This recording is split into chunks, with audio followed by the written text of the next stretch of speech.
It is 1 o'clock, and that means we are starting this stream with all new graphics in place and everything, and I hope everything will work as it should. Hello, hello, and welcome. Let's go to the main view like that and have a look at what we're doing. And this also has new graphics. It has this. Wait, where is the camera there? Okay, I have to point that. Okay, this is complicated. Let's do that. There, look, it has stuff and a line. Yay, lines and graphics. Exactly, on Saturdays the 1 o'clock alarm does not mean lunch, it means pixel time. Yeah, I know, it looks really nice. I was talking about this with you earlier about the font, but I think I'm gonna keep latest subscriber and follower in that font on both those texts, simply because it's gonna be easier to read because of the size of the text. So people that might have a might have a hard time reading small text on screen, we're gonna just keep it like that. Yeah, and it's super simple. There is space to put more things after this, behind this, of course, and could add more around as well, but a bit of graphic and a tiniest little frame around the little face cam, which is, well, that cam. Let's see, is this right? And I messed around a bit with the settings properly, so you can even see some of the rivets now in the light. Getting used to fixing up the camera, which is like that black line on top.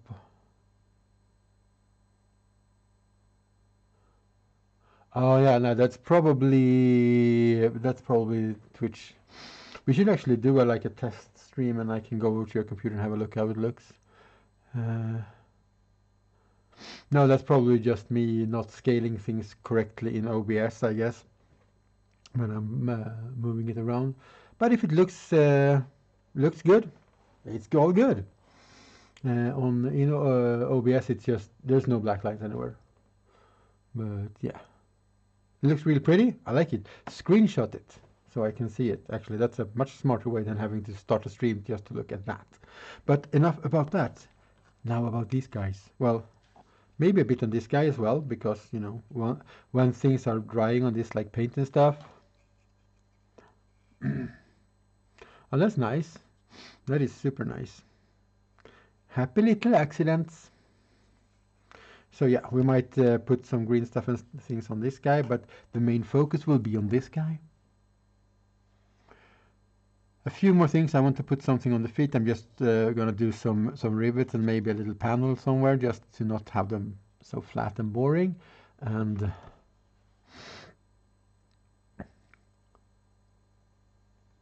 yeah, it's like Star Trek. It's like sci-fi. It's like it felt a little bit like a generic, like a couple of slots there and with some shading in, because it was just a long red line, and I wanted to break it up there. And I just like, well, let's use the yellow then. Let's do the limited thing.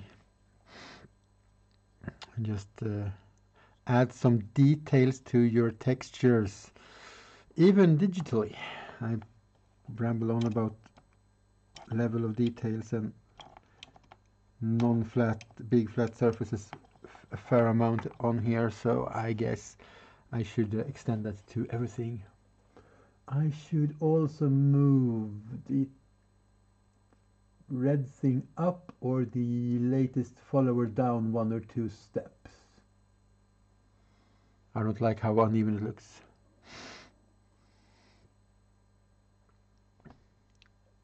Okay. Oh yeah, so it is like that. Oh, well, that works. That definitely works. Thank you for that. This little hatch might need some rivets, but the main focus today, otherwise, on this guy will be these hoses, that are connected to these hydraulic cylinders. Because I think they look a bit like we're very loose. They have nothing that connects them really. I think that might translate into looking a bit me when you go like this one. This cable obviously is attached up here because it goes up, and it's a hose. It's not like a metallic pipe. Well, that's not my plan for it anyway. And also we lost a rivet back here at some point, and I'm gonna have to put a new one in there. But to make some sort of clamps, I have been thinking about using small pipes like this and cut off like a little ring and then cut out the piece and put over, but this hole isn't really big enough. I might be able to drill that out, I suppose.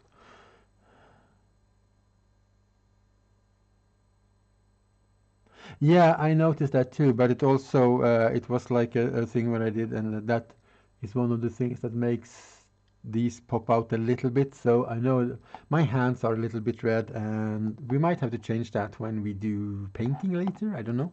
We will see.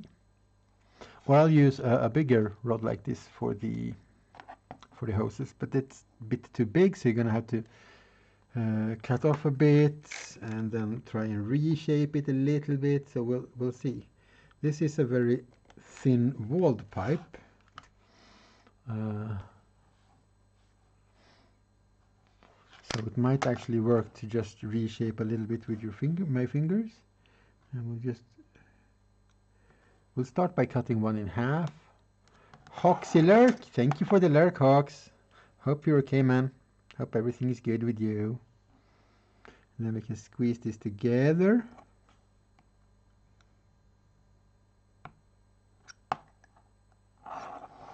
Like that.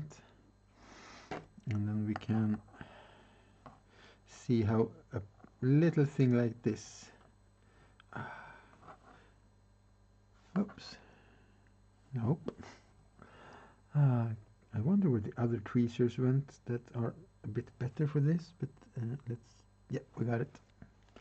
So the plan is to let them sit like that. Oh yeah, that's gonna work perfectly. It's like a little clip or something, or like a metallic band basically that it holds that hose in place. So 1, 2, 3, 4, 5, 6, 7, and then we can make a bigger one there, about 7, 8, 9-ish of these. Because I'm thinking we should just like make a bunch instead of making one and then like putting it on and making one and putting it on. So half a pipe, crush it a bit, and it's a little bit long. So it could probably be used like this, and we might use just a couple of them like that. Otherwise, carefully hold it on with your nails, and we can just shape it down. So we're into the really small, I mean, you can hardly see these on cam, but yeah, the really small, they're U-shaped. Basically, that's what we're doing here. We're doing U-shapes. 9, so let's make like 10, so we'll have some. We're probably going to lose 1 or 2 in the process, you know. When you're the nature of making small things. I'm not bothering at all about how straight I cut this or if they get deformed or anything, because it's on a war machine robot walker thingy, and it's orc, so it's all the reasons why you can have it in all the weird shapes. Oh, I'm gonna sneeze. Excuse me.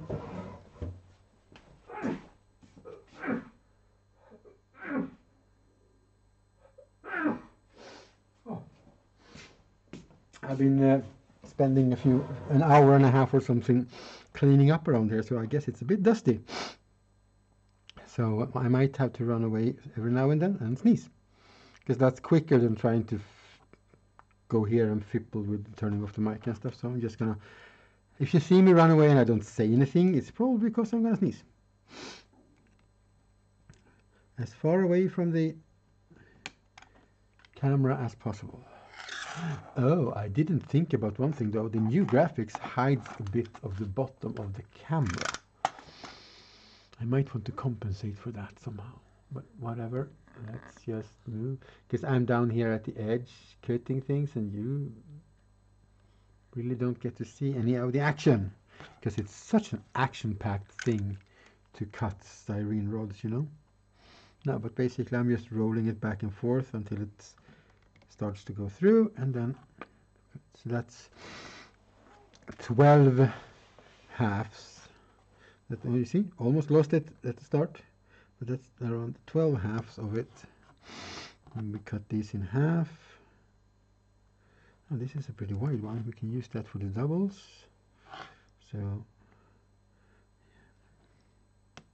then we're gonna have to get the glue in place, and oh, you know, oh, maybe these are super light. We should be able to lift them with a toothpick, actually, so we don't have to deal with the tweezers so much. Oh, come on. I just cut you apart. I know you don't want to be together, but I'm sorry, that's not an option at this point. I need you in bits. Right. One little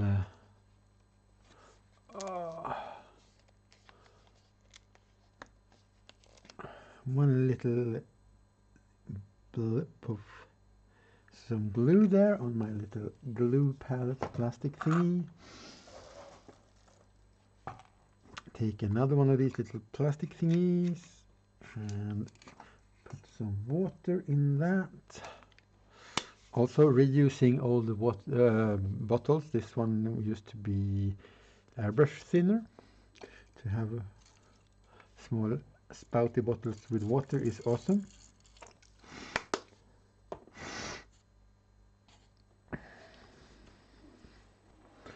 Right, there's that, there's those. We have two that are squeezed and finished. Let's start with those. If nothing else, it's a good proof of concept we're doing. So putting a tiniest dab of glue on there with the toothpick. And then, because these are so incredibly light, we should be able to put some water on this toothpick. And that means it will actually, that worked also, adhere to the plastic and lift it up. And we can gently drop it down like that. Oh yeah. Oh yeah, I'm so happy with that. I'm also going to do something about this claw. Originally I wanted it like cut off, like, hey, we just made like a claw thing. We don't have to bother about it being too like point and pretty or whatever. But the more I have looked at it, the less I have liked it. And oh, there it is. I thought we had lost you, but we didn't. Okay, so let's decide to place one like there.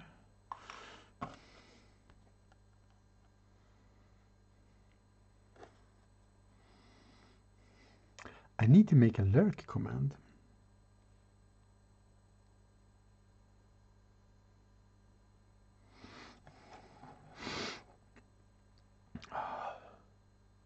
I don't know what you think about it, but I might be a bit out of focus down there, I guess, because I've set the focus to around here.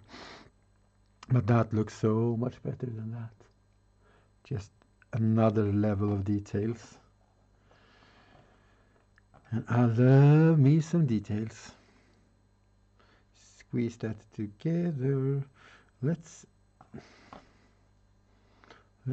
dry fit this without cutting it, as I have done with the others. Just to have a look.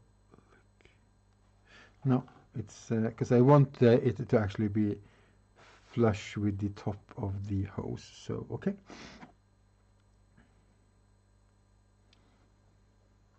Cutting this.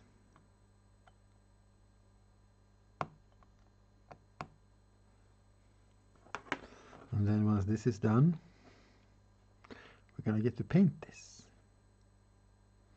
And we're going to paint everybody's favorite color, yellow. So then you can get a chance to see how I do my yellow colors. Because I kind of like painting yellow. Especially like on orc things where it's like more of a dirty, rusty yellow thing going on. Okay, so where's the wide one? You're the one that's a bit wider. We're gonna see if that can be bent out instead. So it becomes even wider. And we'll see if that will fit over there. I don't think so. No, we need either we ignore this part or we are going to make another one. So we'll put that aside. Let's finish off this arm because we have an underside here at the top of this arch, because it's this way is downwards. So why isn't this falling down? Well, it's obviously that's where the little bracket or clip or whatever we're gonna call it has to be then, because that's where it's attached to something that stops it from falling down.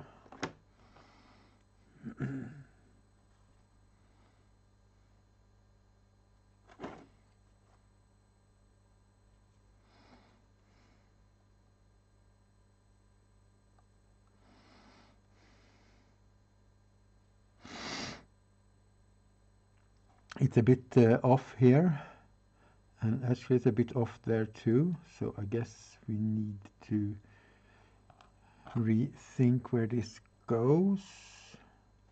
Okay, so first we might want to glue this cable in place so it's flush to this black part of the arm. There we go. And then we will adjust exactly where we are putting this.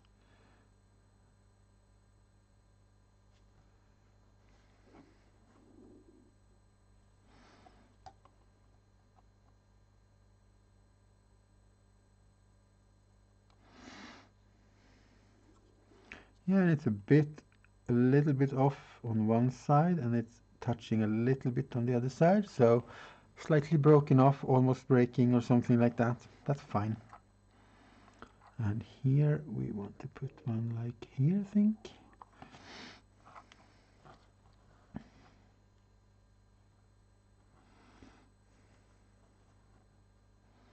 And squeeze it together. Shoot it away.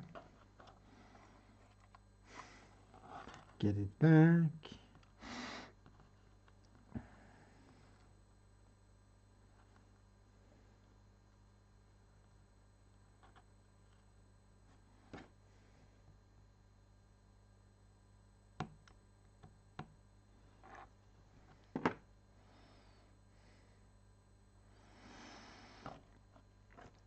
Some water, lift it up and put it in place. Yeah. Kind of want to have rivets somewhere, maybe just a couple of rivets on the arm as well. I still think some of these parts are way too flat. But rivets are not a problem. We have done a bunch of rivets and the like already, so we can just quickly add that. And since we're not doing any more green stuff now, this bad boy here is definitely going to be able to be painted.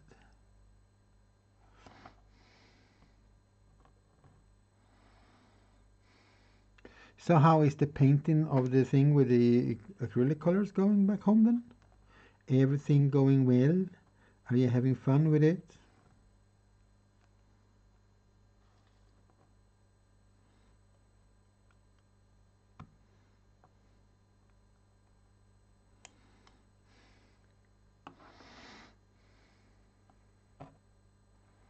I put glue there already.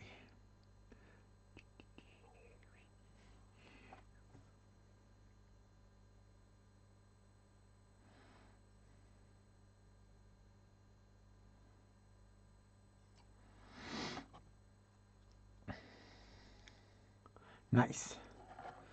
I guess there will be picture later on or something.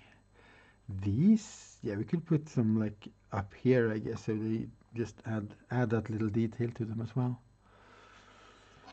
Doing the legs now. Then we're gonna get into the riveting scene of a rivety. Yeah, the shine of the paint. Yeah, especially before it dries, it's sometimes hard to see what the results will actually be. It's always a bit of an annoyance, but also that thing that you get used to, I guess. You can just dull coat it later in nothing else. you need matte paints. So yeah, matte paints are also, of course, an option.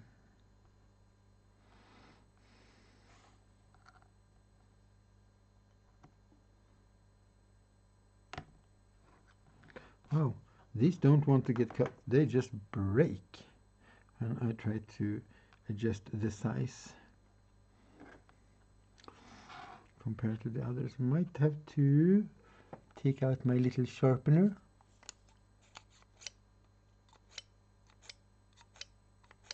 Yes, even these small blades can be sharpened. Here we go. Blade is sharp again, just cuts right through it. No problemos.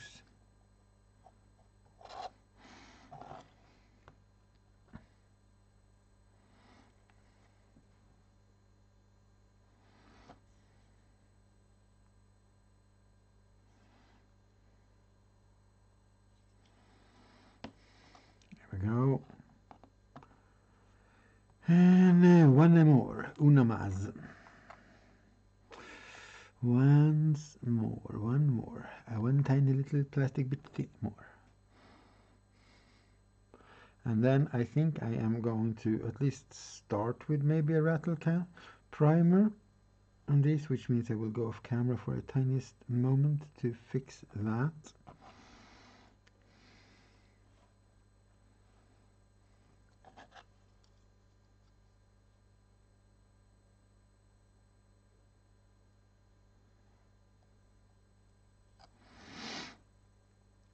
But first, rivets. Rivets. All the rivets. Make all rivets. Oh, look, here is a slightly pre-cut rivet piece. It just hasn't been riveted yet.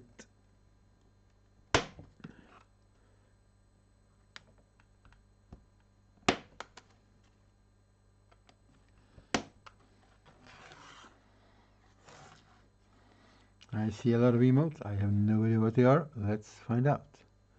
Okay. I don't know what the frog is. Are you eating salt frogs or something?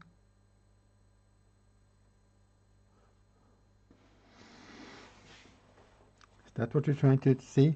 Are you saying like, haha, I'm eating all the salty frogs now? Oh, frog rivet. Well, in English usually they spell the frog sound gribbit, so sorry. I missed out the rivet thing, frog joke. It went over the head of mine. I am sorry. Let's not put more rivets on there. Let's just put on this extra, this last rivet. I mean, we could sit here and add rivets on forever. Yes, you are super funny. Your stand-up career will be riveting. Yes, I know, it's sort of a reuse of the whole rivet thing, but you know, I got attached to it. That's all. Okay. Oh yeah, I wanted to do something about these to make them look less flat, and I'm thinking I could just... Yay, it didn't fall off or anything. We just adjust this angle. Make them look a little bit more pointy. There we go. Pointy point. Snip, snip. Okay. Oh yeah, I had this panel here that I wanted a couple of rivets on. And then one rivet on that pan. No, no rivet on that pan. And all the cabling and everything else is done here, right? Yep.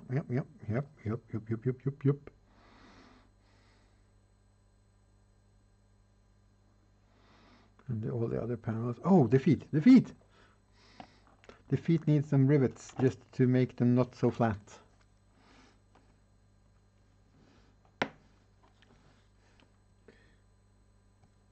And like uninteresting. But we don't want to overdo it with the feet because we don't want it to be the like focus. Could put something else up here. like a little cable, just to break that up. But we have some cabling and stuff that we can use. We don't have to use, we can use green stuff as long as we don't use new green stuff. Because if we use new green stuff, it's going to have to dry before we paint it to be good. So I'm just dabbing on a little bit of glue, grabbing a little rivet.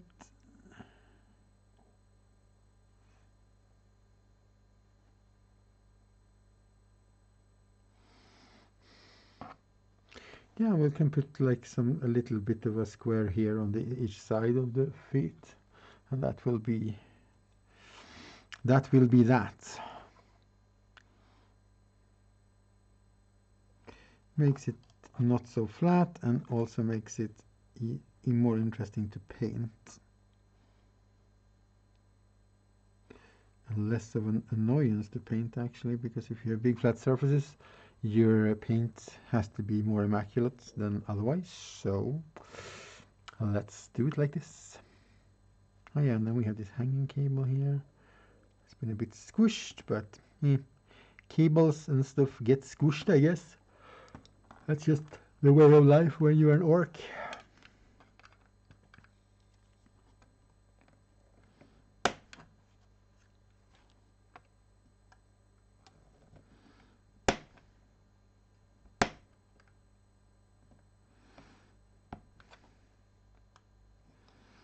And making 4 slightly similar things to put on the sides here, just to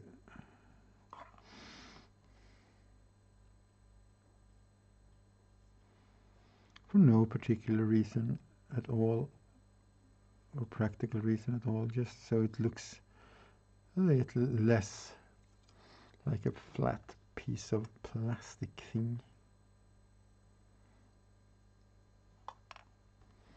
And we will do the same on the inside here and then on the outside of the other foot. Oh.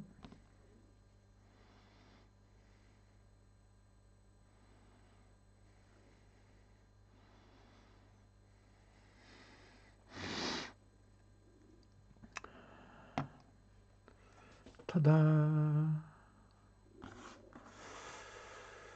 Okay. You shall be deemed finished right now. Well, finished with the building process anyway. It's not nearly finished yet, because now we get to the painty part. But as I said, oh, should I do something? I'll do something with his base afterwards, but I think I want him on the base so I can actually hold on to the base. When I paint him, will that be much in the way? No, not super much. All right. Let's get this boy glued on to the base.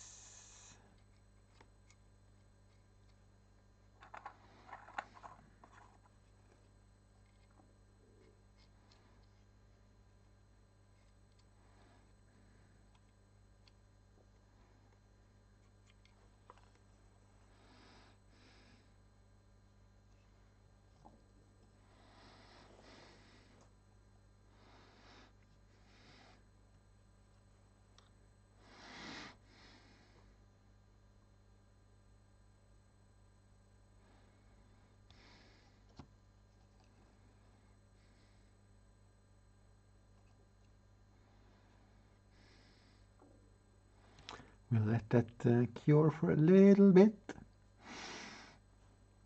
Okay, we need to make snippety sauce to this guy. No, cloth, not sauce. And then we need to make some kind of an ammo thing here. I was thinking about printing like an ammo box, but I realized it's just easy to do it.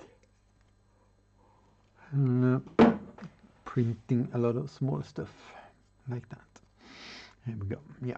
And this seems to be people's favorite because of the eyes, I guess. Where you can go like, hello, I'm looking down on you. Because he's got like this looking downwards sort of angle and going like flexing or whatever he's doing. thinking about a tiny little cable to put on the side here, from the side, and just let it end. Thing is, that panel isn't super thick. Let's not. I called him finished, so he's finished now. Oh, hey, you welcome. Oh, my new thingy works as well. Nice. And welcome, Rumble in your bum. Okay, wait, it's actually down there now. Rumble in Rumble in your bum. Okay, I got it.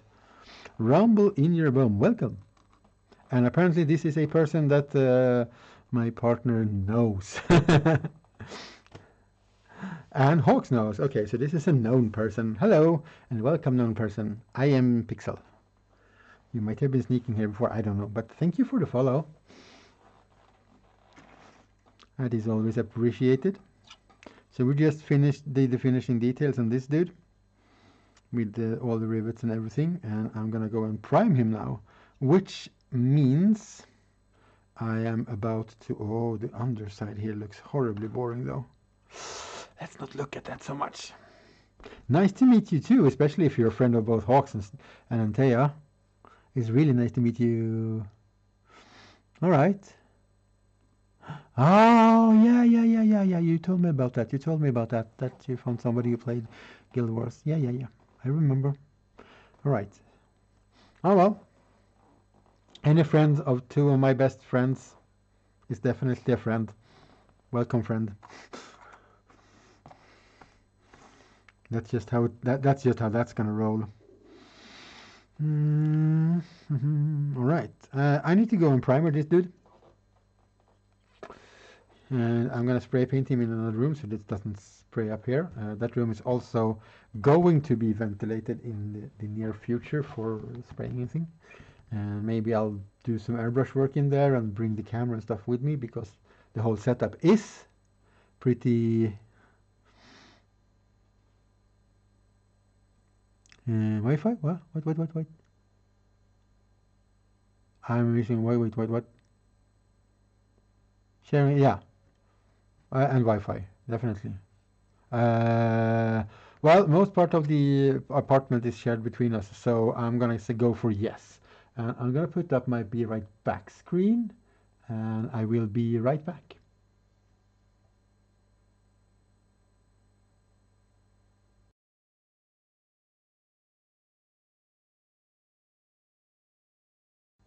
Oh, somebody came in. Okay, people are dropping in.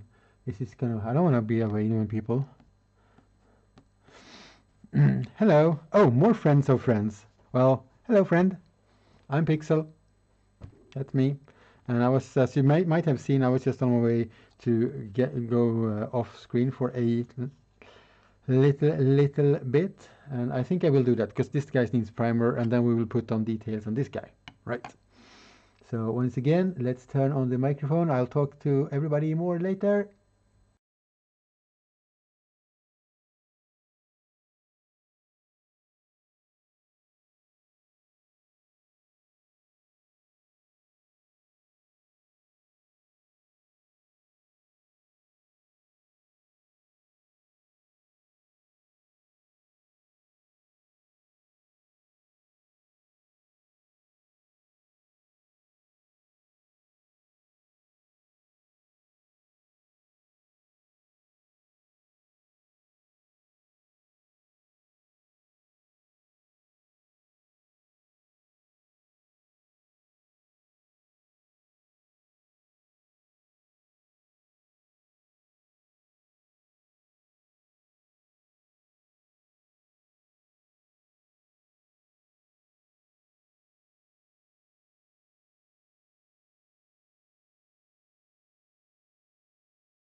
And there we go, we are back again. Hello. Alright, did anything else happen? I also put up my activity feed because I hadn't done that.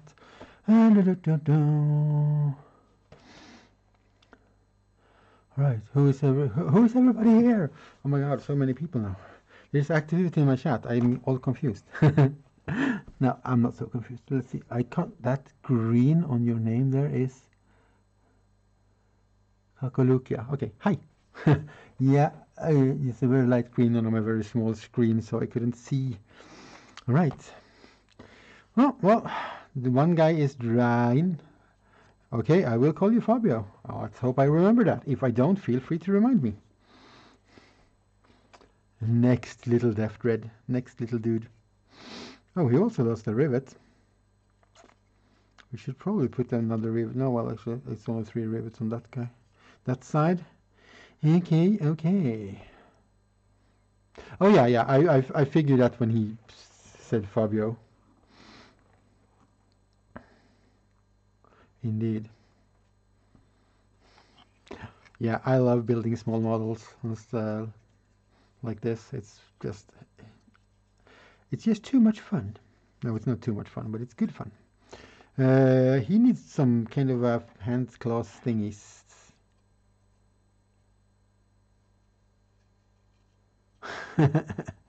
Oops. Yeah, you might have actually, Rumble. No, we're not going for paints yet, Pixel. We are doing... Oh, over there. No, we're making claws. Do we have the axis stuff in here? Oh, yeah. That was the issue last time. I do remember now. We're looking for the right type of orc axis. Let's go through bits. But then again, we could just make something out of plastic as well. Because most of these actually... I do all kinds of stuff, but right now the streams are dedicated to my project of making 9 of these guys, so I can get back to playing the game, Warhammer 40k, because I haven't played it in ages. And when you have a 3D printer, but you don't really have any money or a budget for miniatures, you make your own.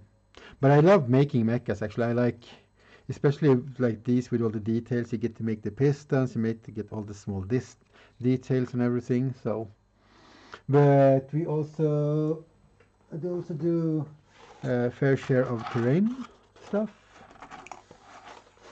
like houses and gaming boards,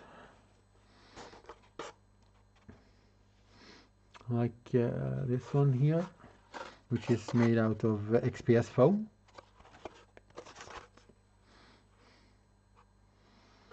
So we got that one going. Well, actually, this one isn't going. This one is done. Thank you. Yeah, I'm very happy with that one.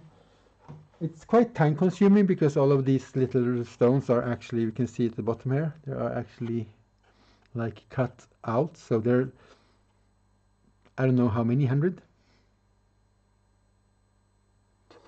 Oh yeah, I can do boards and terrain stuff and things and minis and biggies if we need that too.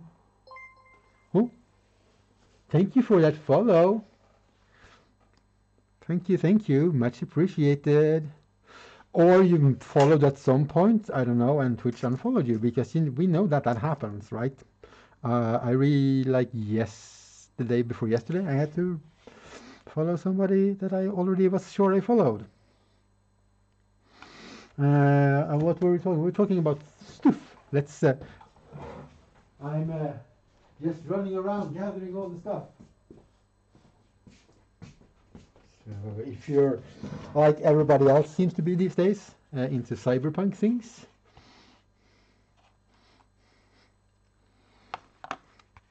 don't think I will be wearing it for the stream though, because it has this tiny little eye where you can look out from, but otherwise you can see out through it barely.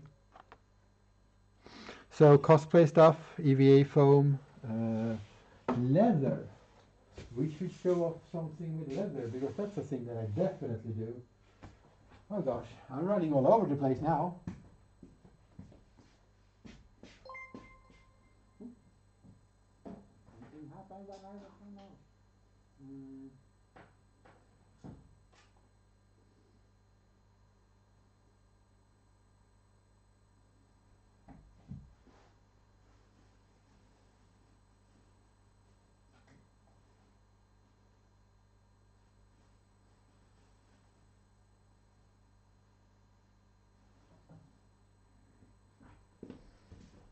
All right, let's limit us a little bit, but you know, let's bring out some stuff because it's fun with stuff. Something happened. Samson Lysian, thank you for that follow.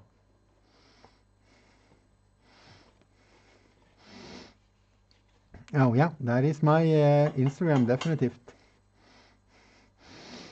I think I have a ! socials command as well, where you get all the things. If you want to do that. So what did we bring with us this time? Yeah, I do leathery stuff. So let's start with the funny leathery stuff, like the leather masks.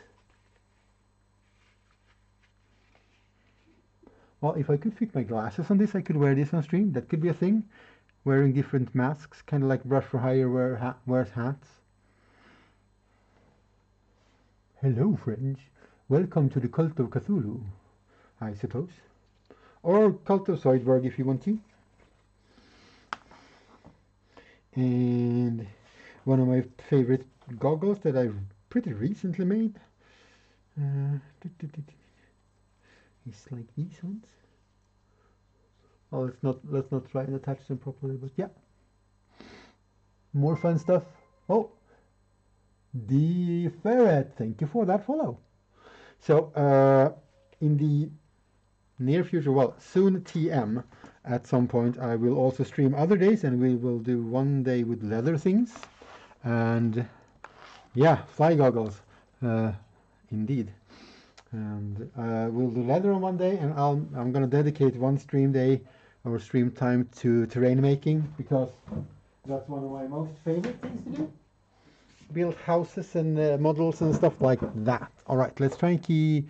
Hey, hello, thick goggles. Yeah, thank you for that. Oh, so we're such a bright name. Okay, that was Samson, right? Yeah, super yellow, super name. Maybe I can make the lettering bigger on my chat actually. Oh, thank you. Oh yeah, shout out people. If you have an Instagram or something where you show off art stuff that you have made, this chat, that chat, wherever you have the chat, is very link friendly, so feel free to post Instagram links and stuff. Do not violate terms of service of Twitch, please, though, because then I will have to sort of remove you. And you all seem such a lovely bunch of people, so I don't want to do that.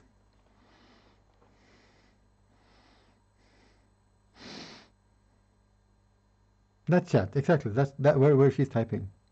Yes, I sell them. I sell stuff. The goggles are not up yet. !Etsy. Anybody in chat? And you can get to the Etsy store. I have some of the masks up there. Terrain pieces will be there. Later today, I'm taking new pictures of all the goggles and stuff, and they are hopefully going to be there like in a few days.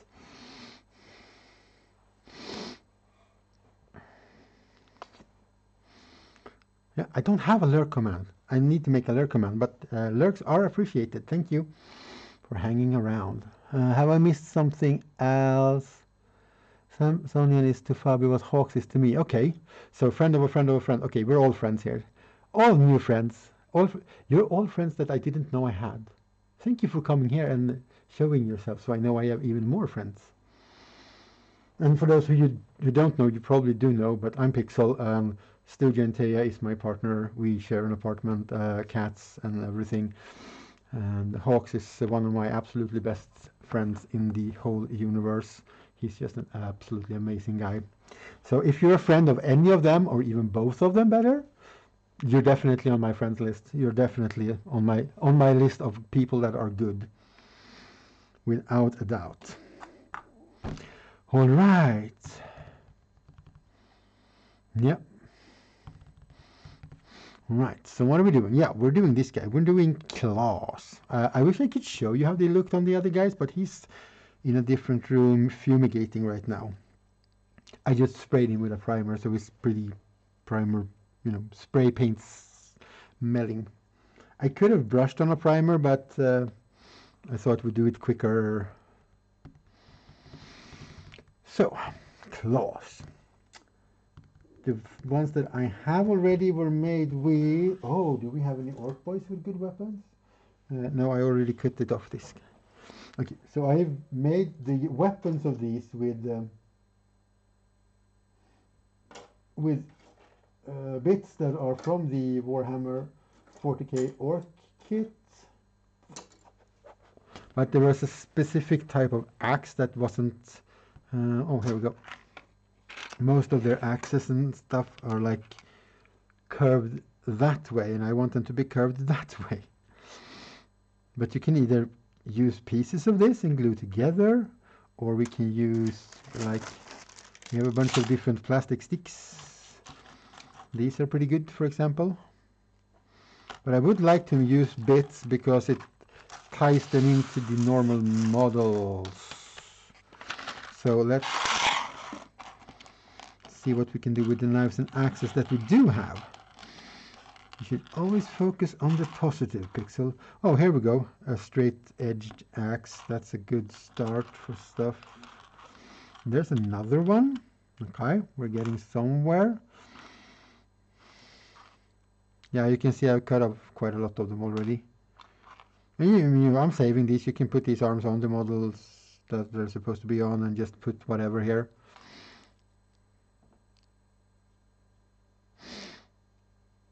Oh, thank you. Thank you, Antea.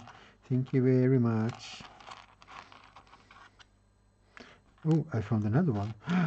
Now we have, because, yeah, we almost have one claw side with these. Okay, we can work with this. I had more of those than I thought.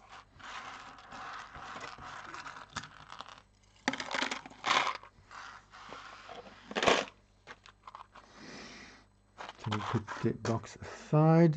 All right. And then we're going to have to do all the small cables for his hydraulics as well. He does only have 2 real arms, and then there's 2 guns on for his arms instead. So they're different weaponized for different roles. Oh yeah, these are the knob axes with the cool cabling and stuff. Okay. Would be smart to use these because they're really good. They have this sort of same look to the edges, but you know what? I'm gonna save those for actual models, and we're just gonna... Oh, I see now. I see. Throwing things around. That means I need to hydrate.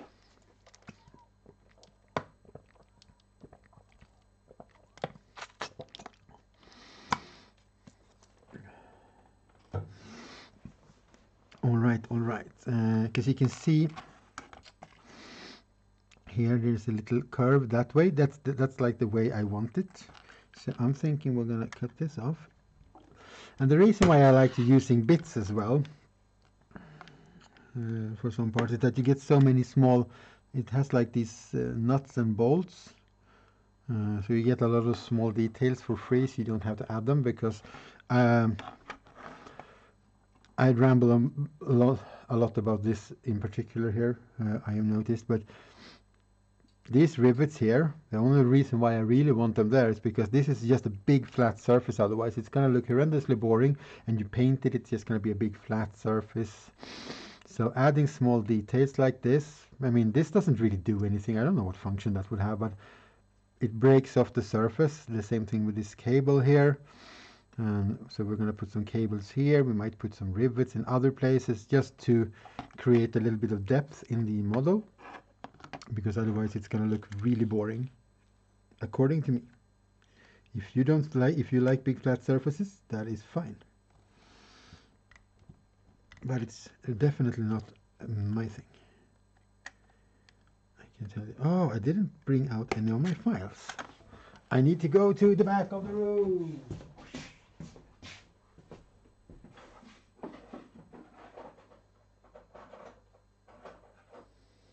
Get me some of them files, like a whole bunch of them, just so I have them. some normal needle files, and then these super awesome diamond files, which have the added advantage from a normal file to be omnidirectional. And someone might go like, what, wait, it's a file. Does it actually have directions? Yes, they do. Files have a direction. Well, normal files do. This is more like a sandpaper. It's just like small grains, so you can use them in any way. You can go back and forth and around and just file any way you really want to. While a normal file, which is going to be super hard to see, you know, let me get a bigger file. Not that I actually need to use one, but it's going to be a hell of an easier function to relay. If I had one that had a good pattern that was visible. Oh, hopefully you can see what's on this file. Let's hope. Yeah, well, you can at least make it out. It has like lines, and these lines are actually sharpened in one direction. So in normal file, you should always work away from you, and then you lift it up, and then, well, don't file on your fingers, but away. But away, lift up, and away. Always away. Otherwise, you're going to dull it down real quickly. But this is steel pixel. That's plastic. Does that matter? Yes, it does. If you're sanding or filing wood, it does. It just matters.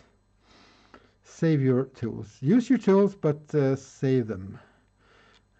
I am horrible at remembering this at times, to be honest. So one of the reasons why I like to ramble on about it, it's because I wanted to go into this head. So I will remember it for the future, forever. And now I'm actually using this as a normal file. Well, you can do that, of course.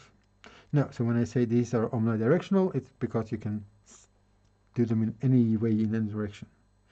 Look at that. It's got these nice little curves. So if we find like another kind of cool bit we can put there.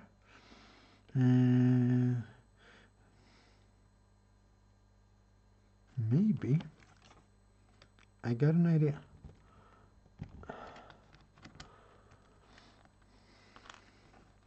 So thank you everybody for hanging out, or for popping in, for lurking, and for commenting things. That is very kind of you. It is very nice to have company, which is of course usually why you stream. You kind of want to have the social interaction with people over distance. The cut angle here is a bit too big on this one. All right, no worries. We will take another one of the same sort then and cut it off. Yeah, and as I said, if you have anything you have been working on, if you have an Instagram or whatever, feel free to share it in chat. I like seeing what other people are up to as well.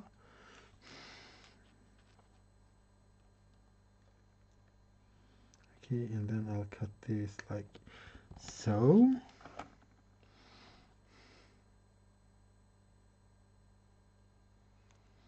Yeah, that could probably work.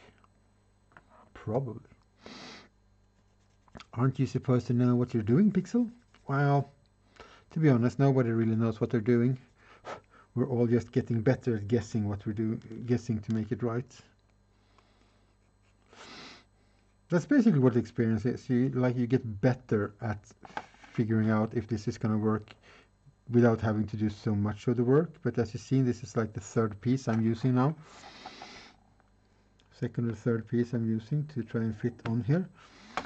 And sometimes you just have to do until it works, or you realize this is never gonna work, and then you just drop it and test something else.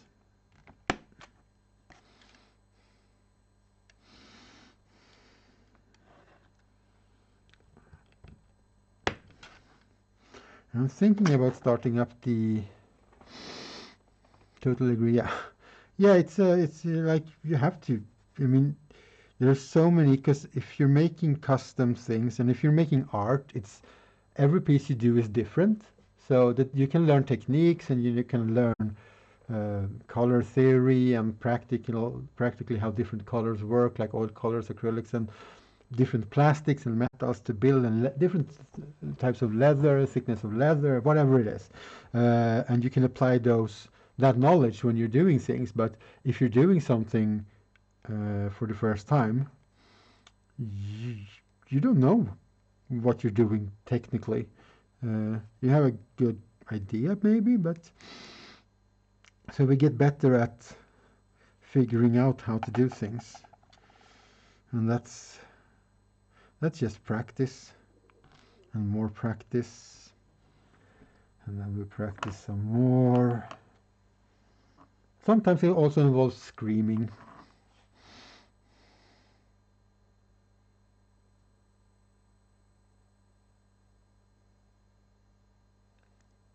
Set up a workshop or something, I might have a corner. Yeah, I'm also because I kind of want to do cosplay things on the stream as well, but I guess you could put up a big camera that captures the whole workshop behind me. You can see a little bit on this cam here behind me. It's a bit of the workshop. You can set up like a big camera that captures the big room basically, and then like one or two detail cameras for things you're doing. Nah, doesn't matter if you're a streamer yet. We might as well start building you a following right now, you know. But yeah, for bigger projects, yeah, sometimes videos might be better, and then YouTube is obviously the better choice because it's a platform that is made to upload videos from the start, even though they have streaming abilities too. I do much more prefer watching streams here. But yeah, I've also considered making some tooltip videos and small stuff like that and put up on my YouTube. And we'll see. That's a maybe.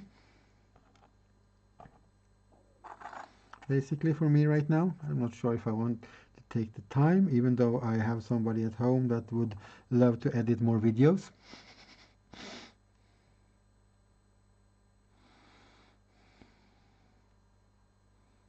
Oh, that's not flush. That's not straight on there. I need these because I don't want this to come into an angle.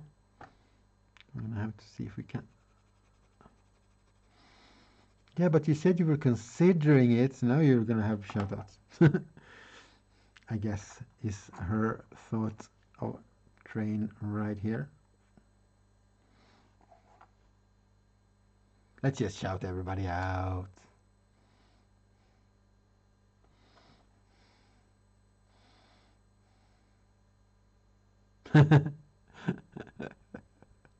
Yes, that's you. I'm talking about you wanting to edit movie things.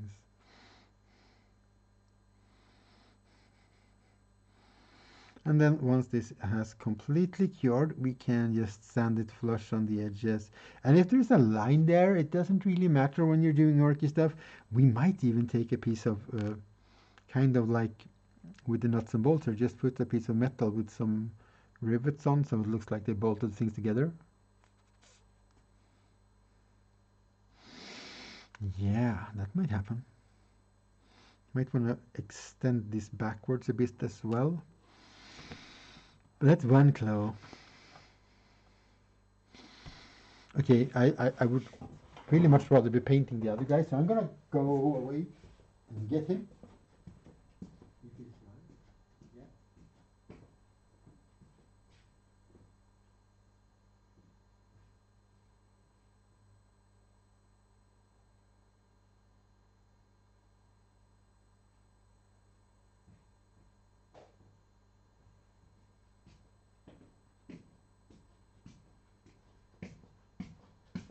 Well, this guy is not completely dry yet, so we can't start painting him. So we're gonna keep building the other guy But that's, oh god, so black and shiny now. And we're gonna paint every miniature painter's favorite color, to one of the favorite colors to paint. We're gonna make him yellow.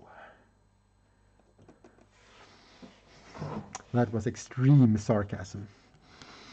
I don't know many miniature painters that want to paint yellow. I'm one of them. I like painting yellow. I like pushing myself a bit. And if you just take your time, yellow is not super horrible actually.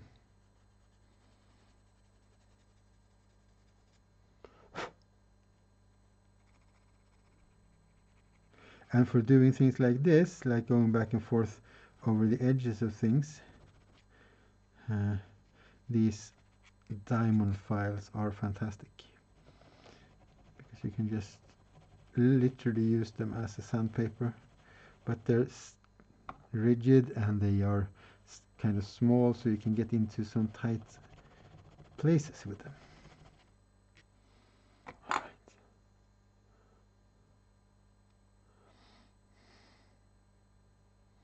Okay, how long it takes to make one?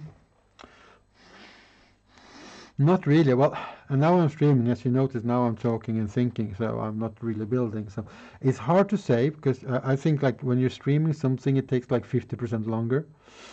But building one of these, like completely, gluing all the legs together, because the black parts are 3D printed. I designed them, the parts on the computer, and then I printed them and then gluing them together. But if we're thinking like model-wise, we're gluing them back together. Yeah, well, I don't have a time frame. I haven't set down a time where I like, okay, this will have to take 6 hours and then it's done, because, you know, right now these are for me, so I don't really care about the time. But otherwise, I will at least take time when I'm making something and figure out, because, you know, you have to figure out the cost. If you're selling things, time is important. Really important, because that's where most of your expenses are going to be. I know, it's amazing. Time actually is money. I could estimate this. I mean, I could definitely build one of these in less than a day if I just built one. Absolutely. And that's what I would have to do if I'm going to paint this and sell it, because, you know, let's say 6 hours of building and 4 hours, it's like 10 hours. I don't think I can charge what I should charge for that, because it would be horrendously expensive. It's like going to cost you like, I don't know, 300 euros, 400 euros. We're starting to talk about real money here, probably, because it's so detailed. Because I didn't print all the details, because I wanted each of them to be individual, and I don't have a resin printer, so everything needs to be sanded down. And if you print out all of these things, it's pretty easy to just sand those away. So I'll just put them on that afterwards. Let's open up some sugary drinks. Oh, sugary foamy drinks. Down, down, down, down, down, down. There we go. It tried to run away. Oh, sugary drinks. It's my nemesis in life. Yeah. Okay, so we need at least 4 of these, but well, this guy has claws, and he has some saw weapons as well. But okay, so we have this type of claw, which is like 3 blades, one that is stationary and 2 blades that are supposedly to close to that, like a scissor. And then we have the more normal scissor one. Basically, it's like a, yeah, it's basically like something like this. It goes together and it snips things off. This is a little bit more work, because it's more details.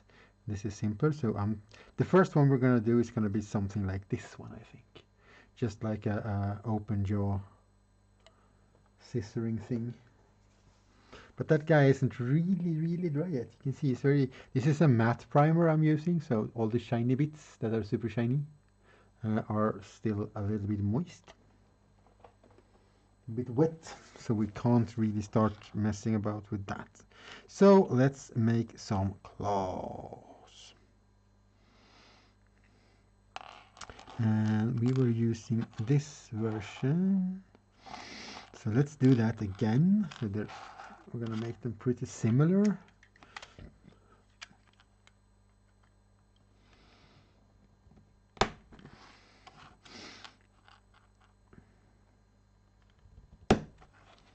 Cutting off the arm, putting him in the box.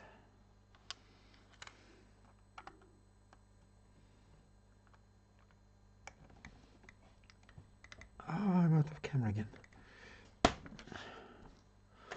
My new layout with the red border thingy, like here.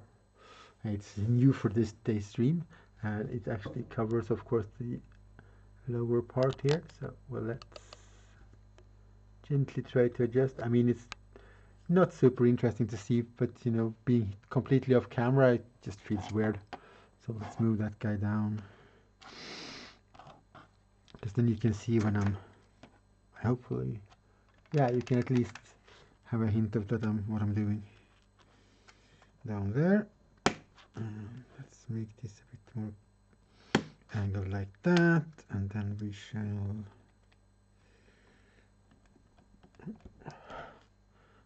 this knife also getting a bit dull.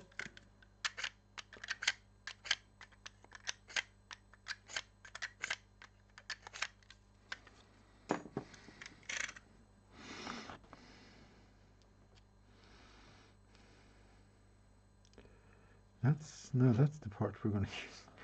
Let's use the right part pixel. That's a good plan. This part is going to go that way. Yeah, there we go. That's the way it goes on. Cut off these pretty little details because we don't need them on this one.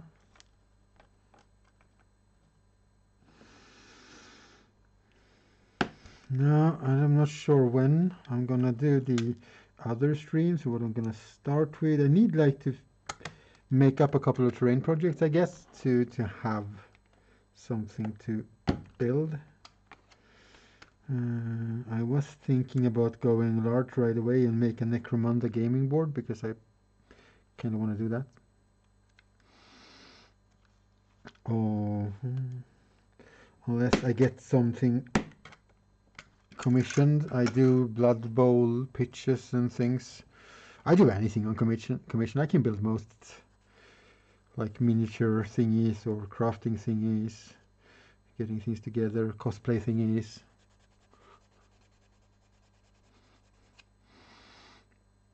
But since there are no conventions and stuff, a lot of the cosplay community has sort of slowed down, and people are doing a lot of people are at home, and a lot of people are doing their own thing, which is cool.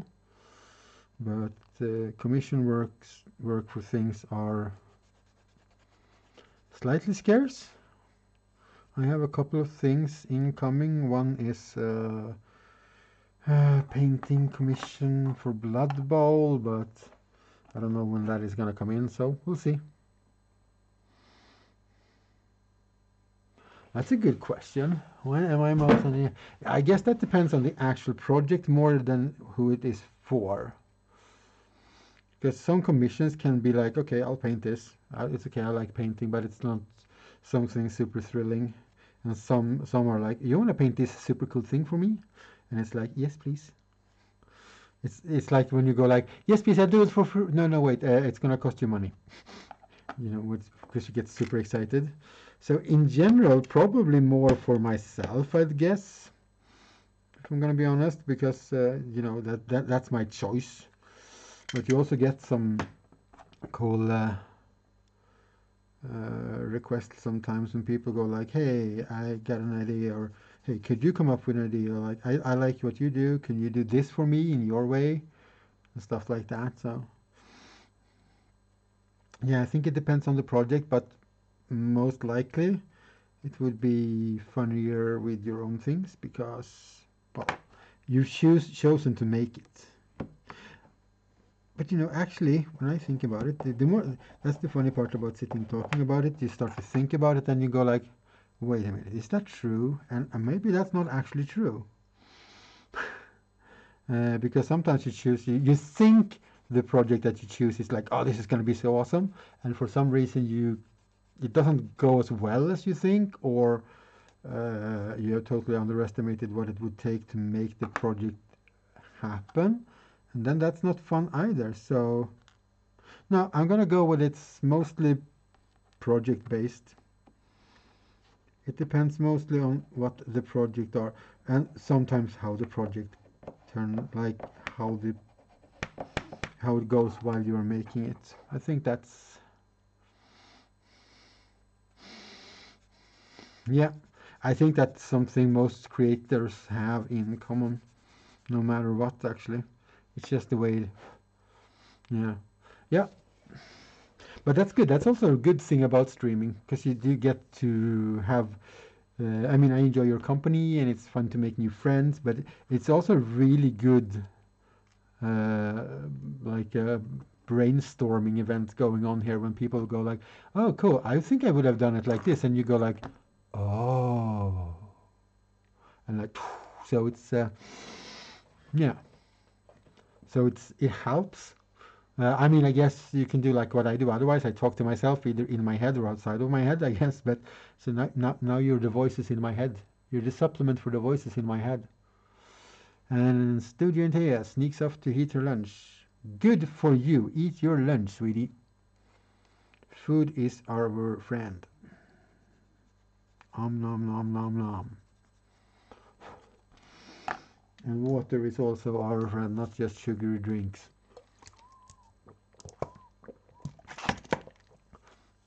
For anybody wondering, no, it's not this. This is just tap water. It's just water. I'm just reusing bottles because reusing and recycling things are cool.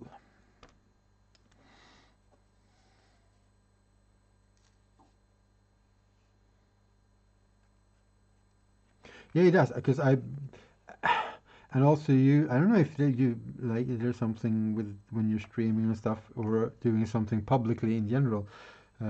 You sort of put on a show. I mean, I could be super tired and I can still be super energetic here because I get to do this and then I get instant feedback. I think that's a thing that made streaming a really big thing because you get instant feedback. People come in and I mean, if I scroll back in the chat here, but there's a lot of people like, "Whoa, cool things," and I like, serotonin goes boom in the head, and it just kicks you up a whole lot. Uh, so I think streaming helps a lot. Well, for me, streaming helps a lot anyway when it comes to like keep motivated because otherwise I could just sit here and go like, "Ah, I'll make this claw tomorrow. I don't know, doubt all those things that goes on in your mind normally. But now I just want to like, oh, look at you, because I want to, because now I also have a chance to like inspire somebody. They go like, oh, you can make big claws for things. Uh, when you play, wow, you can build things for yourself to play a game with. Because you want to do that for different reasons. You want things to look unique. You want, in my case, I can't afford. If I could afford it, I'm gonna say this. If I could afford it, this project came out of economy because filament is pretty cheap and Games Workshop models are not. Well, actually, they are not super. I'm going to be out of line here to a lot of Games Workshop knowledgeable people. I don't think Games Workshop models are super expensive. I think it's a lot of money, but I also understand making products. So, I mean, yeah, sure, they're putting up they're marking up their prices to make a more profit than they probably could need, so they could lower their prices, but it's not super horrible.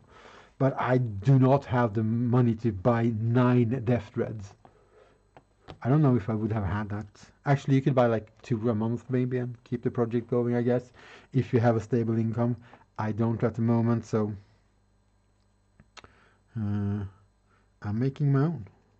Maybe I can inspire people to convert things or make things on their own. maybe I can inspire somebody to just like that just listens to this and go like, well, I could do that. And, that would be awesome. Positively influencing other people is like one of the greatest joy in the world.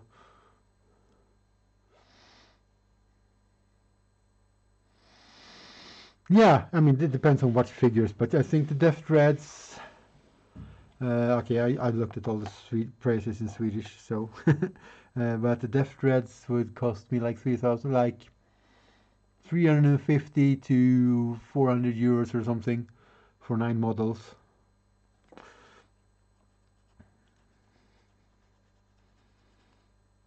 And that's a very specialized orcish army, though, to only use deff dreads.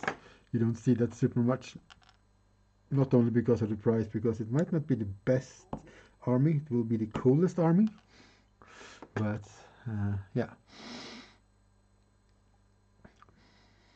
But yeah, like 25 to 70, I don't know, depends on what size or what type of models they are. But yeah, it's not a super cheap hobby. But then again, when people go, oh, but that hobby is so expensive, it's like, name a hobby that's cheaper. What are you gonna do? Ride dirt bikes? Yeah, buy a dirt bike, dude. You wanna go riding horses? Let's not talk about riding horses and the money involved in that. So every hobby is gonna cost you, for the most part. I mean, if you have access to like a forest and you can pick up dead branches and you like to carving things for wood, that's super cheap. You need a couple of knives. So you can do hobby things cheap. I'm not gonna say there are no cheap hobbies, but most hobbies where you like it's involved buying equipment and stuff, it's gonna cost you money. And that's because somebody made that stuff, and those somebody wants money because they have bills to pay as well. So yeah.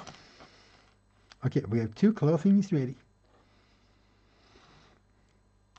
Let's make the other 2 clothings before we start messing about with this guy.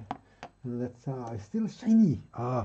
The primer I was used is just a normal rattle can primer, so it's not specially made for miniatures. The most miniatures rattle cans primers are actually pretty fast drying. I might have also overdone it in a few places a little bit. Okay, well, we have a deff dread to build, but I really want to get paint on this guy. I want to see how cool he's going to look when he's painted. I'm super excited about that. That's a personal project I'm super excited for, to be sure.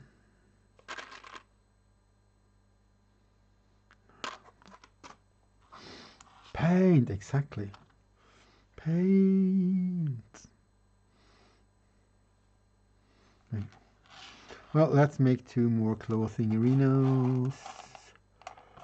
Do I have any more of those actually? Because I like that they had this little detail of the nuts and bolts here. Brush for high runs since we're throwing tiny horses. Brush for high. Welcome. Nice to see you, my friend. And well, this is me. You're actually looking at me for once. Oh my god, this is so weird. This is so weird. And now we have to duck for horses. Well, they're tiny horses, actually. I don't care about tiny horses. As long as there's no big horses. Welcome to the stream. If, oh wait, she wants up to heat up the lunch. Then I will have to punch things in on this really small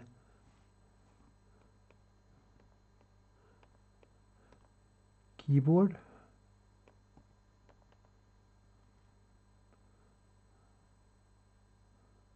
Boop. Let's see if that works. Way! Here we go. Brush for Hire is another Twitch streamer. He does a lot of yeah, well, he's a commission artist, and he streams like all his doing. He streams like 8 to 9 hours a day, 5 days a week. It's just crazy. It's an amazing place to hang out if you want some company during all the weekdays. Yeah, look at them. Okay, we're getting there, right? We're making some clothes for this guy. We're waiting for the primer to completely dry on this guy, and then we're gonna actually paint something. I'm super excited to paint this guy. It's gonna be hilariously fun. And also we're going to do it in the most absolute fantastic color to paint ever, and that is yellow. I like painting yellow, so I don't care. It's going to be a very dirty, grimy yellow like on the little tanky thing here, so it's not going to be super shiny. Yeah, I am so happy with how these guys are coming out, actually. I am like super happy. 2 of them built. Well, this is not completely built, and then just 7 more. Only 7 more. And my lovely partner comes back into the chat. Yeah, I did drop the tank, so I need to glue it back together because the the tiny little turret lost its weapon, but that's just a simple gluing. And the turret isn't actually glued on there. So yeah, and he lost a bit of track here. I actually did redesign the model, so the tracks is like one complete bit instead of like these small flimsy bits, so yeah. So right now we are looking for parts to make a couple of more claws, because I'm building the weapons from Games Workshop bits, just so I get a little bit of free detail on the build, and we're gonna have to go through some boys. Oh, wait, we have a boy. We have some orky bits. Let's rummage through the bits. It's a little, well, if we compare it to like an orc boy, it is basically a go-kart. That is very true. Yes. So I think I've done all of them. I'm not sure, but I printed a couple of different versions. I'm going to do 4 different versions because there are 4 different weapons, and then you can just change the weapons between, you know, get all that variety and stuff. The finalized of this one is actually planned to go into to mold making and resin casting. So, because I know people like grot tanks and like either to convert them or buy them from somewhere, so I thought I'd jump on that grot tank bandwagon. So that's for the future. Right, let's rummage through some bits.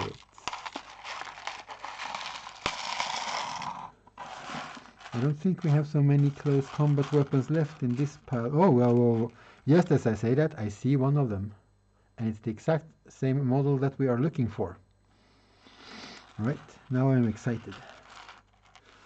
All the orky bits. We have other cool orky bits, like for these machine guns we can put on like rows of shells coming out on the side later. Yes, it's easy to get sidetracked. That's okay. That's what it's all about. Finding new cool things. But that was the only one of those axes in here, I think.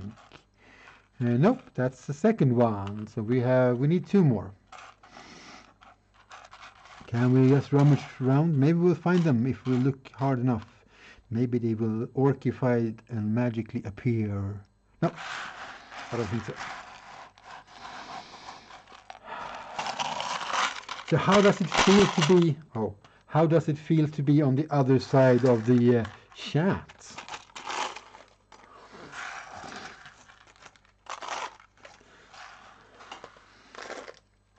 Watching somebody do stuff instead of doing stuff and, you know, things.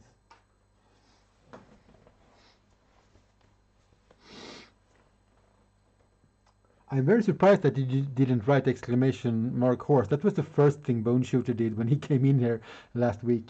It's like, horse. No, you don't have a horse command.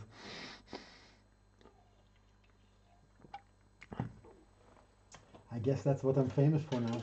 Throwing horses. Well, on some planets I hear they juggle geese, and around the, well, your planet we throw horses, I guess. And the spruce doesn't have any of those either. We only have one of those cool knobbags. We do have a power claw for a orc though. That's good to know. Okie dokie. Let's look among the orc boys. Because I'm making a mechanized army. I'm not going to use these for... Yeah, exactly. It's my turn to scream. Ah! Or something. Oh, I wish I had a banana in here. I have a resin banana, I guess. Uh, yes, so you can make you feel home. Yeah, that command is just hilarious, and I don't even know why I do it. It's just a thing now. Well, actually, I lied. I'm gonna use boys later on, but I'm gonna use boys with proper shooting weapons. Little tiny stabby weapons isn't cool enough. I want the backup. So right now we are trying to find if we have any old boy models down here that has access like we want. We have two, so we could improvise the other parts from other axes, I guess. Welcome back, Rumble. You lost. Oh. Oh yeah, I'm gonna bring. I'll bring out the milliput so I don't forget about that. I shall bring you some of the milliest puts. Just pack it like this, bring it home, cut off the pieces at home and bring it back, I think. It's gonna be like best.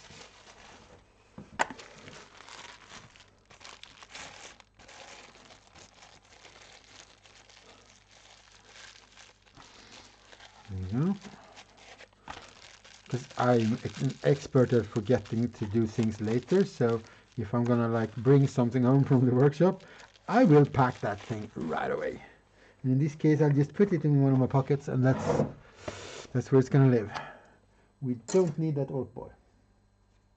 Are you dry yet? Maybe I should have just brushed on the primer. Now I use the rattle can primer, and it's not a miniature specialized one, so it takes a little while to dry. It doesn't obscure any details though, so that's good, but it's still a bit shiny up here. I used a matte drying primer so I can see when it's completely dry, because then it's completely matte, but not yet. Right. Making weapons. Stop sighing, make weapons. Okay. Let's experiment with that one. And it's a good thing when you've been either playing or building models like this for a while, especially Games Workshop, because that's one thing that people don't consider when they like compare prices with the Games Workshop stuff, is that Games Workshop stuff gives you bits. Their boxes usually have like, you can build these 17 things with different weapons or something. Not 17, but in different heads. You get stuff over, and if you're not into that, it's going to be a bit of waste, I guess. But if you're really into collecting bits, can you even? No, you can't see that. It's. Oh yeah, wait. There we go. Bits box with like drawers and sorted bits. So if you like this kind of stuff, Games Workshop is pretty good stuff, because you get a lot of stuff over to play around with later. So that's another reason why I don't really fret too much against Games Workshop prices, even if they could definitely be lower. Right, and this is gonna get cut that way, so we get that sort of nice bendy bend.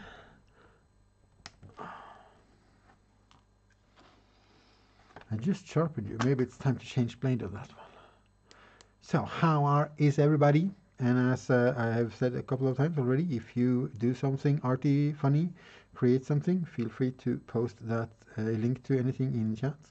That does not violate the terms of service of the Twitch. So we can spread your art or crafting or whatever you do and want to call it. It's totally allowed in here. That angle just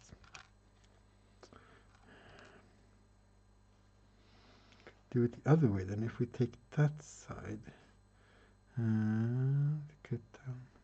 Maybe not with this blade because it has this really weird angle. Same with that one. We could just take a piece of plastic card as well. It's not going to be too visible that it is plastic card. once it's painted and everything anyway.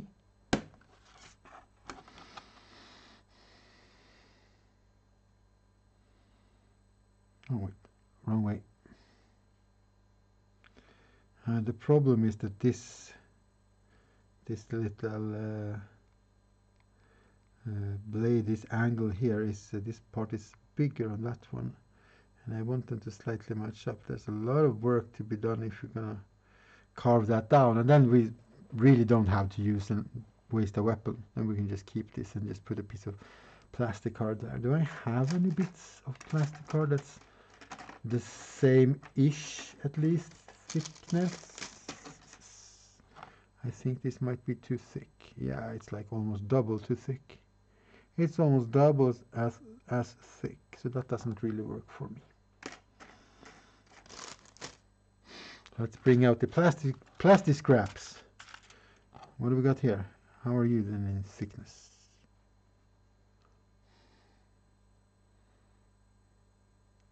Well, that's almost. Let's save you. In case so we don't find a good orky weapon thingy. We might have that. I mean, I could have just done sculpting on this and just sculpted some weapons as well. Then it would be easy to reproduce as well, I guess. If you sculpt the base and... Or through 3D print the base for a weapon, I guess. Which was the thing that I thought about doing. But then I would have to sit in sand and, you know. It's not all fun and games.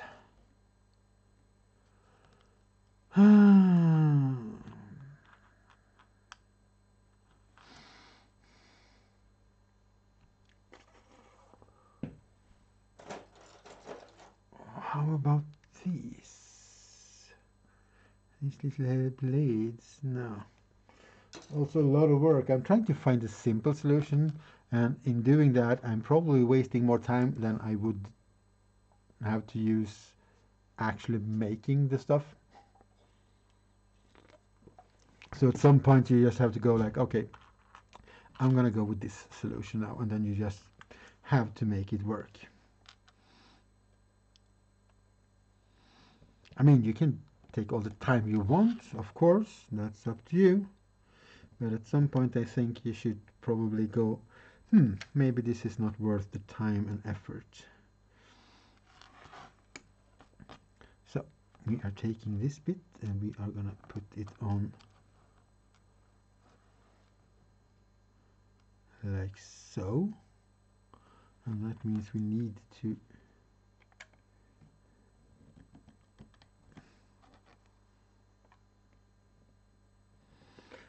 cut down the chamfered side. Is that the word I'm looking for? And we'll glue that on there. This blade, this sharpened edge, that's what I'm talking about, right?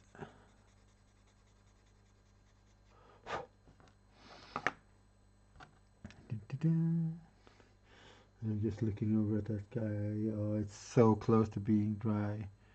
I guess I could take a heating pistol or whatever, or a hair dryer or something, and dry it with. But you know, this guy needs to be built as well. And as I said, I'm doing 9 of these total in the end, so I might as well just get used to doing all this stuff over and over again.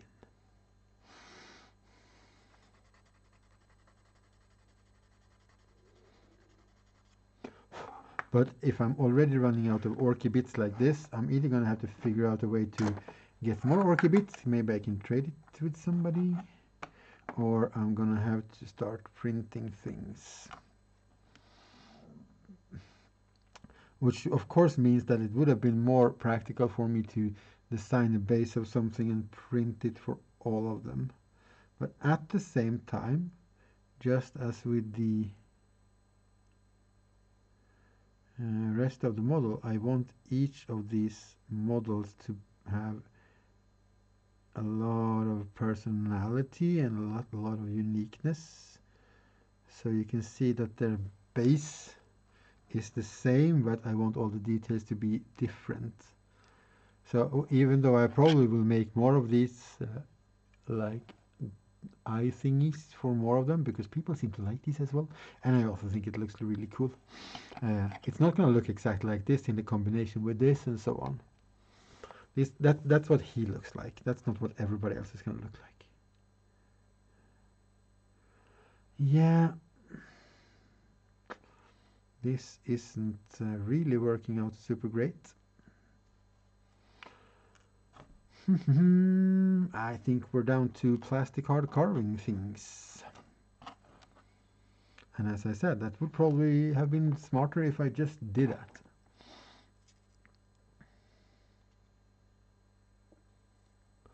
Yeah, that's probably a good plan. That's not a bad plan at all. And I would also appreciate not having to drag the colors back and forth home at all, because I also need them here and need them to not run out. And I'm gonna do so I have the paints when I need them.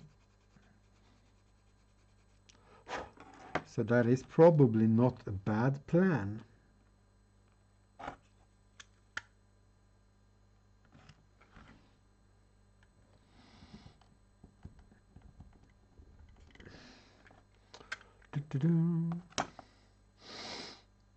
All right, I will break that off and just see how it matches in size. There we go. And then we're gonna have to cut this at an angle on both sides to make a blade shape.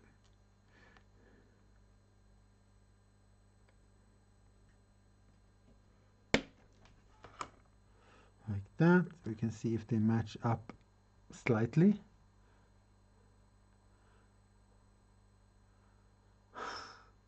Yeah, that's the only regret I have with having all the miniature stuff in the studio. Because at one point I had everything out here except the miniature stuff and paints and stuff. Because that I had at home. I was like, I'm sitting in the evenings watching streams, painting things. But I just wanted everything out here. Because I also wanted to get into the habit of getting out here every day. You know, like a job. I'm trying to do this. I want to do this as a job. So building things in general. I want to be able to make a living selling things that I've made. In combination with streaming, maybe. I don't know. I'm not really looking for streaming to be a stable source of income, or really. It's just I like the interaction. Yeah, she has all her stuff at home, and she has a lot of stuff. There's a lot of stuff, but it's practical because everything is within reach, and you know. And she's home a lot, so.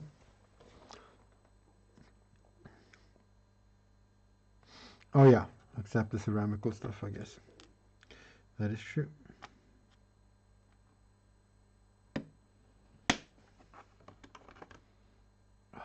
I hoped I wouldn't have broken off that glue bond, but I did. In with some more glue and close that up. Let's wipe off some of that excess glue. Doo-doo-doo.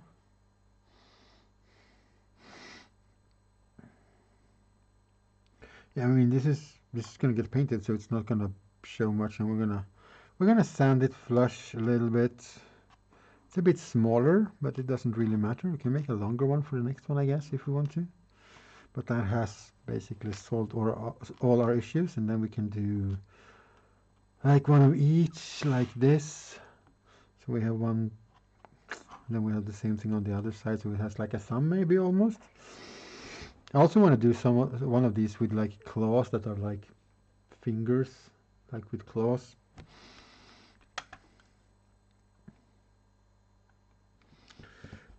But yeah, so 2 more stream days at least, somewhere in the hopefully near future. One with terrain making, because that is something I am very passionate about. I love building houses and terrains and gaming boards and things like dioramas and things like that.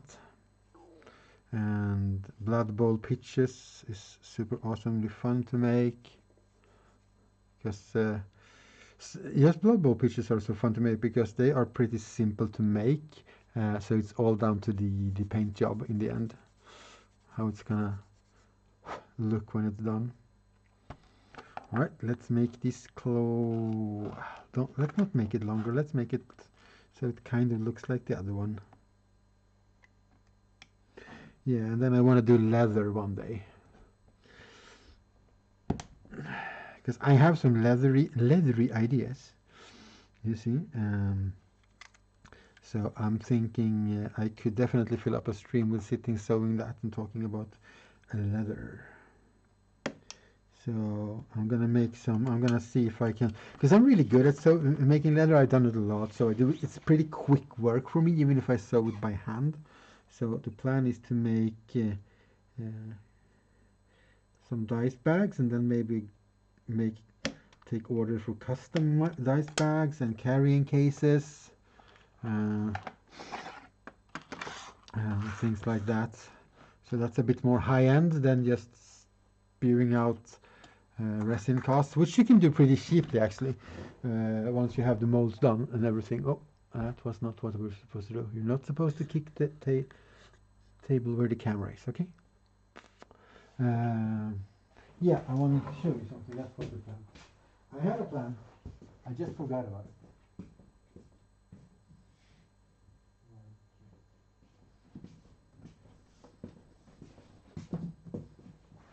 Like this old one. Oh, how is that? Might have to adjust the camera to a little bit more altitude now. Let's go higher up. Oh, hello. You can see yourself now, chat. A little bit anyway.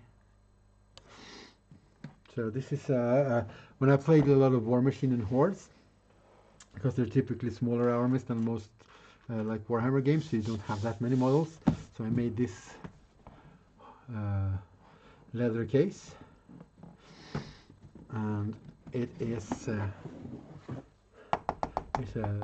sheets of there's a piece of sheet metal at the bottom, dressed in this fabric. It's a bit dusty from standing around, I guess.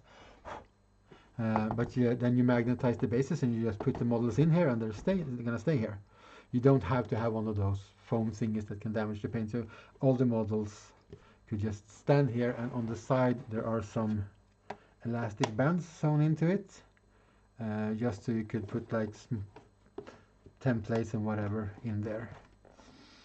So things like this, but this is making something like this would definitely be a commission work, because it's a lot of money involved in this, and I don't want to like carry them in like have to store them and stuff. So that would be on a need to, I guess. But dice bag, everybody needs dice, especially if you're gonna play Warhammer 40k and play orcs. You're gonna need dice bags for sure, or a box or whatever. So there are some other small fun projects. Let's see, did I screw up the focus? No, it seems to be working. Good. So yeah, but yeah, making leather things definitely gonna happen on a stream in the future, not too far away, I hope. Making dice bags and leather masks. I showed off some of the leather masks and goggles and stuff earlier. Oh yeah.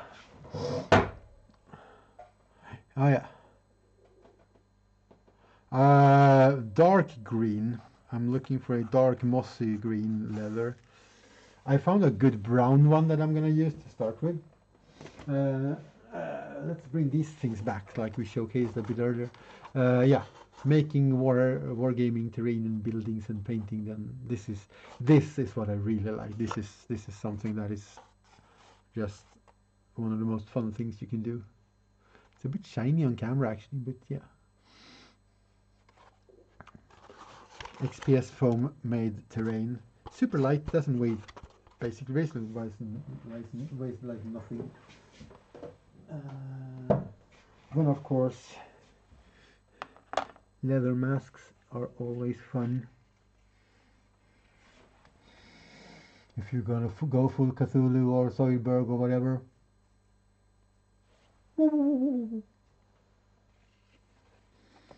So I made a few masks on stream like last year, so I definitely could do that as well.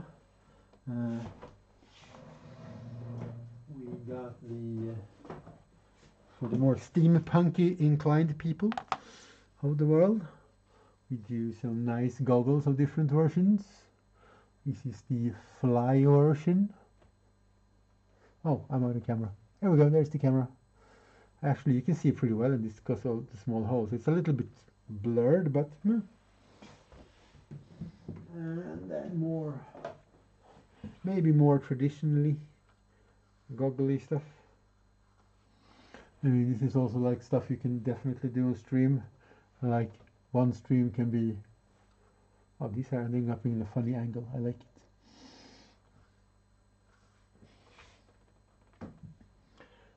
So that's the leathery parts. Yeah, so dark mossy green. And of course,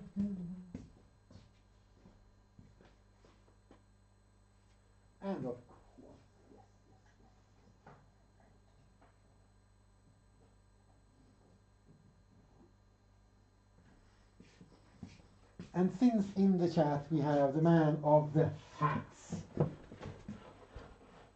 we gotta do hats. And also, this is my first emote. It's me with the clock hat. There's a new battery, but it's actually a working clock. Leather hat with a clock. Next adventure in the room of things, you shall have a look. All right. So yeah, this is good. Now you know what time it. Well, if this was on, it would you would know what time it is. We could definitely do a stream on making a hat, because making one hat doesn't take that long. Well, it takes a few hours, but it's not immensely long. But yeah, there you can see there's actually a camera in there. A clock in there. So it actually does work if you just put a battery in it. And those, for those who are more inclined to the prettier things in the hat ones, you can always put on a mini hat and be extra fancy. Also, semi-lurking. Oh yeah, go on, lurk a lurk. Yeah, I thought you would. I brought out the hat just because I knew you were there somewhere. I figured you liked the hat. I don't know where I get that from. You know, I don't know. I have no idea where I get that from. Why you would like a hat? Just a pure coincidence. Lucky chance. All right, let's stop hatting around a bit and just keep cutting out the plastic bits. And look at, oh, there's not much shininess left on that guy now.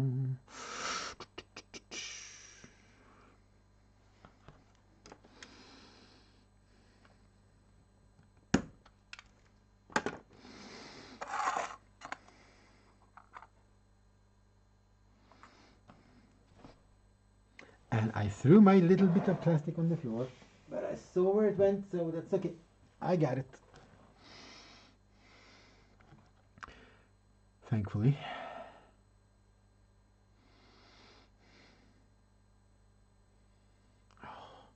Every time I look at it and it's like, oh, that looks like a good angle, and then you try and glue something on, it's like, no, that's not a good angle.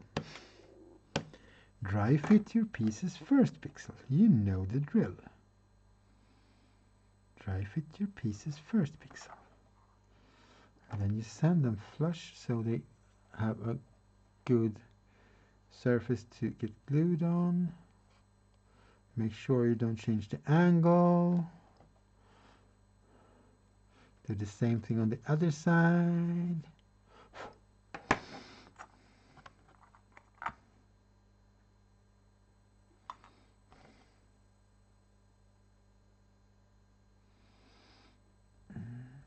Glue, glue, glue, glue, glue.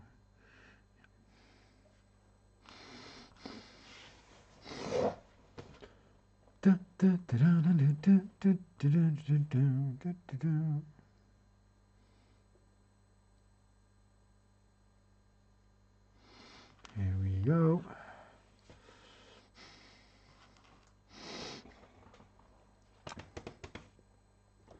Ooh. Almost, it's a little bit of shininess left on the top here, just a little bit. and nothing else. So basically what we're doing is this or that, like a claw for 2 claws for this guy who doesn't have any more melee weapons. He has these machine guns instead, these big shooters. So he can advance and shoot, shoot, shoot. Taka, taka, taka, taka, taka, taka, taka, taka, taka, taka, taka, taka, taka. In the truest way of the orkiness. More taka.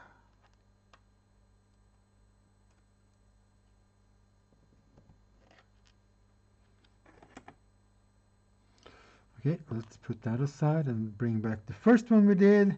Because this white plastic bit, I moved around the camera again because I wanted to show big thing. Here we go. This plastic bit is a bit thicker. So what I'm thinking is we'll just file that down. Okay, lurky and watch the YouTube doobie. Go on.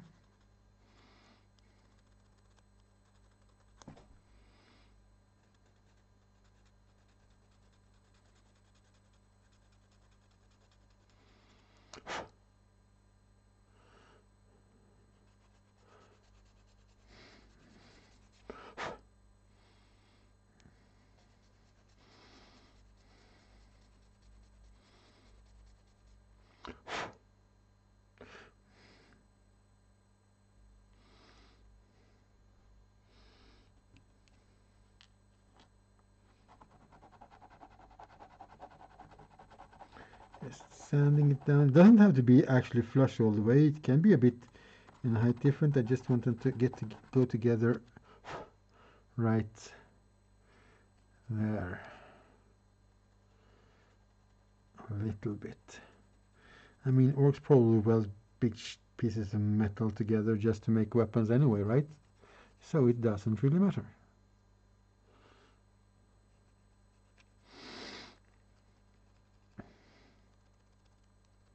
Yeah, so after the stream today, I'm gonna be cutting out some pieces of leather and bring some sewing kit stuff with me home so I can sit down and sew a bag or two as a prototype. Diced bag. It's gonna be fun. Like that too. Yeah, but before that, I'm gonna take pictures of all the things that I've most of the things that I've shown because I need to put it up on in my Etsy store with the goggles, and I have more goggles, and there's a bunch of necklaces, wire necklaces thingies, and so I have a few things that I need to update my shop basically.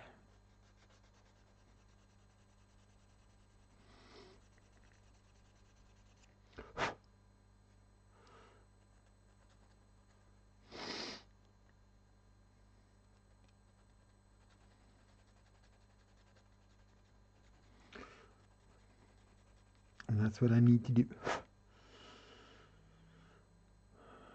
So I can get more money in and stuff. Yes. And then I also need to, there's so many small things to do sometimes. But, you know, so you have to sort of segment everything up and figure out what's more important. And one thing that I really need to do is to make a blueprint for a project that I'm doing. I think I posted it on my Instagram. I made a little dice box for Blood Bowl, which basically has specific shapes that fits the dice and some tokens. And I was like, oh, I could make these and sell these, but it's like, it's gonna be forever to. It's gonna take me forever to save up the money, not right now anyway, to get all the materials for this. So I was like, if I do a prototype of this and figure out what it would cost, I could actually do a Kickstarter with this, basically. So there might be a Kickstarter if you're playing Blood Bowl and you want some really cool way of storing your dice. There might be cool things coming your way if you're interested in such things. But we'll get back to that once that project gets closer to being done. All right, we now have our claws. We're gonna maybe soften up the edges here so they are not so sharp. But I also think we need to put these things away a bit, because I do think, and we're gonna need a, do we have a number 7 brush here? Is that a number 7? No, that's a 4. Where are the 7s? That's a 4. That's a 7. Brand spanking new. Just get on the first layer of paint of on the first little deff thread. This is an exciting moment. So pistons are going to be, well, some metallic colors. These are obviously metallics. Parts of the smokestacks here, the exhaust pipes will be metallic. The wires will be in some kind of a dark gray or black. Yeah, some of these joints might be a metallic disc or something, or at least quite rusty. This will be, I don't know yet.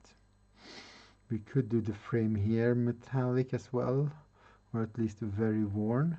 But most of it is going to be based in a nice brown color, which I'm going to use for the base, as a base for the yellow that this one will become. Let's move the camera back to where do I want to sit and paint. Is this a good paint place for me? Yeah, a little bit more this way, like there. Here we go. All right.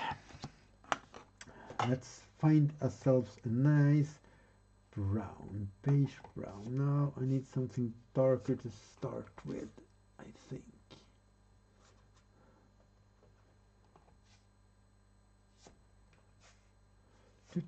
Oh, that's a bit too dark. So it's probably going to be a couple of layers of brown on all the parts that are going to get yellow, and that is most of the parts. Yeah, this palette has still a room of it aplenty. Some water there and a bigger bowl of water to clean the brushes. And a bigger bowl or something. Let's take one of these.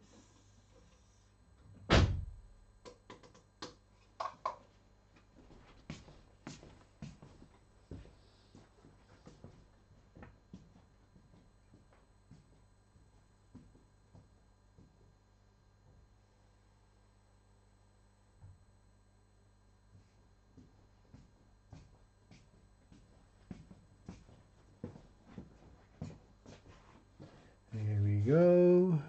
Some nice clean water for now to clean the brushes in. Yeah, that's about it. It's a little bit shiny here, so I'll see if it works. Otherwise, we might have to wait a little while. But it should be totally dry if we start to do all of the other things. You know what?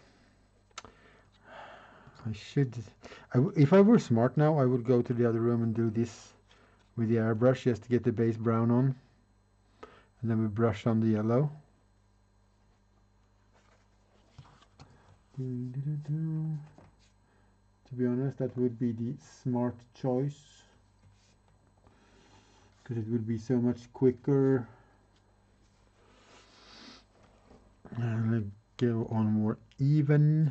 The yellow can be a bit splotchy, that doesn't really matter right now. But I also want to do this on camera, and I don't want to move the whole setup into the other room right now, so.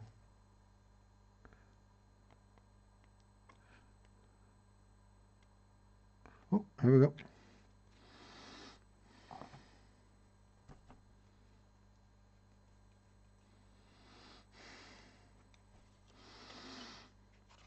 And since it's going to go on most of the parts, I'm not really going to be that thorough when it comes to where the paint goes. I'm just going to slather this on. I could even go for a bigger brush actually in this one.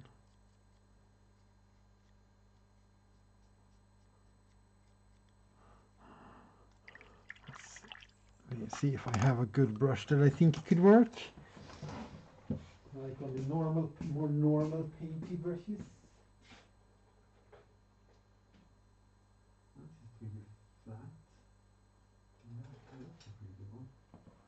Let's try this one.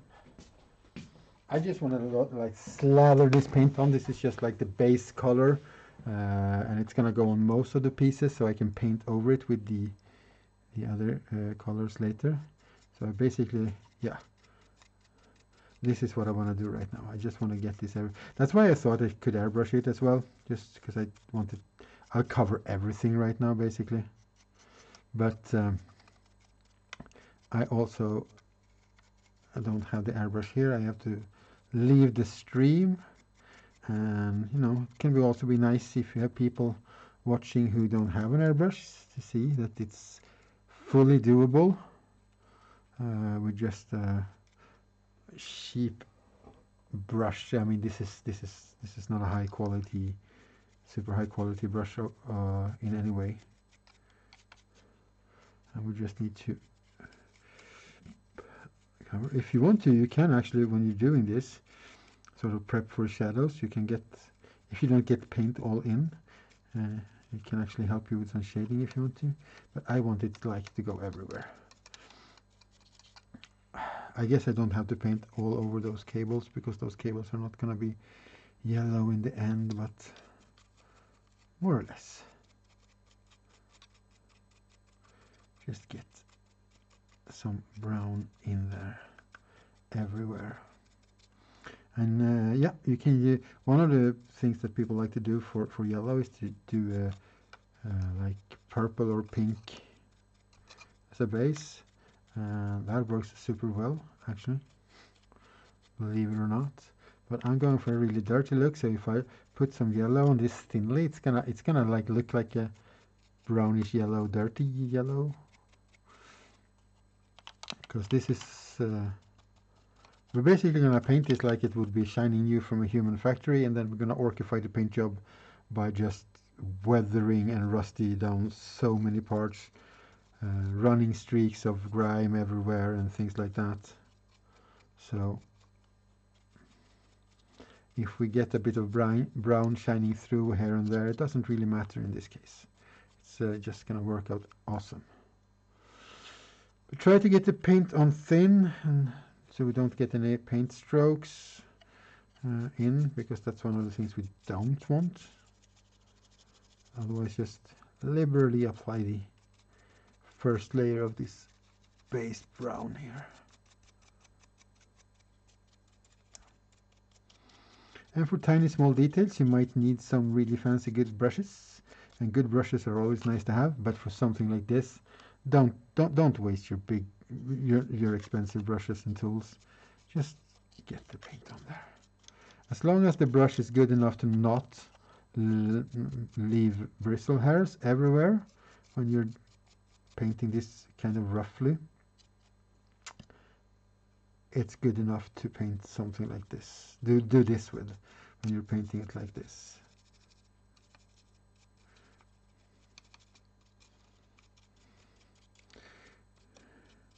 Oh yeah, we have some of these joints and balls, and these rings here are actually going to be metal as well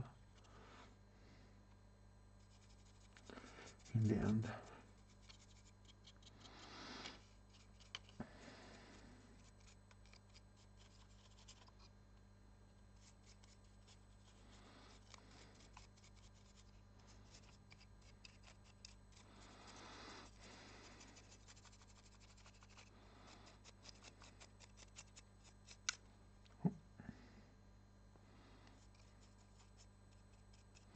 I also need to buy some plastic glue for the next ones I'm going to print, because it's ABS plastic, so you can use plastic glue to put them together, so I don't have to worry, because these are done with super glue or CA glue, so it's a strong bond, but it's also brittle most of the time, so you can accidentally break things off. Plastic glue like melts the plastic together, so that is if you can use it, it's probably a very good idea to do that. But I had no plastic glue at home, and well, budget, blah blah blah, money.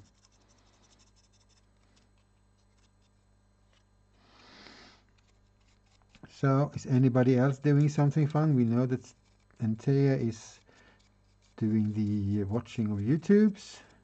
Anybody else watching something else? Anybody else painting something while they're watching? Or what are you guys up to?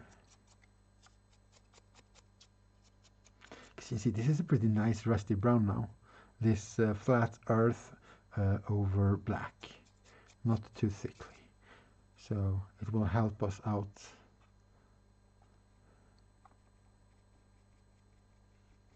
Yes, adding a dash of water. See if that was too much water. Yeah, that was a little bit too much water. Let's refill the color. You're playing games? All right, nice. Oh yeah, you said that earlier that you were gonna play. Are you beating somebody back yet, or are you still getting smacked around?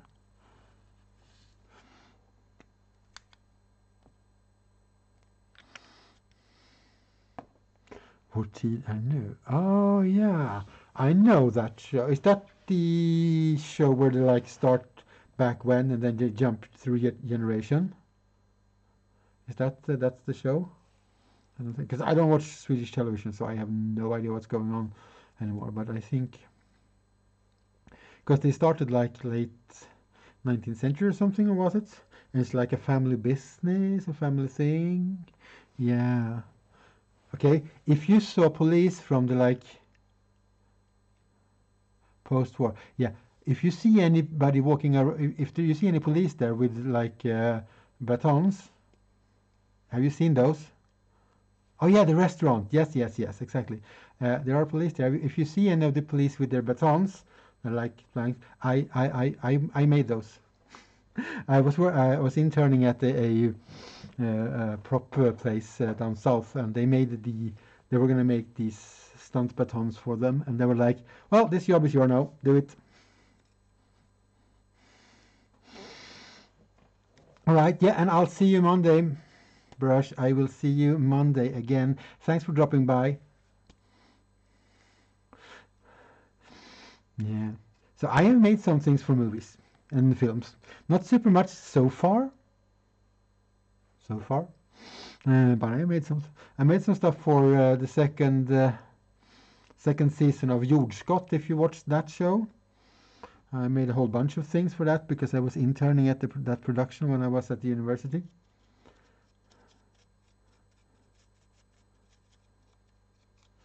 I mean, the first season of that show, Jordskott, was filmed in Sala. That's where I live. So yeah. And the second season was made mostly in Stockholm. They were in Sala for a couple of takes, though, for the second season as well.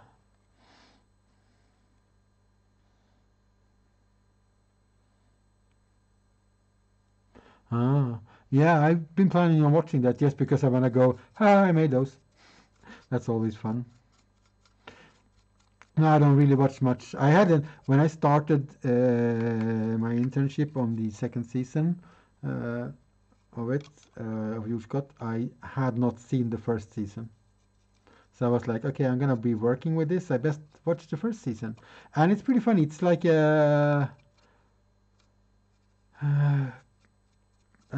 detective cop show with like some supernatural folklore-ish additions to it. It's pretty cool, actually. I was surprised. I really liked the first season.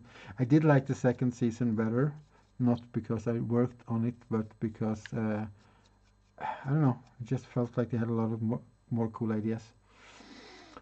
The funniest part about oh, it's also from the university. You see, yeah. Now the funniest thing about watching the first season was, of course, it was filmed like in the town just where I live. So you're like, oh, that street and that street, and then, you know, in movie when they edit and they like we film here and then we pretend it's over here, and we're like, you can't get there by going there. That doesn't work.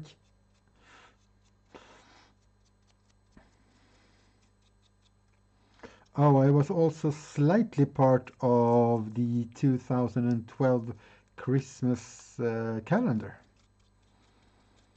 Mostly as helping out because they were filming inside the mine where I was working. But I did one thing for that. Yeah, I made a torch thingy for that show. Oh, phone call. Yeah, silly phones ringing.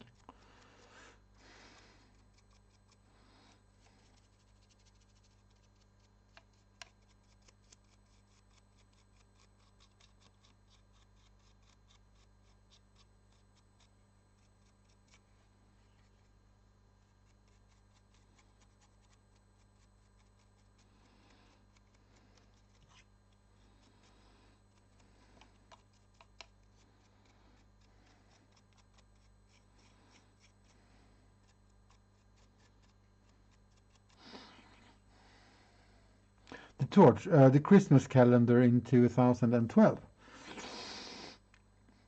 Greveholm, the second time they made Greveholm for it.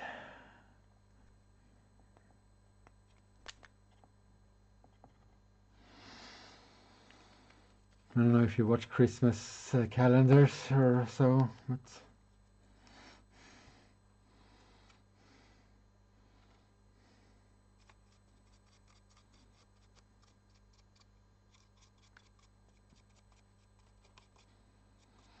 so yeah, there's a bunch of kids running around in a underground place, and they come up to a really big hole in the ground, and they throw down a torch, and they were like, "We need a big freaking torch," and the rest of the people at work was like, "Okay, we can ask this guy because he does fire stuff." Oh yeah, I do fire performance stuff as well. Though that was quite a while ago now. I should practice a bit more just to keep up with it.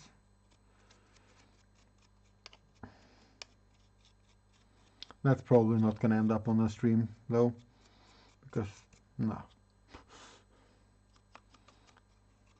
All right, so look at this brownie boy. He's all browned out now. We could actually keep doing this with like the yellow as well to get most of it done. But we're going to do a little bit of highlighting and shading underneath things with yellow, but we're going to do most of the shading with like washes and things, because I want to get all the grime and dirt and things in there. But yeah, I soon have 10% of my orc army done. Well, my first orc army list done. Because it's 9 of these and then 1 character in the list, so 10 models. So if I make 1, I have done 10% of my army. Actually, I have more than 10% because 1 is almost built as well. Go. Most of that is also dry because these paints are pretty quick to dry.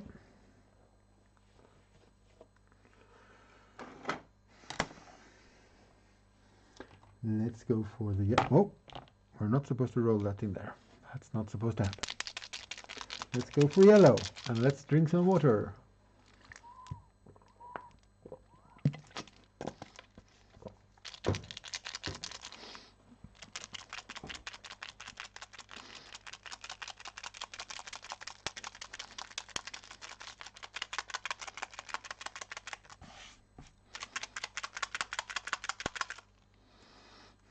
Yes, hydrate. Hydrate yourselves.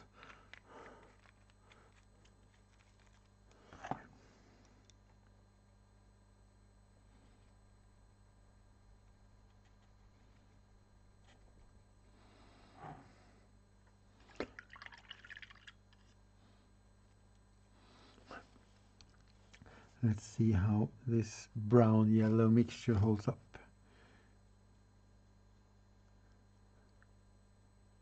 And it's the same here. You could just airbrush this on and it would be so much simpler. Yeah, but this yellow, I need to shake this yellow more.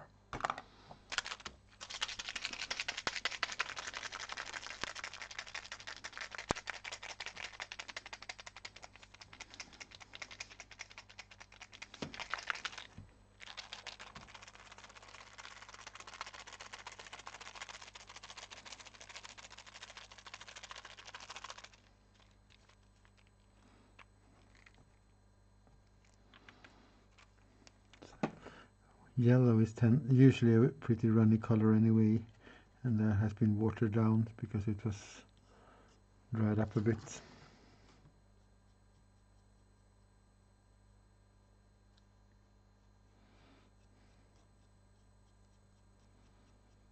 You can see, yeah, you know what, we're gonna do the first layer with yellow and a little bit more brown in it.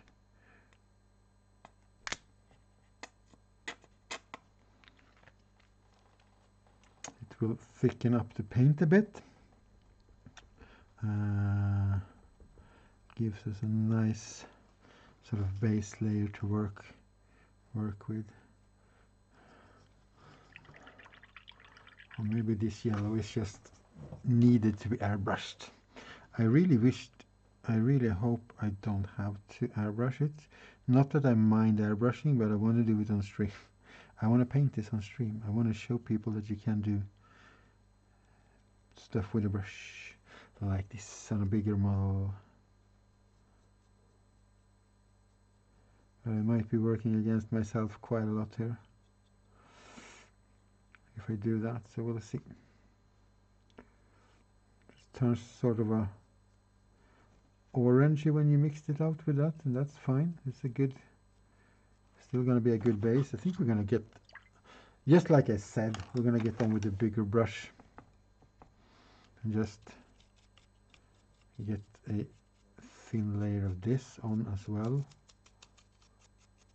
because most things will have this color. It's easier to go back in and pick out the things that are not this color than trying to avoid them right now.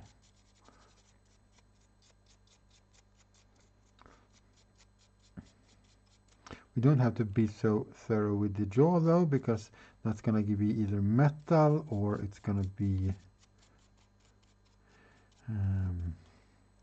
like checker marks or something, which are very orcish.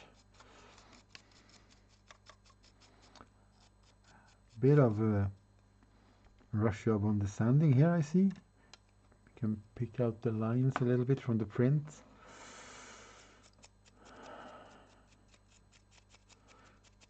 You should be thorough when you sand things. It's just how it is.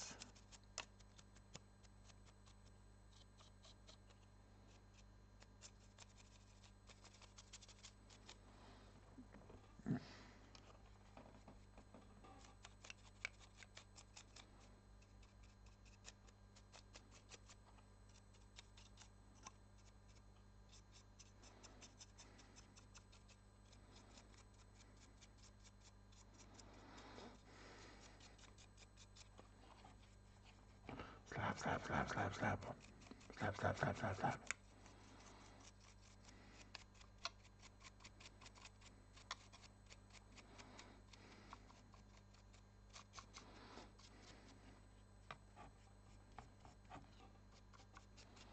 Slap, slap, slap, slap. More paint.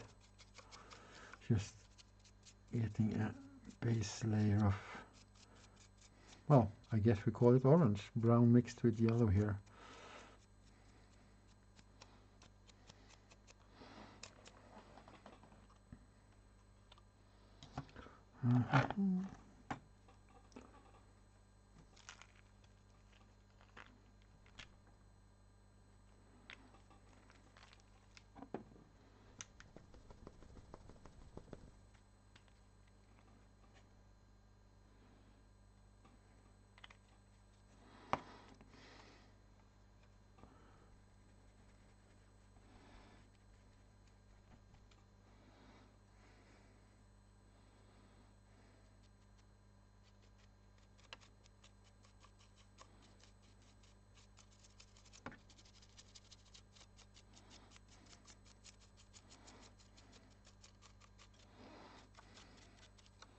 So very orangey color. It's also nice if you want to paint orange to just mix yellow with a brown, because oranges, like yellow colors, have a tendency to be quite runny and hard to get good covers with. So if you want like a full cover orange, this is a good combination to use.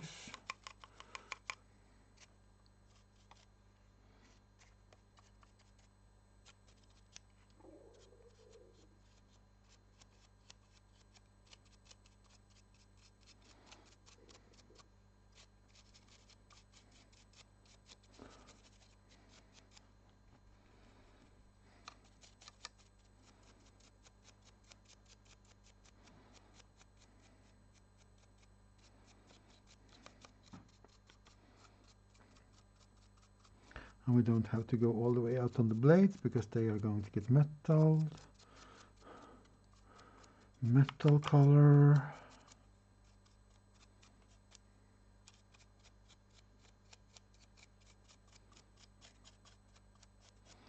The saw blades will have some kind of paint.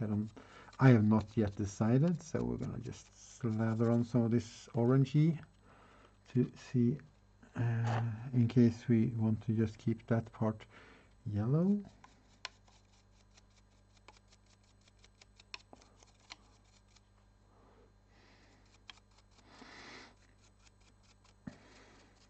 No, so hopefully in the future there will be more things that I can say, hey, I did things for that, because I really like. It would be really cool to make more movie and television production stuff, or theater stuff, but too, or any stuff really. But TV and movies, they're like they're there, and then they're gonna be there for like ever. So that's very cool.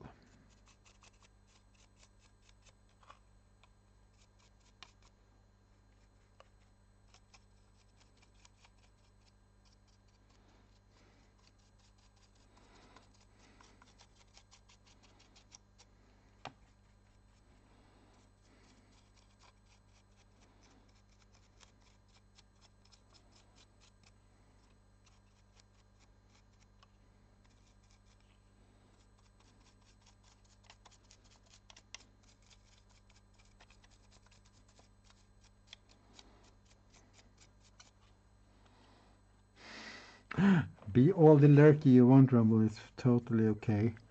I'm quite quiet right now anyway. I noticed, because I'm so focused on finding all the little spots where I want to put down the orange. But feel free to be as lurky as you want. Until next week, I will make a lurk command as well for the lurky crowd. Just have to figure out something funny to say about it. Because that's the thing. I wanted just to say, this person has gone lurking. Seems a bit boring. No? It's off in the lurky land, or I don't know. Something.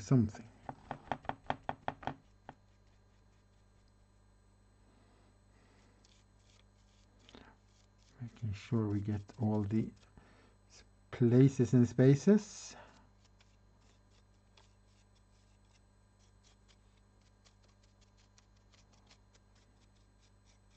Or at least most of them, so we don't have to go and like redo anything in orange and start over someplace.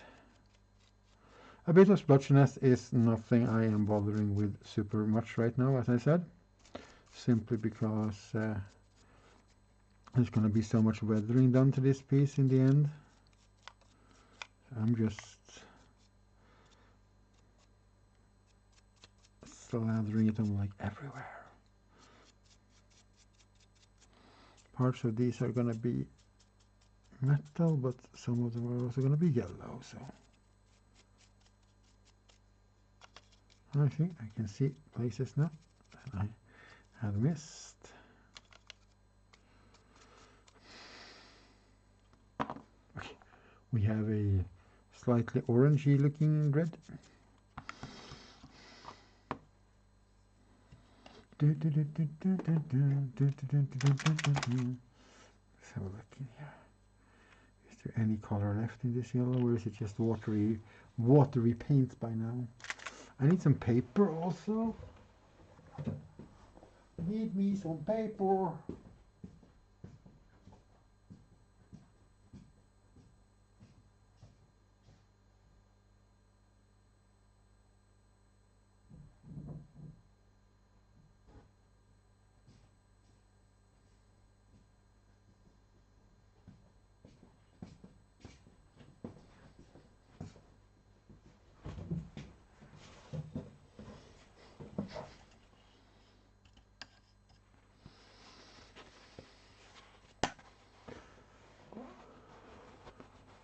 Just some paper to dry out most of the water of the brush, because this paint is watery enough as it is.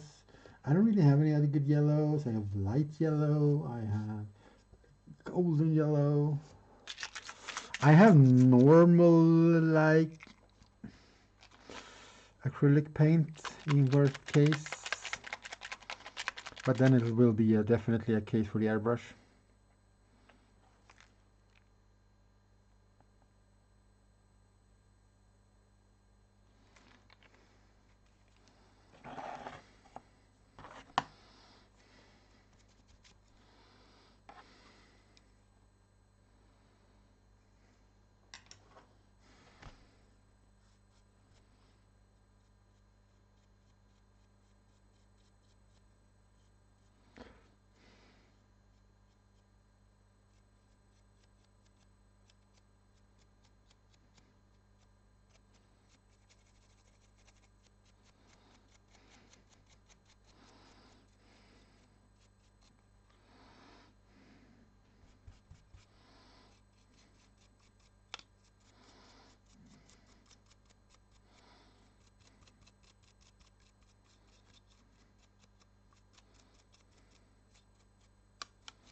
Maybe if I stick onto the being on camera, it will work better for the stream. I don't know.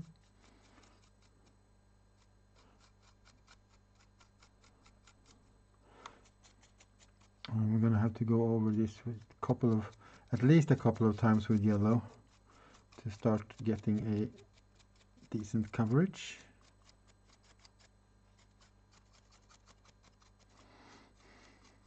Because the thing I don't like with the airbrush as well, it's gonna be very smooth and even. And I want it to, as we talked about, it's gonna be a dirty piece of machine. But also this is gonna take forever. I think we are going for plan B, and that means I'm gonna put up some be right back screen, and I will be right back.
And we're back.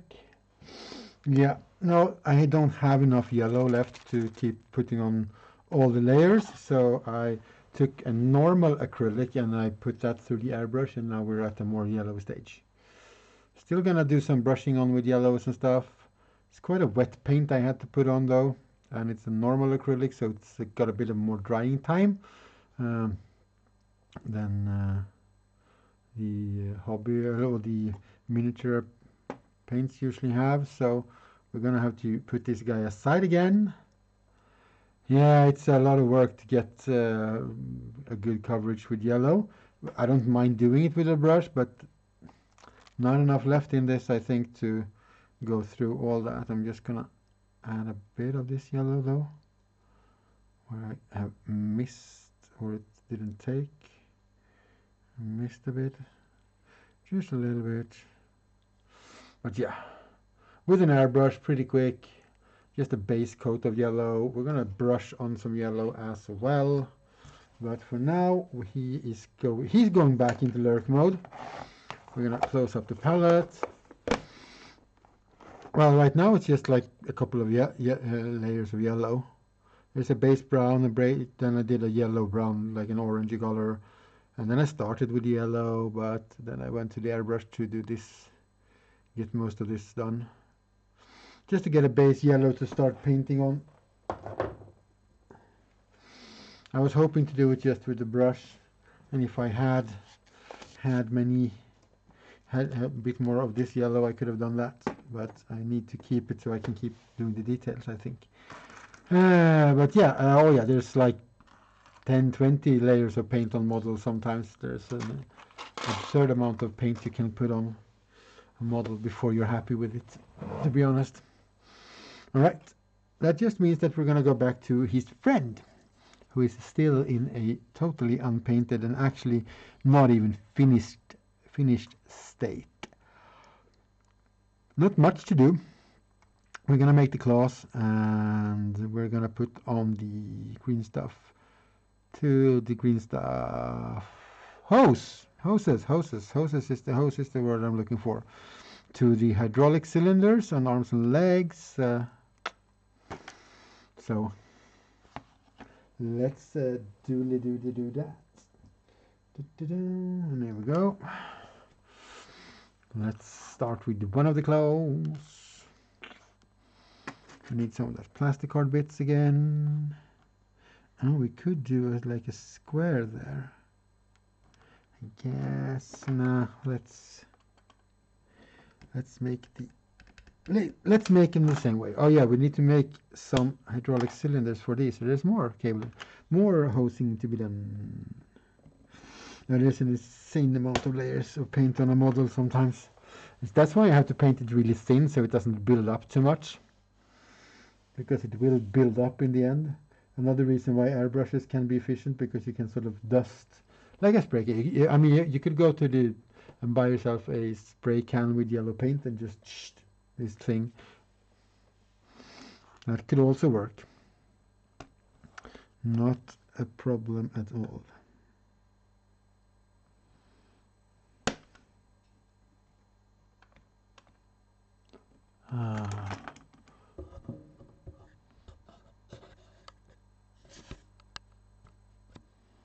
Come on, camera. There we go.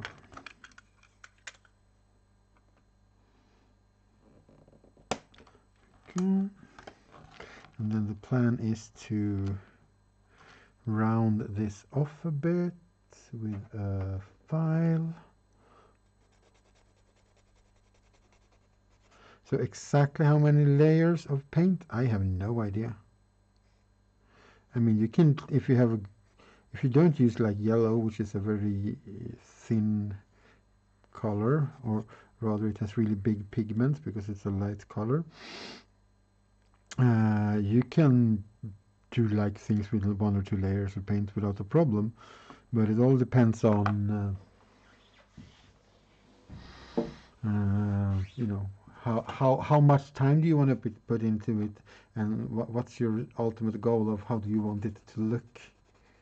Because if you just want to have like some color on something that you want to play with and you don't really care for it, like you don't, for you it's not important to have like super duper duper duper ultra mega quality of everything.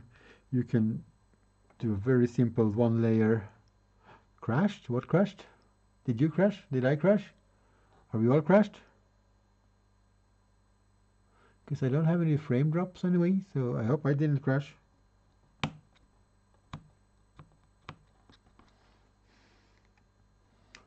Looks good on my end.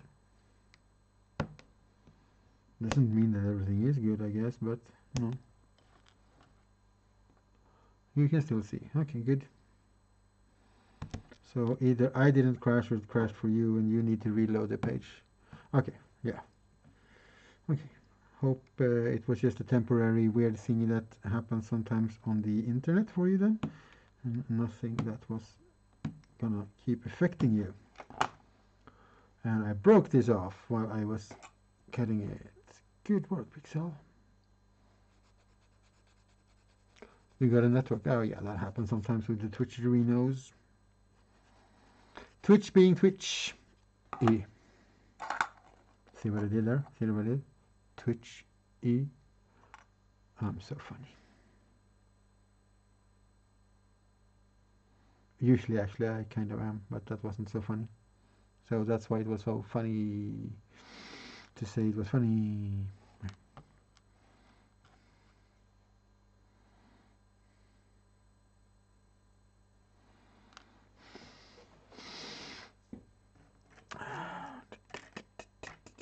Ooh, what do we got here? A split off I-beam, eh? I like that.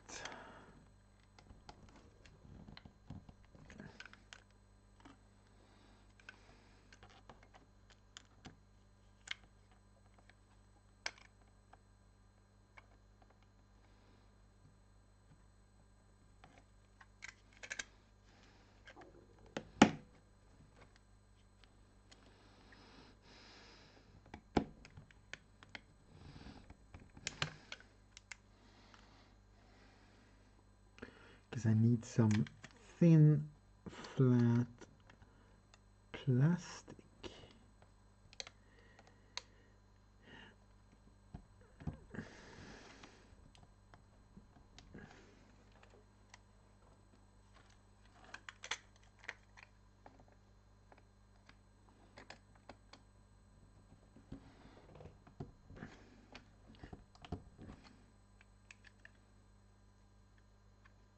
Why don't you just cut through this plastic? Come on, knife. You're a knife. You have one job. Or maybe this plastic is not as good as the one. Okay, I was hoping not having to use this plastic, but okay. Let's use a bit of this.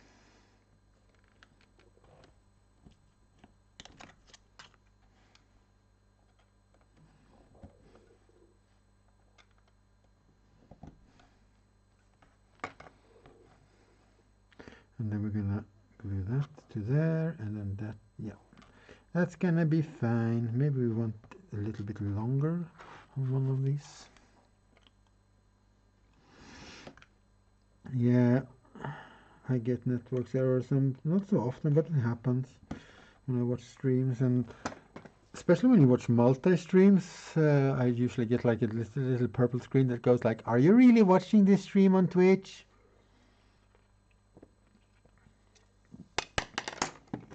Oh.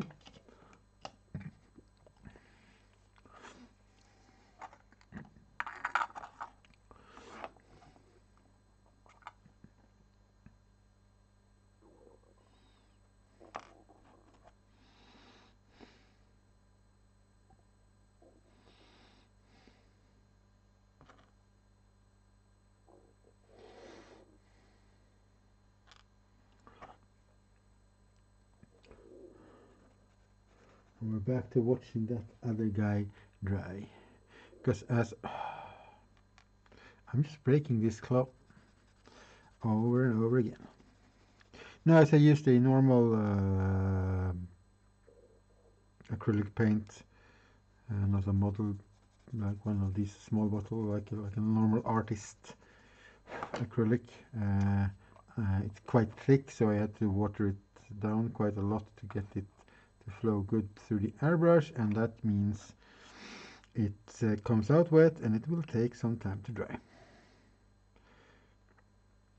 If you have a good, if this would have been more often good, I could have airbrushed with this, and it would have just got on there and then dried basically super quickly, because the particles or the pigments in the model colors are usually very much smaller, which means they go on thinner, which means they dry quicker.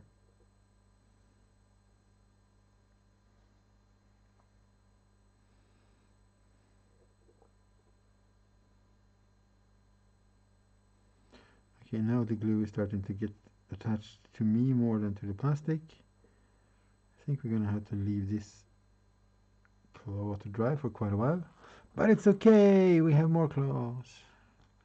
It's okay. Oh yeah, those weren't fixed though, so we're gonna have to do that. Smooth them out in the back.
All right. That seems to be working better. So what I'm doing now is building something that sort of holds on to this claw. And the other guy is so wet, so I can't really bring him up to show you. But I'm gonna put like a rivet there, and like a, so it's like a joint where it can pivot. So I'm gonna put in some small round bits on the side here, so it looks like an actual pivot. Oh yeah, I forgot to snip off the inner corner here to round it off. There we go. And then we'll do the same thing with this claw here. Then we'll put on some hydraulic stuff, and it will start to give some kind of resemblance of a working machine. You love the commentary? Yeah, I love to do the commentary. It's you know, the external, as we mentioned, it's the internal thought process, and you can get feedback on it, and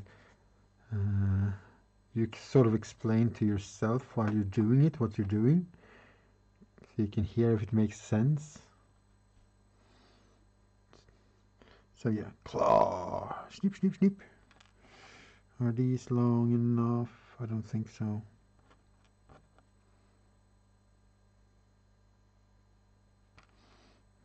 No, it might look a bit off, and I don't want that.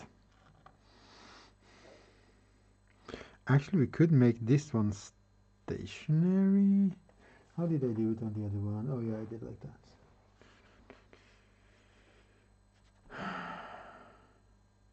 Oh, you know what? I want to try something. I'm gonna try something. So I am breaking it all apart. Yep. I'm gonna cut out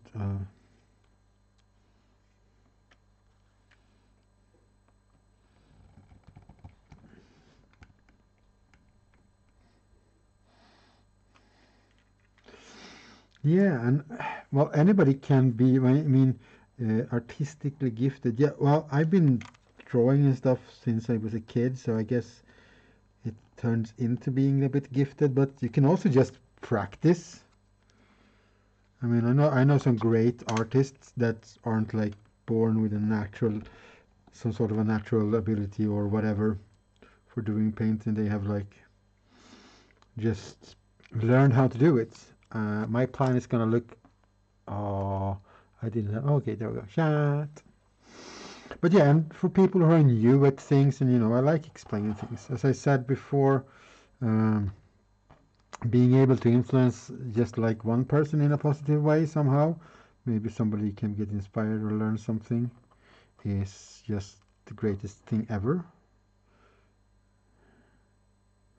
Making somebody else happy just for the tiniest fraction of a second is so rewarding to yourself as well, in my opinion. Okay, so let's put it back like it was. Yeah, so all it takes, even if you're like even a little bit sort of talented or whatever we want to call it, all it takes is a willing, for most part. I mean, it's going to be different for everybody, but for the most part, it's just going to take a little bit of dedication and will and get it done and practice. Practice, practice, practice, practice, practice.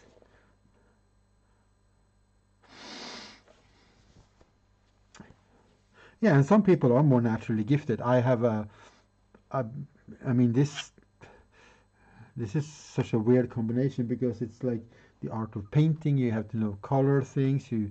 I mean, I have some fundamental basic knowledge of how hydraulics works, so that makes it easy to make and realize I need those details somewhere. So, but for the most part, it's just experience and practice. It's like when you find talented kids. I mean, they are talented, but it's yeah. Once you're gonna get somewhere. I mean, we can look at anybody in any field, and they can be as talented as hell. I mean, I'm not a sports guy at all. I don't watch any sports. I find it extremely uninteresting. But if we look at somebody, take a famous, take Zlatan. Do you think he doesn't practice? I mean, sure, he's good at what he was probably good at his footballing from the start. He probably had it because he liked it, and he did it a lot as a kid. But then, to get to any level in any profession, you have to practice it. That's just it. You have to go at it, and that's the hard part, especially when it comes to art, because it's so easy for other people to have a negative opinion about what you do, or yourself having a negative opinion. Oh, that's awesome. Yeah, I don't do music, like create music or anything, but music has definitely kept me alive more than once in my life, just because it does something to you, like on an emotional level. I love listening to music.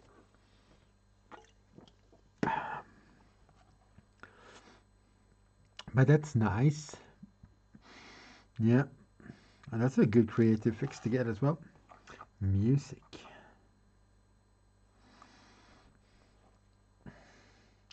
Well, I haven't written. I have done a fair amount of singing, just because I used to work in this as a tour guide in the silver mine, and we sing in the mine for guests quite a lot.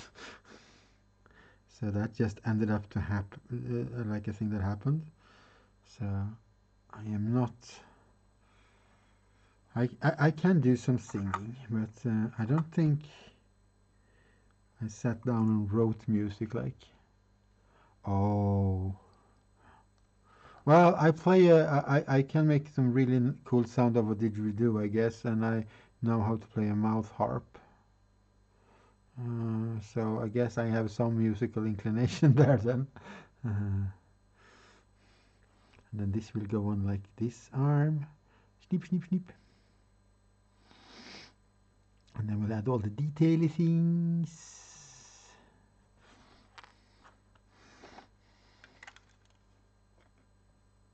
Yeah, when I'm not streaming and I'm in the workshop, I play music. I just recently brought out my old amplifier and speaker that I had at home that we weren't using at home and put out here so I can. And I'm a bit outside the city here, so there's like no close neighbors. I can just blast music as much as I want, as long as I don't get annoyed by it by myself, I guess. So, learning piano, that is cool.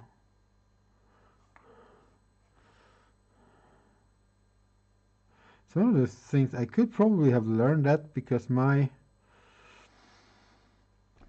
grandfather's on my mother's side, he's not my grandmother, but his wife after my grandmother, after they separated, and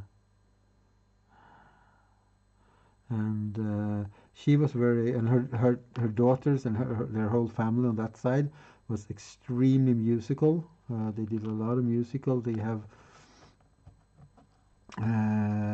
worked on some big musical stuff. So I mean, and I know she had when she had like an electrical organ that I used to play with when I was a kid. So I guess I could have done it if I wanted to, or somebody would have like said, "Hey, you should learn this" or something. I guess I wasn't that interested, basically. A little bit interested because it was fun, you know. As a kid, it's always fun to make noise, so maybe that was just it. Oh, that is very cool. That is very, very cool. I'm actually gonna do some sound recording, talking about music, just for the intro, like the stream is starting soon screen and stuff like that, because so it doesn't turn too boring. So I'm gonna do. I have some sound clips that I've made from me playing a didgeridoo, and so I'm just gonna make some random, slightly melodic things to put in there, so it doesn't just quiet.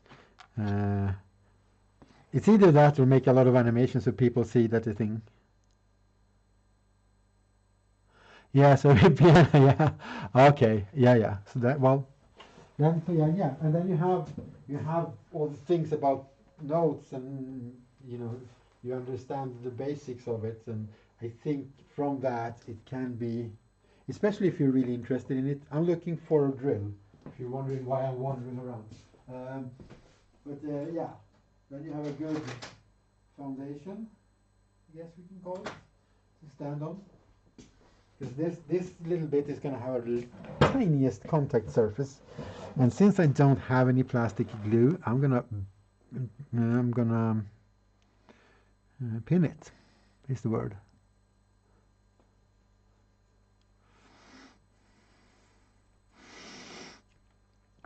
Yeah. Well, there's only one instrument I would take if I ever can buy one. It's the only instrument I'm gonna bother with. Oh, this is too small. That I'm gonna put in some time to practice. It's just fancy math. Yeah. Or math, maybe silent music. Who knows? Now, there's one instrument that I would, if I could ever afford one, and that is the hurdy-gurdy. That's the only instrument that I would be interested in playing. Oh, Avocado Kid is hosting me. Thank you for the host. He's raiding? Why does it say only hosting and not raiding? Weird. Hello, Avocado Kids. Hello, everybody. Welcome in. Thank you. Awesome. How did your stream and how did it go? How far did you get? Did you make cool fire thingies? If you don't follow Avocado Kids, go follow Avocado Kids.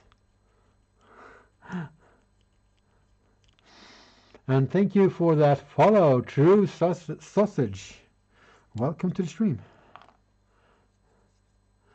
Yeah, hurdy-gurdy is like the most fascinating, weird stuff ever. Hey, Raiders!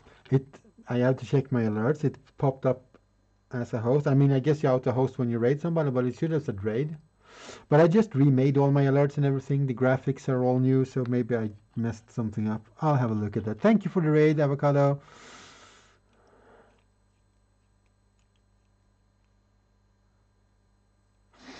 Oh, yeah, yep. I'm happy to share. Here we go. We're having one is drying up. I had to airbrush on the base yellow, and I might have to do another one I see now. Because that's, yeah. Because I ran out, I basically almost ran out of this yellow. So I took a normal acrylic yellow. But they're getting paint on them. And Taya sneaks off to the bathroom. Okay, sneaky sneak.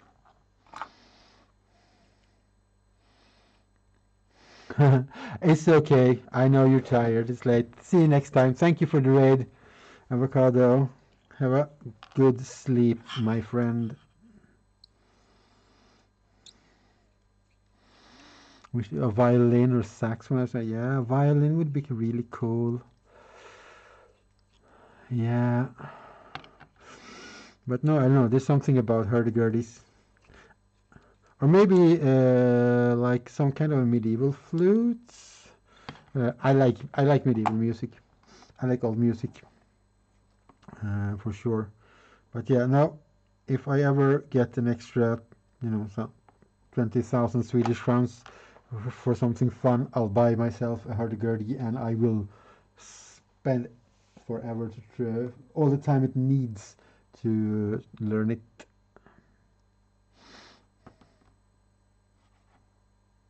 Persian, nay. I am not super familiar with the name.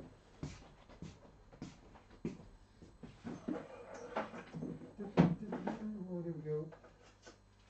I need a pinning pin and I need some clippers. Where are the clippers? There are some clippers. Clip, clip. So, welcome in, Raiders. Anybody who stayed around. This is what we're working on. We're building deff threads, custom deff threads. 3D printed, the black is 3D printed ABS. The rest is plastic card and some bits and some green stuff. As I just popped up here, we have one that has got a little bit of yellow on it. Needs more yellow and more DACA. Yeah, they are super customized. I designed them in Fusion 360, the black parts, and printed them on my printer. And then I put them together, and then we're building the rest on stream. So they are, and the reason why I want to put on all the details afterwards, of why I've just printed the base is, well, there are two big reasons. The one reason, I want them all to look different, so I want to put on all of these things and cut them out by hand. And also, since I only had an FDM printer, so it's filament, so I need to sand this once it's printed. And if I print all of these things, I'm probably going to sand off half of them anyway. You have a stream raiders going on? Oh man, 15 minutes, the longest 15 minutes of your life.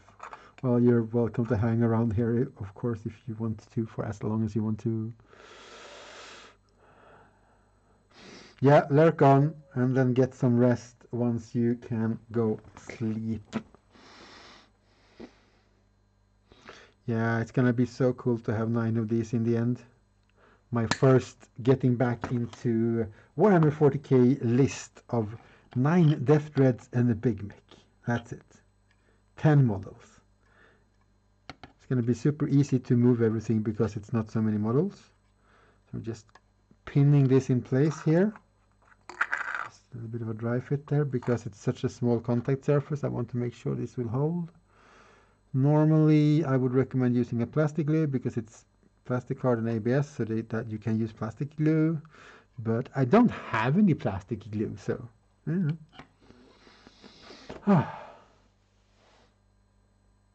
there's Turkish version, Arabic, and Persian. So, oh yeah, straw. So it's like a flute. Oh, cool. I like flutes. I don't have any mouth harps here, and I don't have my didgeridoos here either, so I can't show anything like that off. All right, we need one more claw. Then we need to make all the riveted things. We need to make some hydraulic pistons, and we need to make the cables. Well, hoses, I guess, technically. And we need to make some kind of a magazine or band or whatever, something for the machine guns, for the big shooters, so they look cool. Yeah, it makes it so easier, and the fact is, I'm trying to build things for a living, but you know, economy is what it is with the pandemic, and I haven't. Normally, I would have worked all summer as a tour guide, but tourism closed down, and I didn't really have much of an income, so I couldn't just run off and buy a whole new army. And they were like, "We're gonna start up playing again, so we're gonna do like a small tournament thing with 1,000 point armies." So people can get back into the game and don't have to spend a fortune. And I was like, hey, I have a 3D printer. Filaments are quite cheap. Let's do this. And then I made an armor list and I realized 1,000 points, you can get away with 9 death dreads and 1 big mech. And then you can easily expand. You can put in some of the bigger dreads and walkers, and you can just still have the same theme and a low model count. So it's really cool. Yeah, yeah, yeah. Well, I've seen some. There are some mechanized orc lists that I've seen that play a lot of death dreads and killacans and stuff, maybe. And then you have some speed freak lists I've seen where people use mostly like car, the little buggies and things. But yeah, when you think about orcs, you usually think about well, this kind of guy going full Daka, just shooting at everything and missing all the things, but still making a lot of funny noises. But yeah, hordes of these, like 90 of these at least, running across the table. I do have a speed freak list I'm working on as well, but that's gonna have to wait because it does require some buying of some models. But I do, since as I mentioned, have this little 3D printer thingy, also designed and built some custom Orky bikes. I just need to convert the Orc boys to ride them, so I can do yeah. Necessary is the mother of invention, right? I can't buy an army. I want to play an army, and I love orcs. I love orcs in 40k. They are just fantastic. But as I had the possibility, oh yeah, I did a whole night goblin army, just night goblins for Warhammer Fantasy. 225 infantry goblins, all painted. And then some chariots and stuff. That was a fun army. All the fanatics. Like blocks of like 30 or 50 or something, like night goblins, like dee, dee, dee, dee. It's a huge amount of night goblins. Yeah, but the thing is, the starter box at the time was the one with all the night goblins in. I don't remember. Was that Island of Blood? No, that was the Skaven one, right? Yeah, anyway, you could just buy the starter box, which were pretty cheap, and you got like all the night goblins. So I just bought like 3 or 4 of those, and I have most of my night goblins. Because night goblins are, well, actually forest goblins are a little bit cooler, but there aren't that many forest goblin models, except the ones that ride the spiders, I guess, with the little feathers in their hats and stuff. Yeah, my next army. This is my first. I haven't really expanded this to a 2,000 point list, but you know, I'll add a few more death dreads. I'll add a Morkanaut. I'll add a Mecha Dread or something, and then we'll be at 2,000 points. So it's not gonna be too much. And then I talked about Speed Freaks, but before that, I have the next printed army idea, and that is grots. Oh yeah, this one has had a unfortunate visit on the floor, so I'm gonna have to glue this on.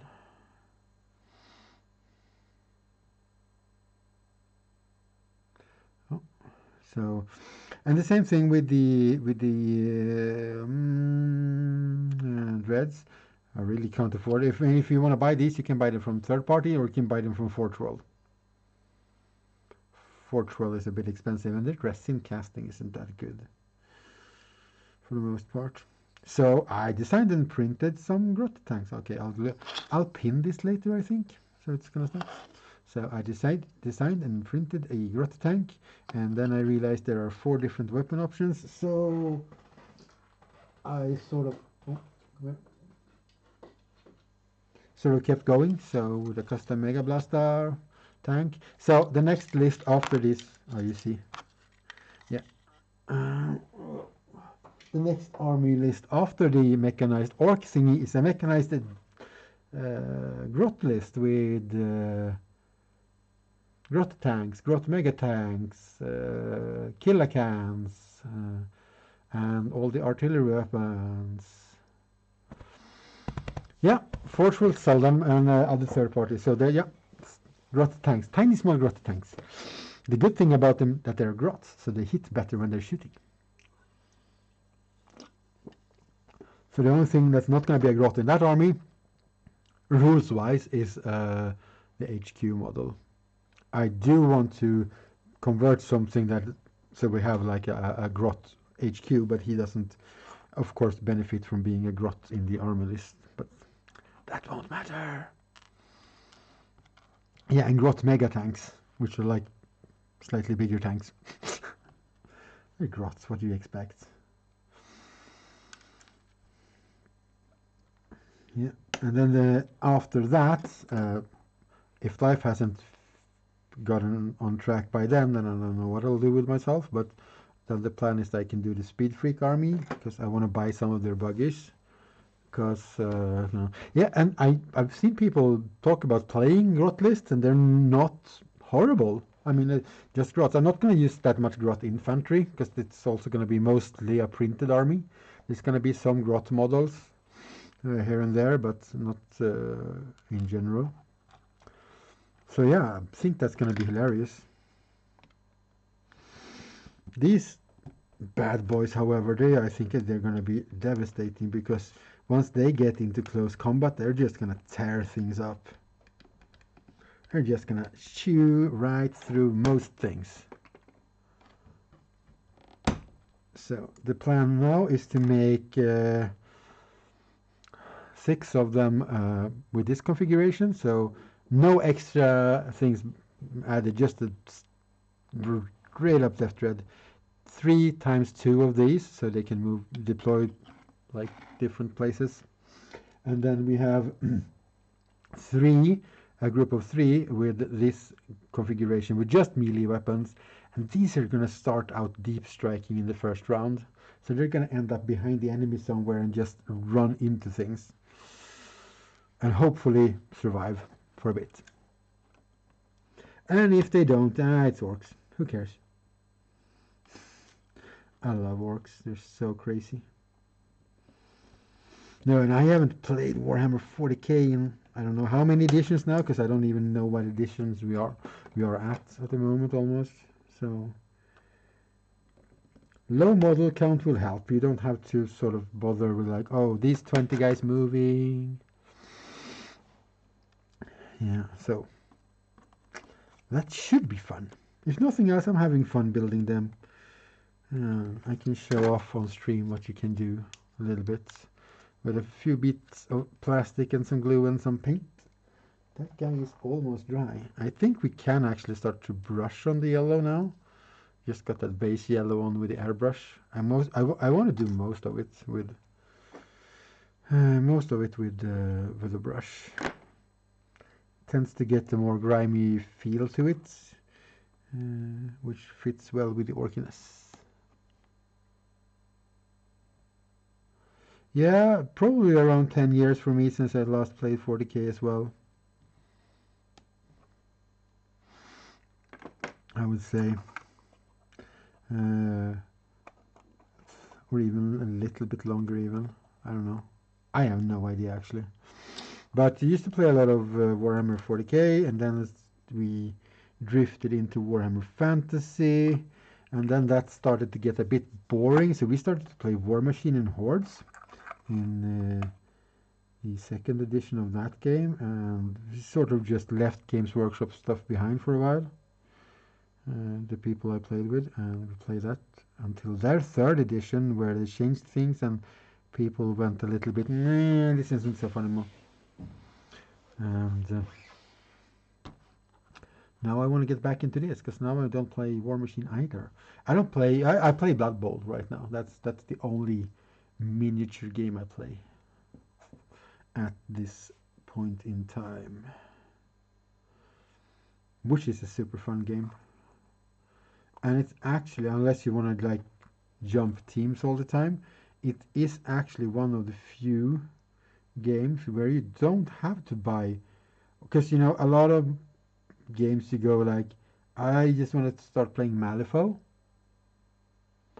If you're familiar with that game, and yeah, I only need a crew box and a couple of models, and then you own 5 factions because the models are cool and you want to try things out.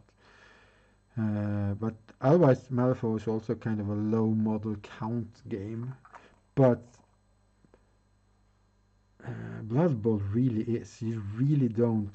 I mean, you can buy all the teams, I guess, but you need to buy like 1 or 2 team boxes, and they're not overly expensive even for being Games Workshop. So you can just buy a team and then yeah, have a good time with it.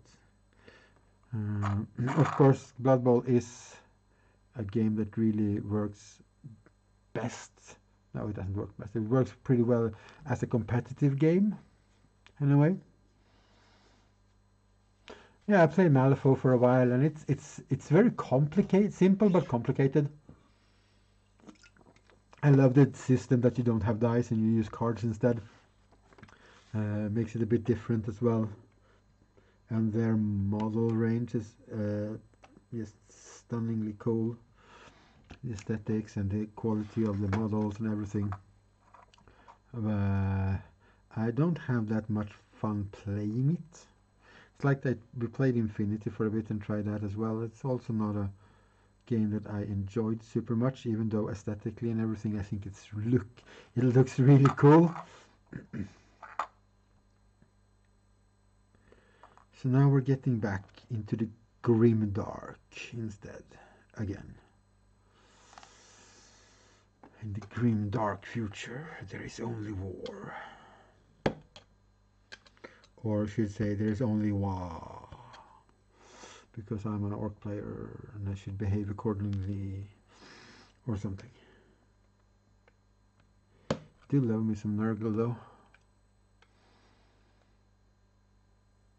Nurgle and orcs are the best. Anything that is green basically, I think.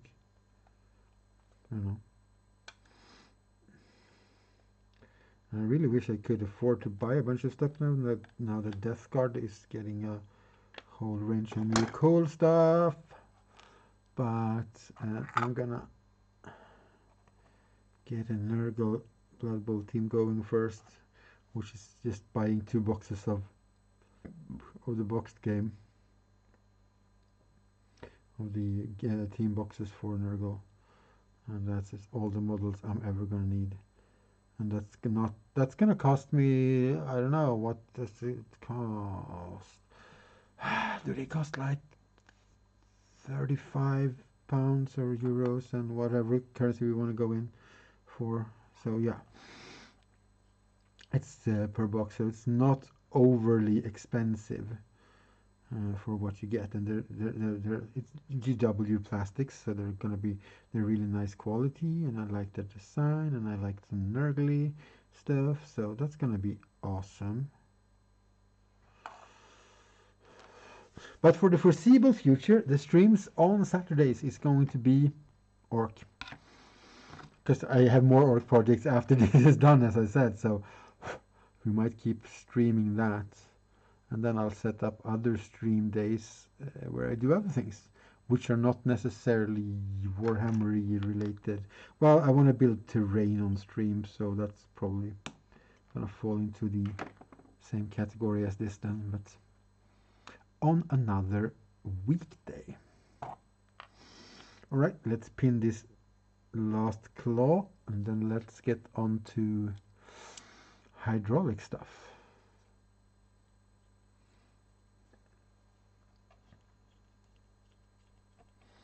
Get it on to the hydraulic stuff.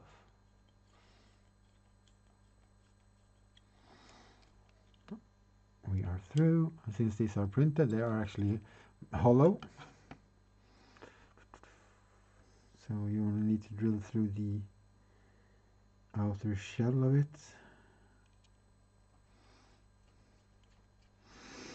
But yeah, if you're not inclined to making 3D models and stuff, you can just go to and you have a 3D printer and you want orcs, you can just go to Thingiverse and download it. I've seen people make not exact copies, but very much looking like GW's Death Dreads if you want those, and you can just print them out. Or you can just support Games Workshop, I guess, and actually buy the models. And as I said earlier on the stream, if I had the money to buy like a couple of Death Dreads every month, I would buy them because they are so cool, those models.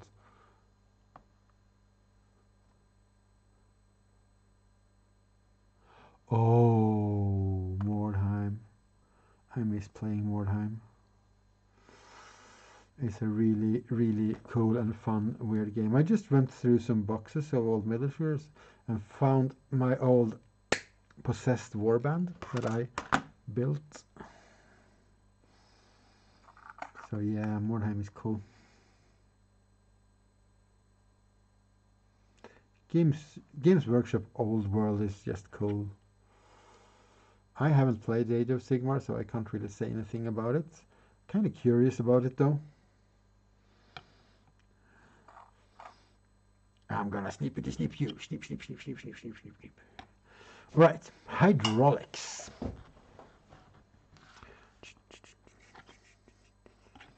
And we have done those with some kind of a pipe. Where is it? There we are. Oh yeah, these pipes are. Yeah, it sucks. I wish they would start it because they have started supporting Necromunda again, so I think they should get back. But then again, supporting Mordheim would be supporting Old World, and I guess they want to keep going with Age of Sigmar more. Oh yeah, we'll get you the green stuff. That's what I got up. Because these plastic hard pipes are not pretty. They're pretty. The hole in them is pretty big. The walls are very thin. I had some other plastic card before, and then you can just they were a bit tighter fit for the other pipes. Yeah, it is. Well, I understand completely why Age of Sigmar happened, because getting into playing Warhammer Fantasy Battles was just ridiculously expensive, because you needed like a 2,000 point army or 1,500 points at least to make like a decent army. With the rules being what they are, you have to have this much percentage of everything. So people didn't get into the game because it was too expensive. So they redesigned the game to be more skirmish. I think they are, because they have been pushing some stuff that they call Old World and stuff. So they are probably, maybe, hopefully making some kind of a Warhammer Fantasy so you can have both games, I guess. Yeah, exactly. I did. Yeah, you have heard those rumors. Yeah, and I've said, because Games Workshop has talked about Britannia, because one of my pet peeves when they did Age of Sigmar, they removed Britannias. I loved Britannias. I loved me some knights. Some amazing models, best plastic models for a long time that they had, and they were super old. So let's hope there will be some old world tabletop. I would love them to reinvigorate the Britannia line, because they have mentioned the word Britannia themselves on their some kind of a preview or something. So I'm hopeful. Okay, so we're gonna cut off 4 of these in about the same length. It doesn't really have to be that meticulous when you're talking about orky stuff. Though you cannot screw up things too much and blame it on orky stuff as well. You have to be a bit mindful. How is the paint doing on you? Oh, you still don't look very yellow, do you? Maybe I need to buy myself a better yellow. Well, at least we got him finished and started painting him. Now I'm gonna try with the yellow I have and see what's going on. Yeah, I had a fully painted Britannian army, which was Not the standard way of doing it, because mostly you saw them like in all the different colors. I just painted like units in like they were all belonging to the same duke or something, so they're all having the same color, but it was really nice. I also missed not being able to buy some of the models because they had some really good plastic models. So Games Workshop, get your act together and bring us back some old world. Ye old world, please.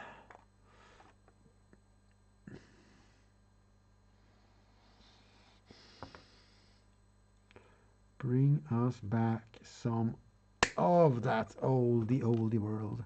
And I think that I don't know if they planned it from the beginning, but it wouldn't really surprise me. They just, they're creating a bit of a demand. They just, we're going to remove this, and everybody goes like, we want it back, and they're like, okay. The funny part is, and you know it. If they bring it back, and then they're like, we're going to sell you this now, and people are going to go, oh, it's so expensive, we don't want to. It's like, but you wanted it back. It's going to cost money. Things cost. Even though Games Workshop has a bit of a reputation for maybe having things that cost a little bit too much sometimes.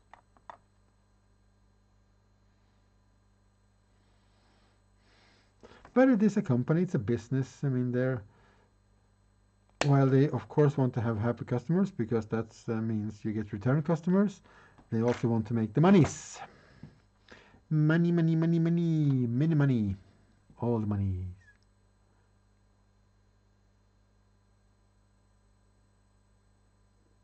Yeah, yeah, that's the funniest part. Like, we're gonna drop Warhammer Fantasy Battles, we're gonna make Age of Sigmar, but we're gonna do this collaboration with these guys and make Warhammer Total War Old World. It's like, what? Wait, why are you okay?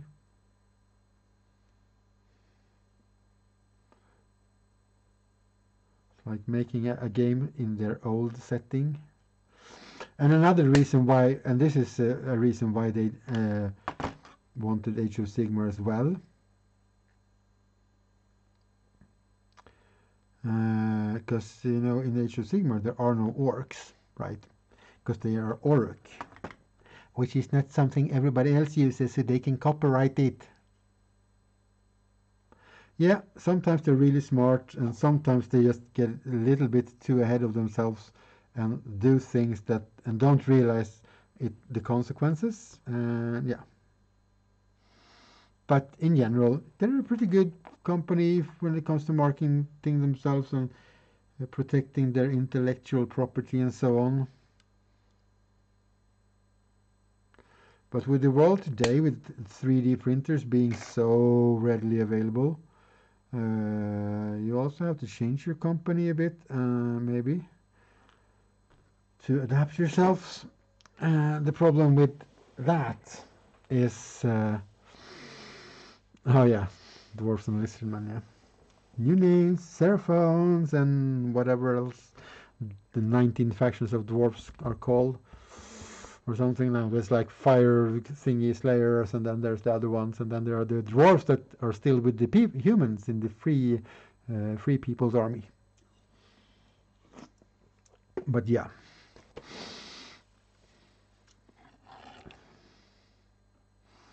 Okie doke.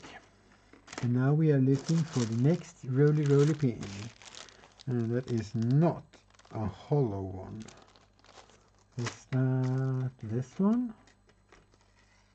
No, that's a hollow one.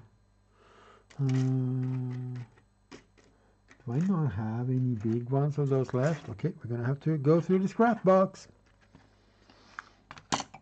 Oh, that's not what you're supposed to do. What? Ah, oh, silly bot. Did you write in all caps? What, where? Yeah. Do you think I should drink water instead of Cuba Cola? But it's so sugary and delicious, but it's a really good idea actually.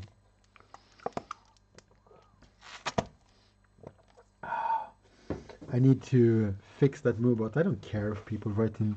I mean, if somebody writes in all caps, I'll probably go like, hey, could you not? But for one thing, Moobot, you are like out of line. We do not accept this around here, Moobot.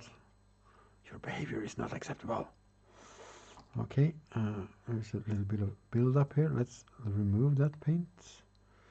Most of this is dry, so we can get back to painting again.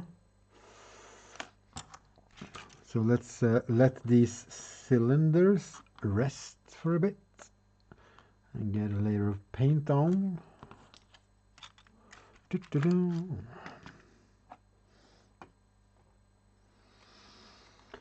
Okie dokie do. Oh yeah, we need the wet palette maybe. Maybe you need your palette pixel if you're gonna paint. Just maybe. We do have some yellow here. Let's see how this covers now then. Yeah, thin layers and this, yeah, this should work. That's good. Let's pour up some more yellow. Shaky, shaky, shaky, shaky, shaky, shaky.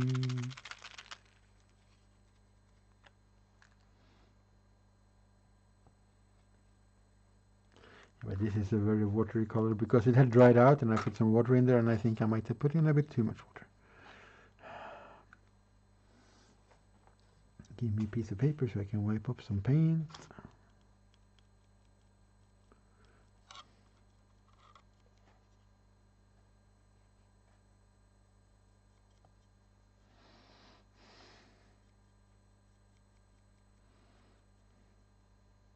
Now we're getting into the more detailing of the painting, so we're trying to not get paint all the way in around all of the rivets and stuff. Actually, we're gonna weather that down so it doesn't really matter, I realize. So we'll go to the other shoulder while that dries.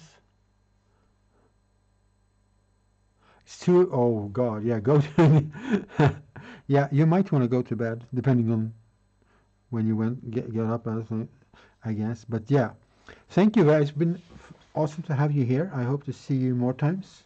And you sleep, have a good night's sleep, or a good morning sleep, maybe it will turn out to, I don't know. Sleep well, get rested, stay safe and all that.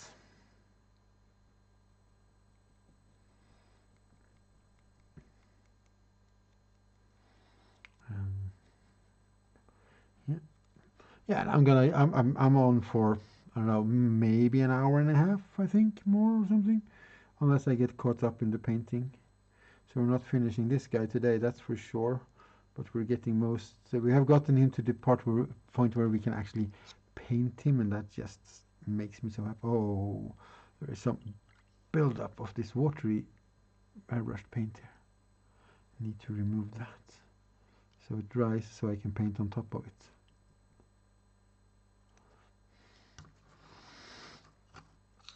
But yeah, if it's 2:30 a.m., you might want to do their sleep thing. For sure. Yeah. And if you can't pop in and have a look anytime soon or something, this is going to be on my Instagram too as well, of course. So if you want to just in your own pace be able to see the progress of things, feel free to check that out as well. Yeah. Thank you very much, and thank you for the follow, and thank you for hanging around and chatting, and I will see you when I see you. Maybe we'll see each other in some other stream, if nothing else.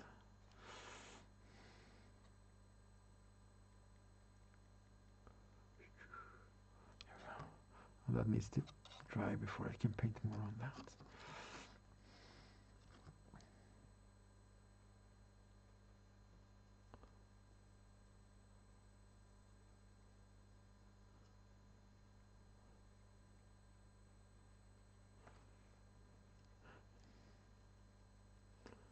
And I all of a sudden went all quiet.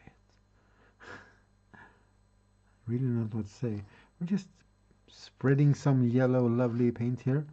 And you can see it's still very thin paint, most yellows are, so we're gonna do layers and layers of paint to get this into some smooth. So I'm more interested in getting a thin layer on than a full covering layer on right now. Just so the next time we paint, the paint is gonna, next layer we paint is, the paint is gonna flow in between the lines that we are getting now. So in the end, it's gonna just even out for the most part. But yeah, painting yellow will basically almost take a bit of time, but it's not super horrible. I mean, if you get a rattle can, it's gonna be easier. If you have an airbrush and a good amount of paint, which I didn't have now, you could easily airbrush it on and make it easier for yourself that way. But yeah, we are going for yellow, Orxis, Bad Moon for Life or something. Actually, I'm more of a speed freak normally, but so I could have painted these red. You can play them as speed freaks, have extra movement and stuff, I guess. But nah, I wanted them to be yellow.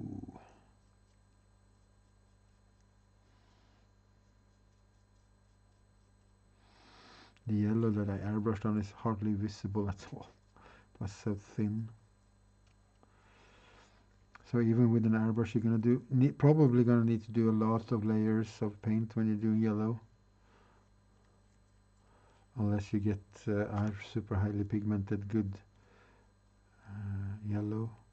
I'm using Vallejo paints, but there are a lot of different options out there. Bone shooter! Oh, you're coming here licking my racing horse? I see. I bet you didn't expect that. Hi, Bone shooter. Welcome. Hope you're doing good.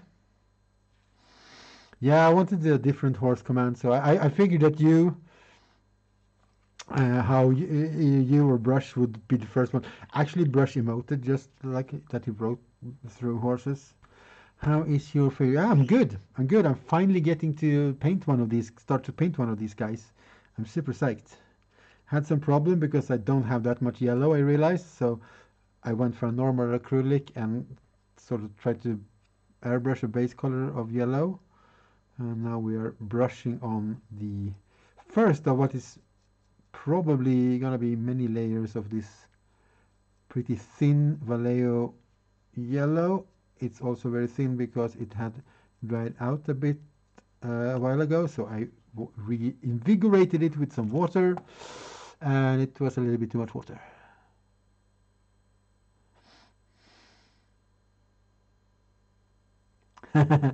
Yeah, but did you have fun? Did you enjoy it? I mean, if you don't have any times to, you don't really have to sleep on normal times because that's when you're supposed to sleep. If you don't have anything to do on the day after, right? He thought, do you think you could really ask in?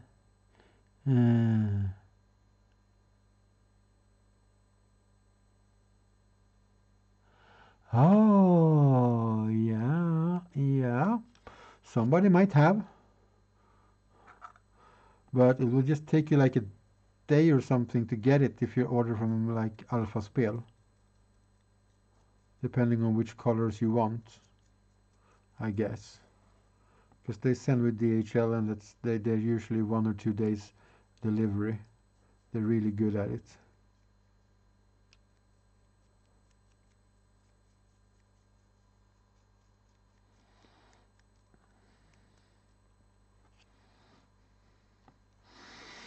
Now, so we're all good here. Horses are freshly scented with the raisin scent and tastes. And things are getting yellow.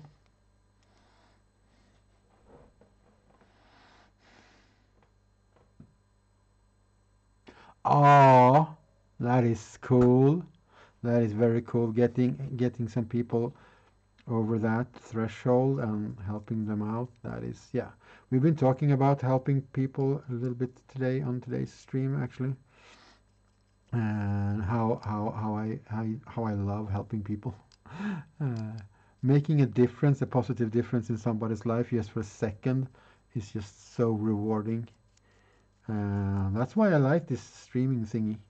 You get to meet people, talk to people, you can give people ideas and maybe the confidence and trying to do things, and you know, Gosh, I'm painting yellow, you know. People usually go running like mad if you say the word yellow and paint the miniatures.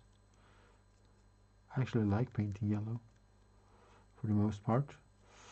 Both this sort of grimy yellow look that it's going to end up having, of course, but even like more good looking yellow, so to speak.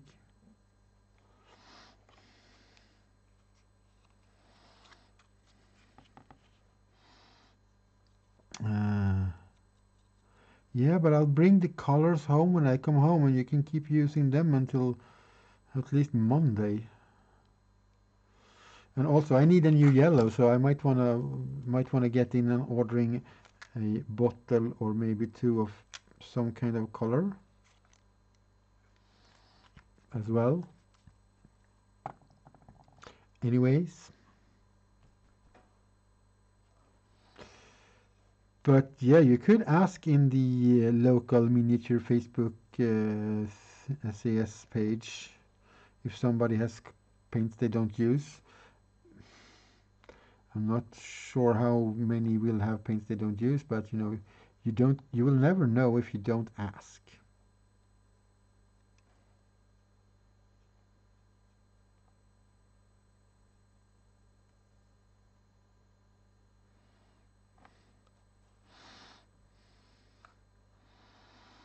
So you're just a few hours away from getting paints. I have the big backpack, so I can bring them back home. And I'm not going to the workshop tomorrow, so you can paint all day tomorrow.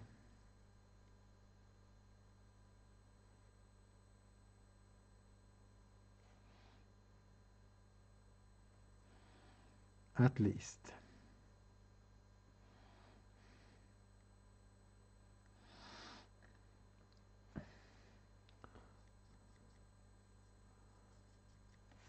So, yeah, but this yellow is starting to be slightly more covery now. It's hard for you to see. Maybe it's still shiny because it's wet, but yeah. Few layers of thin layers of yellow. I, of course, always gonna be about thin layers, but especially when you have to do many layers, like with some yellows or thin paints, for whatever reason they are thin and don't cover well. You want to do it in many layers, you want to do thin layers.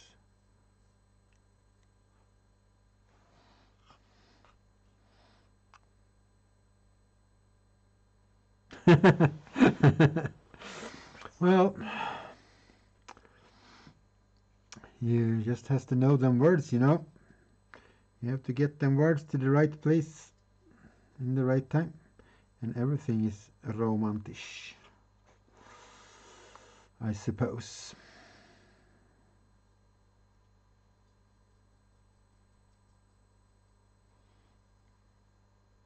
Yeah, because I have no illusions about me finishing this model off. I just want some base yellows in here so I can take a nice Instagram picture. Am I off cam? Okay, yeah, I need to. I can move the cam a bit, and I was just. It was actually me leaning back a lot.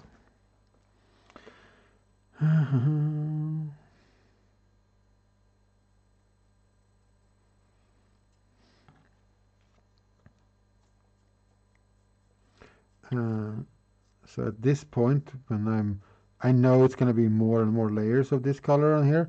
I don't really care about the brush strokes at all because this will all even out once you get to the final stages. I mean, I could go, but it's an orc vehicle, so I could just leave it like were. And then we're going to get back to something I talked about last stream, and that's orky perception versus human player perception. From a lore and Warhammer World point of view, orcs don't care.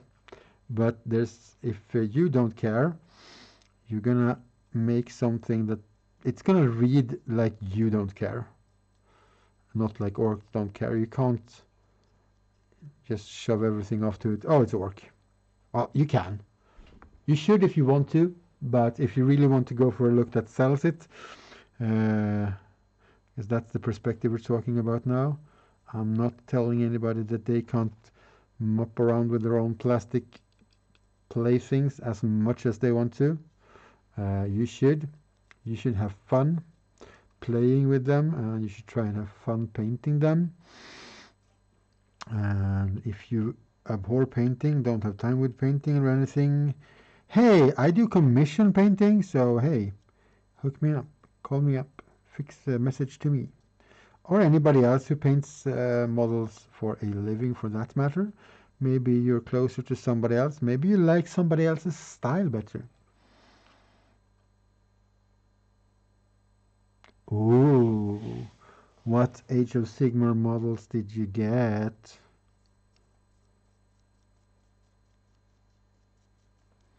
What funniness are you gonna play around and paint with?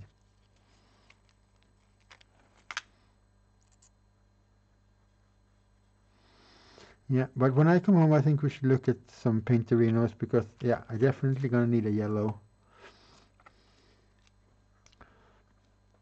We can look at what our options are to get some. The funny part is with this, if you're just like not careful, you can see how you're getting small areas where you're missing because you're not so thorough. And that's just basically starting to shade there. And you can use that. I try to not, I'd rather go in with like a wash or something and control where I get the shades and how they are and what colors they are. But you can just semi-dry brush over things and get a good shading result. Again, all depending on what you really want. From your painting and your model and how you want things to look. Because some people care much more about the game and about the models. Matte medium? Oh yeah. Well, if it's the matte medium that is a gel, if you mix it with a paint, it should be pretty okay, I think. But yeah, do it for science.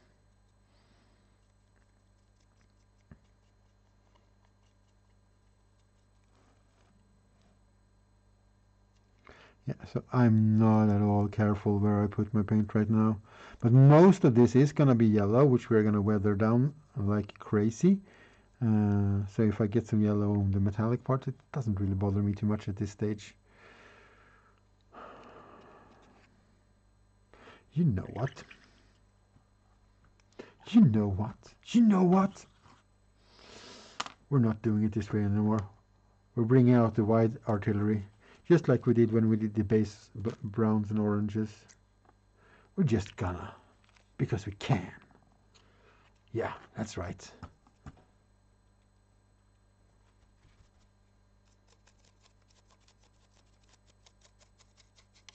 And we're just totally splattering on.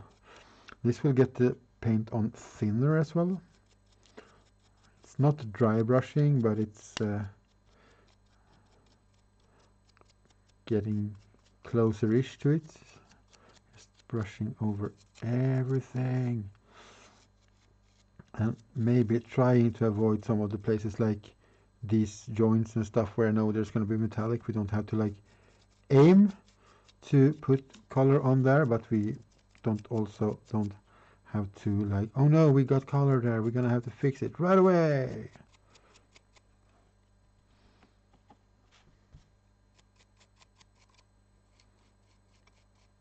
So many thin layers.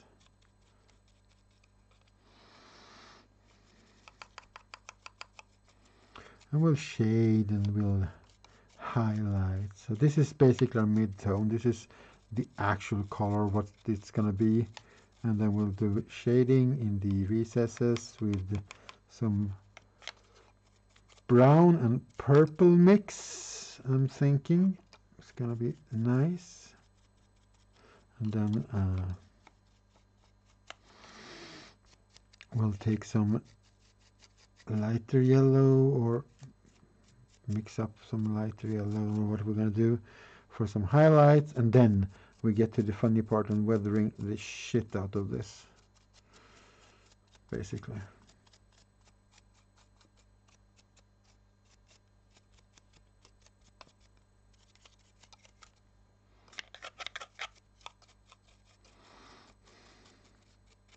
Yeah, because I mean, even if you can find somebody that we know that has paints over.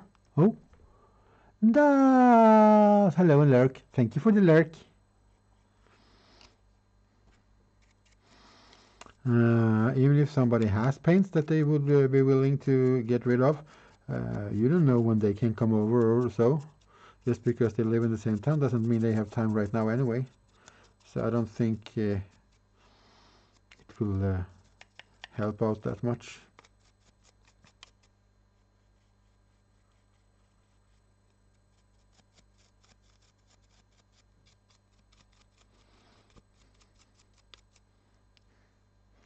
Yeah, go give that Master Line a little bit of a follow if you don't. He does some game playing and stuff. Really nice guy. He also have done some streamy overlay things. If you are in need of that, you could probably give him a call, shout or whatever about that.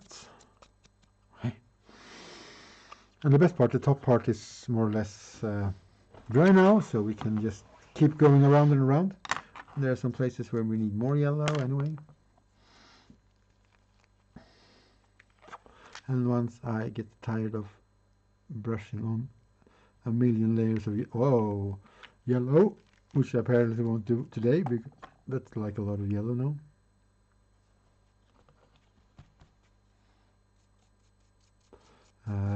I can always build on the other deff thread that I have, and well, at some point the stream is gonna end, I guess. So, and I'm gonna have something to eat, and then I'm gonna walk all the way home with the paints.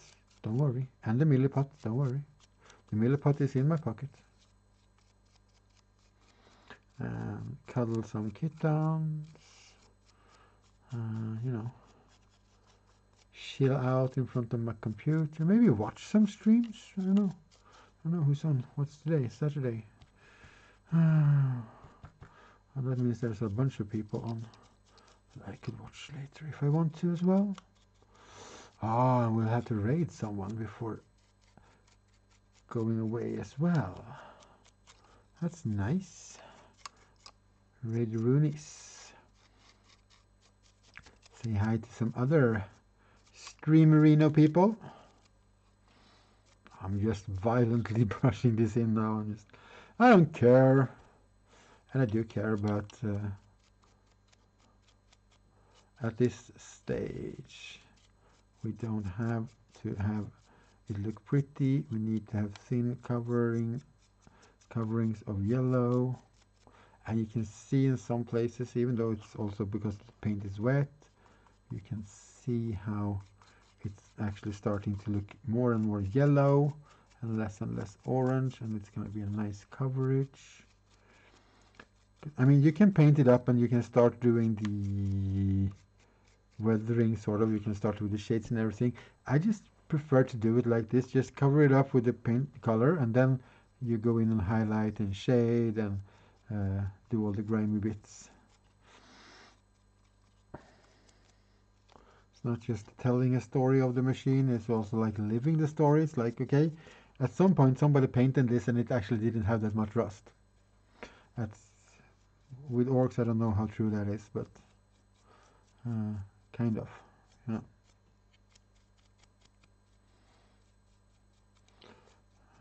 And then we're like, oh, it's out in the fight, it's getting battle scars and it's getting water on it and, you know, blood and whatever, and it starts to rust, so it's going to run here, it's going to do this, and actually telling yourself a little bit of the story of the machine or the model as you are painting it. I mean, you don't have to vocalize it or think the thought, but sort of have an idea of, okay, it's out in the, where does water collect? Where does water run down?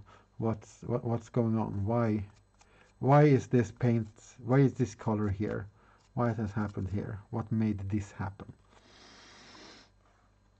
And it makes it just so much easier to figure out where to put your paints and what paints and what effects and whatever. And on the underside, we don't have to put it on as many layers, so we get slightly, just slightly darker yellow there in the end, because it's going to be shaded down there anyway.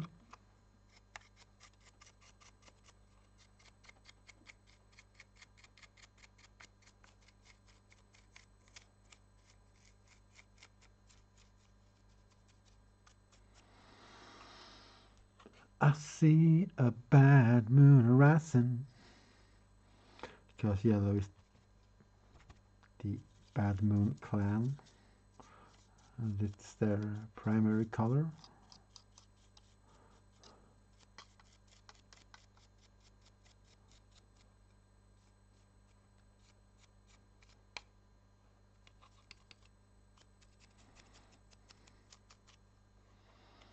All right, let's set that down, let it dry for a bit, so all the layers, so that last layer has time to dry properly.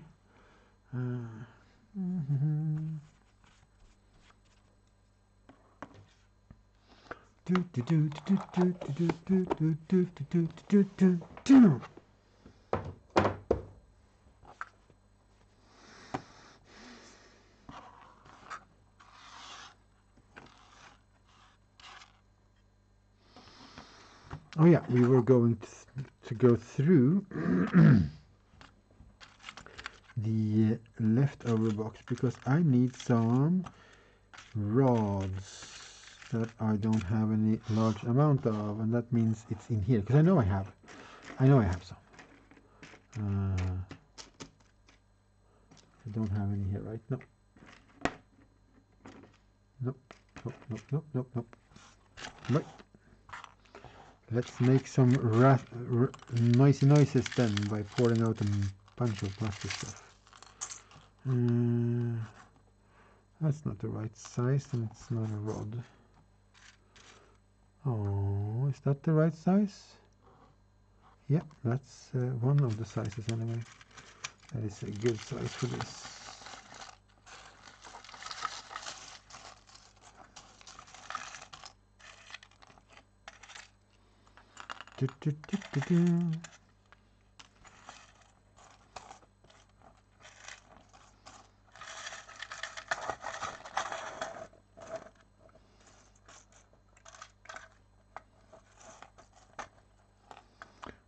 Oh wait, here we go. Something. It's a bit thicker. It's a bit short though. I need more.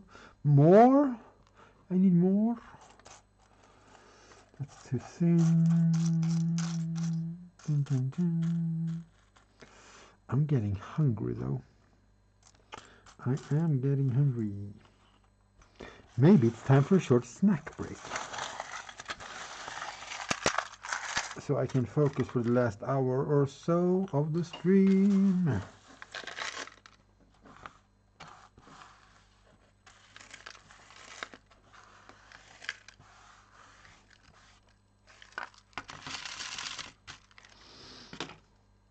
And then the yellow boy has time to dry completely, so we can keep going on with the aggressive brushing of yellow. Just gonna put some plastic away. All right, there will be just a few minutes of break time, and then we'll get back to painting.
Oh, righty.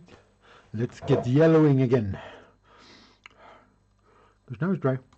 I had a snack. I had a bathroom break. We got this. Getting more of the yellow on. Yellow. More and more yellow. Oh, there's the brush. Oh, things are happening. Discord app thingy-wingies, clickety-clicks. Ooh. Oh, I look so much forward to paint mine.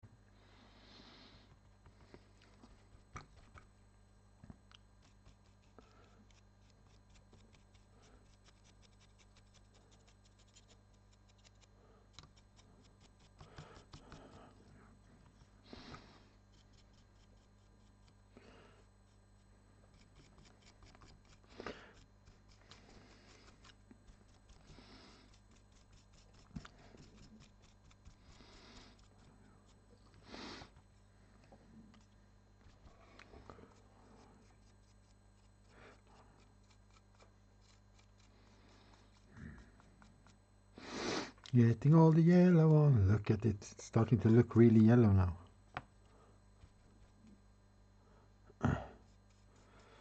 Yeah, I cannot wait. Well, I have to wait, I guess. But I really want to get some paint on my Wiggly as well.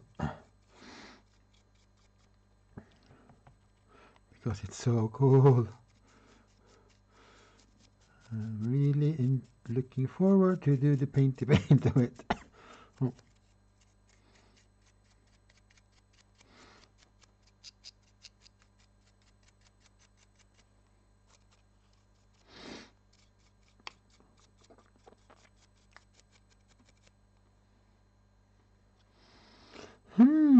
That could be a thing, I suppose. I'd have to bring some primer with me home, though.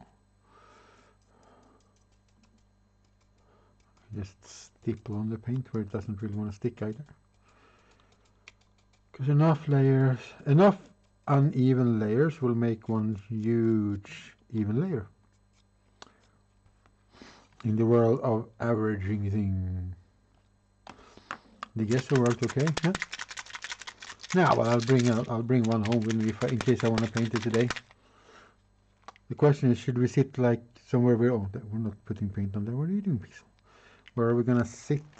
Because there's well, I guess we could make room in the kitchen. I guess put up like one computer there and watch some stream or something. If we're gonna do it like together.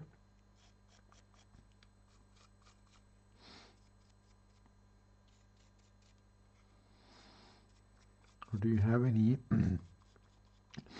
other suggestions? That would also work. I like that idea. Sitting down, painting together.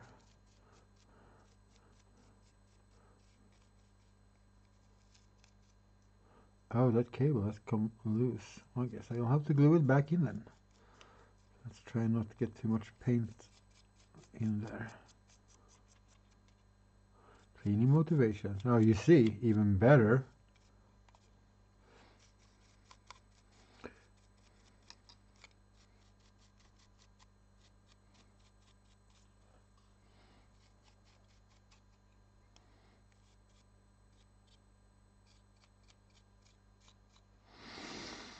I'm so happy with putting on these small clips today. The last, like these things that holds the cable. It looks so good. Yeah, this tiniest little part. I love this. If you weren't here at the start, anybody, this little sort of clip that goes over this hose to hold it down. You go look at a digging machine or a tractor or something that has hydraulics, and you'll see why I like that so much.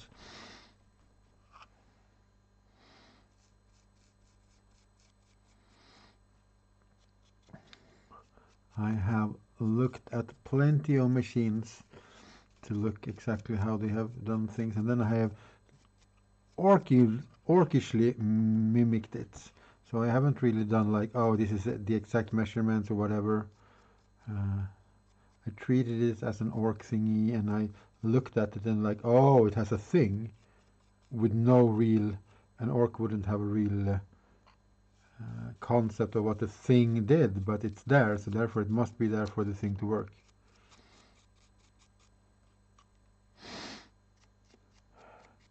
Yeah, and I've taken loads of pictures of the tractors and stuff out at the place next door, so to speak, from the workshop here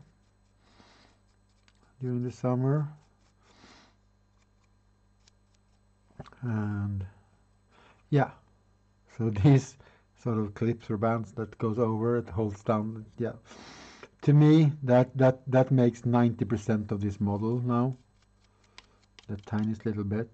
I actually don't even care that it's a big flat surface back here now. I kind of did a little bit on the to begin with, but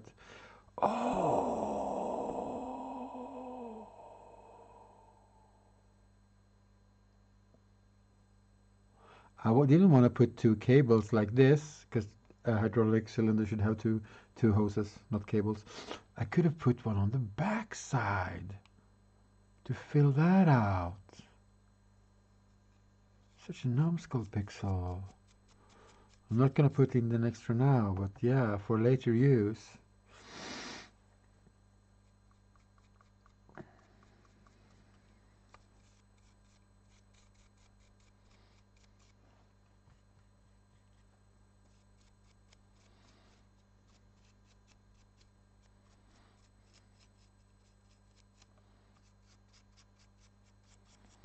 And then some yellow up on the exhausts. Oh, this yellow is starting to look so nice now.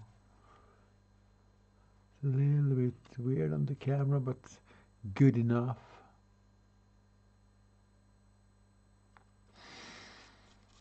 I see a bad moon rising. I see them orcs running around.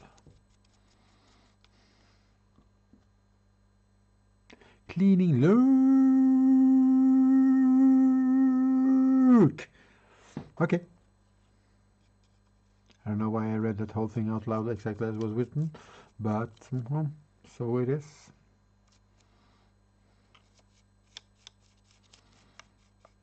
It's funny to make a smooth, clean yellow surface and then go like brown snack colors. Dirty, dirty. You know, a little bit of wash around all these and bit of shading. This, however, is a tabletop game model, and it's going to be standing there. So first of all, if you look at it, you should look. Feline paralysis happened. Oh my God, Ozzy the conqueror of the world has ruined the cleaning lurk. Oh my God. Silly Keaton. No, because you should look at it at the distance, because that's where it's going to be when you play with it, and that's where it's going to look, you want it to look good. And if you paint like a display piece or something, or I mean, you can do it with any piece, but you know, directional lighting, where's the shadow coming, where's the light coming from, where's it going to be shaded. The thing is, I'm going to use this on a gaming table, and there's going to be like different lights in different places, so I'm just doing colors and basic shading underneath, like there's some kind of light coming from all omnidirectional, like the sunlight or whatever. So we're gonna do these parts darker under here in the end. Damn, it looks really weird on camera. I need to. Oh, well, camera adjusting is a weekly thing to try and figure out more and more. We're getting there. But yeah, so I'm not gonna do any fancy zenithal light highlight thingies. I'm gonna highlight it. Might be some edge highlighting here and there. We're gonna do shadows but yeah, as I have shown you, the actual look is gonna be very close to this in the end. Ooh, that is a good reason to lurk, though. Thank you for still hanging around, Von Shooter, as always. Very nice of you. And happy hunting for your compressor.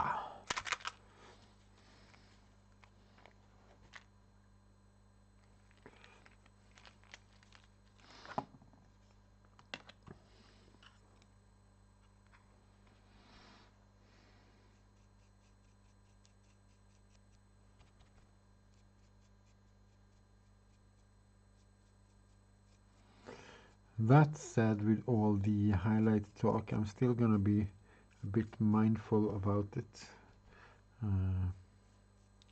Because you don't want to work more than you have to.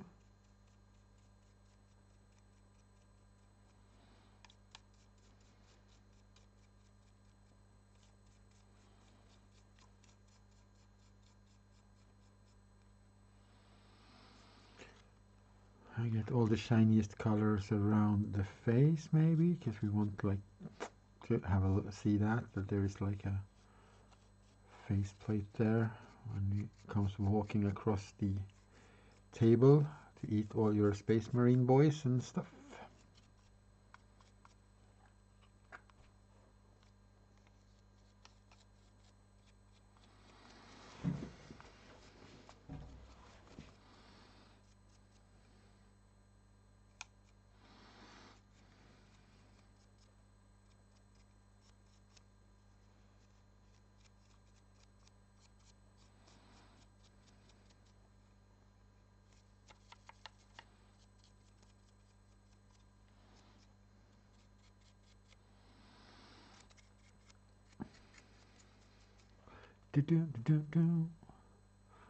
Water, hydrate.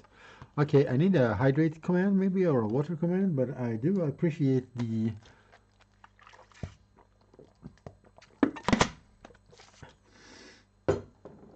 reminder of hydration, because it's important. You should hydrate before you're thirsty. Thirsty is your body telling you, hey, you got a lack of this, and it shouldn't have to come to that. You should never be really super thirsty. I mean, if you're out walking and you don't have water and blah blah blah, but if you can take care of it as much as possible. So a hydrate command, yeah, that is the. I like it also. Hydrate. It's a cool word. Makes you sound like a bit more fancy, you know, using some fancier words. Oh God, this is going to be so cool. Oh, this is going to be so cool. I am so happy right now. This is happiness.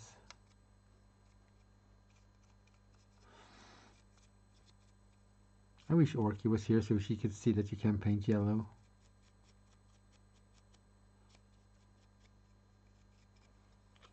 Another streamer, she talked on her stream yesterday about how she would never paint yellow again. She did paint something yellow.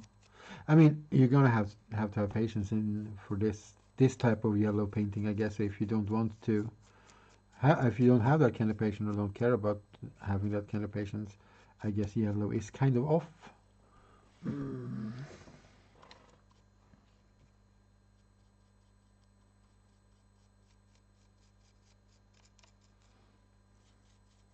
But this is getting very even now after like 8 layers of yellow.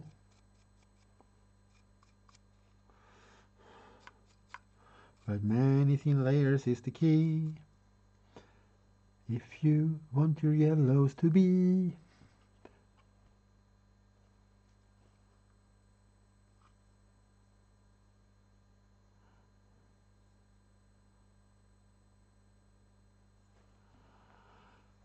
Welcome to online gaming. I play online gaming. I know how it goes. Random queue is random. The only way to assure game and gameplay is to find somebody to play with and get a team together, basically. Otherwise, yeah. In crossout we call them blues. because your team color is blue and everybody on the map is blue if they're on your team. Unless they are in a group with you, then they are green. So all the blues are just usually not that fun to be around. Yep. And like PvP games like Crossout, where you like team versus team, you can play clan wars and play just pre-made groups, obviously. But random queue, you can maximum be 4 in a platoon, in a group, so, or a platoon or whatever we call them. And so you're still gonna have like a bunch of randoms, like 4 up randoms in there. So yeah, but it's a fun game. I like playing Crossout. Didn't play Crossout yesterday, actually. I play most days otherwise, but I also don't want to get stuck in a grind for doing things. I want to play when it's fun. If it's not fun, I will just not do it. I'm too old for that shit. Just sitting around doing games and stuff that should be fun, and it's not fun. It's like, oh, why do I waste my time? But if you play this and do this, you get 100,000 of this, and then you can buy this cool thing. So I can sit around and having boring at another level of the game. Thank you. That sounds like a hilariously fun thing to do. So I sort of stopped caring about daily things that they have in the game, more or less. I mean, if I play, I usually try and do the daily things, like missions and quests and whatever, but I'm not. Yeah. Oh yeah, it doesn't he? He's starting to look so cool. And this yellow is starting to look so even and nice now in a lot of places. Soon, TM, it's even enough for us to like start playing with a bit of washes to make some dirt around, like picking out the details.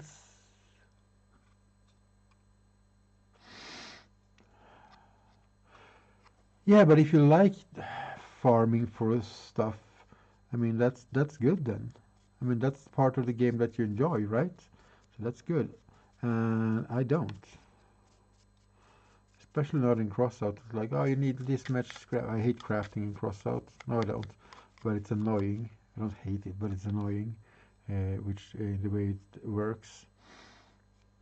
And for those who don't know, Crossout is a multiplayer PvP. Sometimes if you want to PvE game, you can play against bots in different scenarios. But basically it's 8 versus 8. You build your own post-apocalyptic car a la Mad Max or something, put your own weapons on it, and the higher up, the longer you play, the more weapons you can have built, because you have to craft and weapons and belong to different factions to craft different things. But yeah, it's a post-apocalyptic build your own ride and go and destroy people game. And the matches are 5 minutes maximum. RuneScape is just farming and grinding. I wouldn't know. The only thing I know about RuneScape is that one of my a friend of mine, well, he used to work with RuneScape. He doesn't. He just quit. Quit. He had his last day yesterday. But he's a concept artist and he does art. So he's did a whole lot of things for RuneScape things the last 3 years.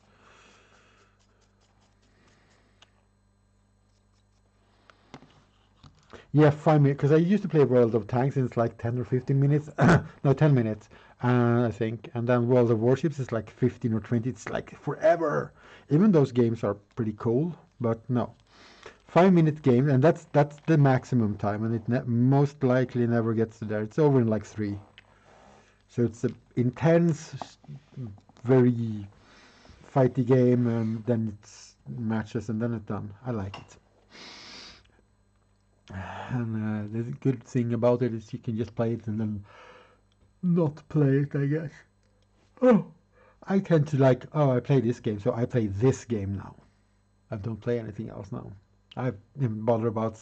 I kind of wanted to get the Fallen Order Jedi game because Star Wars, but I haven't bothered with it yet for both economical reasons but other reasons as well. Or Cyberpunk looked cool, but it's like no, because then I'm gonna play that for like 2 weeks, and I play this online game now, and I want to play this. I don't want to divide my time. I wanna be the best I can in the game, or learn to be better all the time. And Xbox. Then I have to get an Xbox and a decent enough TV too as well. No, I'm one of those PC people. Oh, Game Pass. Oh yeah, it's an Xbox, so of course it's for PC as well. You can get it for PC as well. I forgot that Xbox is a Microsoft Windows thing, almost.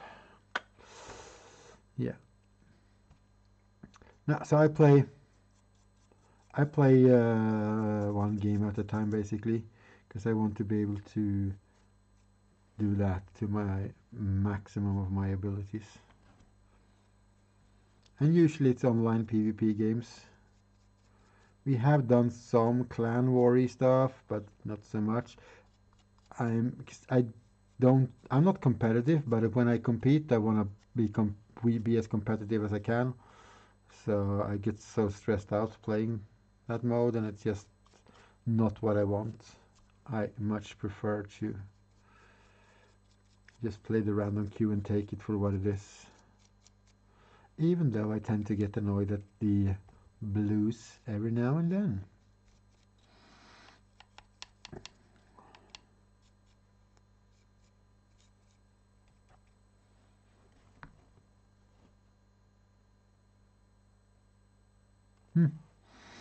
But then I have to play more games. It's gonna be confusing. Sometimes I do actually. Sometimes I just like, oh, I want to play this game for a few days now.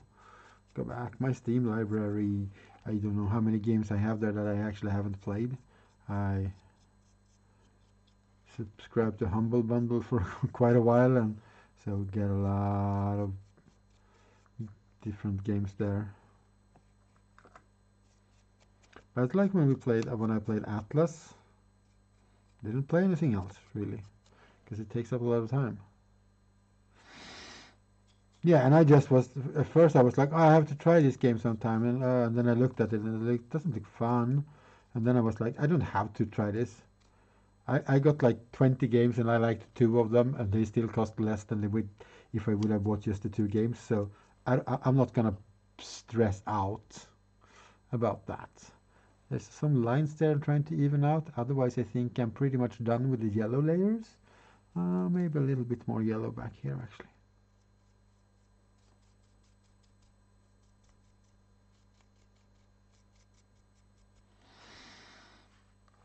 Oh, look at him. Mr. Yellow. I was gonna, what? Let's bring him up a bit. There's something with the sharpness of the camera, I think. That's why it looks so weird. I'm gonna have that's the wrong thing. I'm gonna see, because I know I messed about with it. I messed about with the settings before starting the stream. Oh yeah. So if I take this,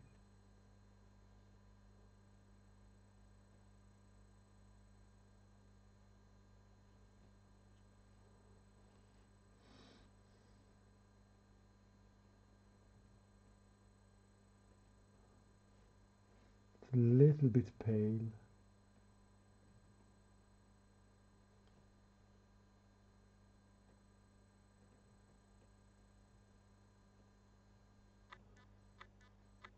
Excuse me.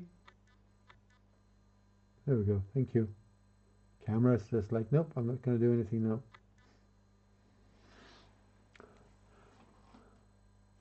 Yeah, and we lost a bit of the red on my hands. That's shower lurk. Right. Lurk on. Keep on lurking in the free world.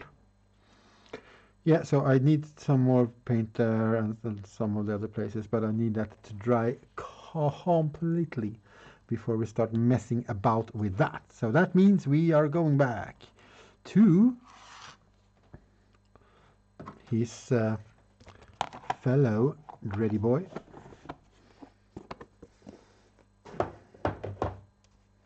Putting away the paintings. We should probably remove that brush before I flip it around somewhere. Hi, Hawks! How has your day been then? All good? I'm painting a yellow little guy. He's a little bit more bright yellow, but I had to do some adjustment to the camera. So he looks a little bit pale. I'm pretty sure the pictures on Instagram will look a little bit better anyway.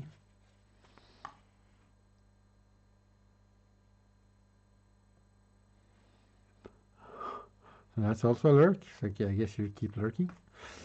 Everybody's free to lurk.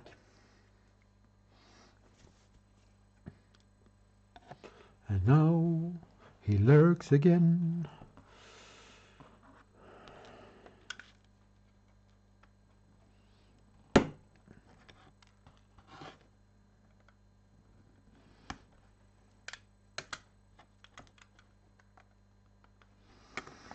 And then we will so what we're going to do now with the pistons, if you look at them here, they have like a cylinder going that way at both ends. So that's what we're going to do now. And we are going to drill a little hole into the side.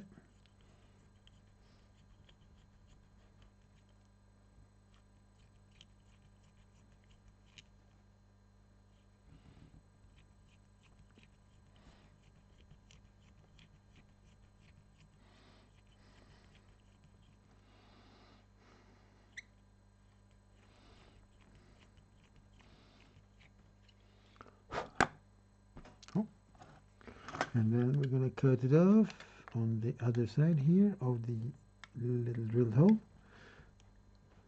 And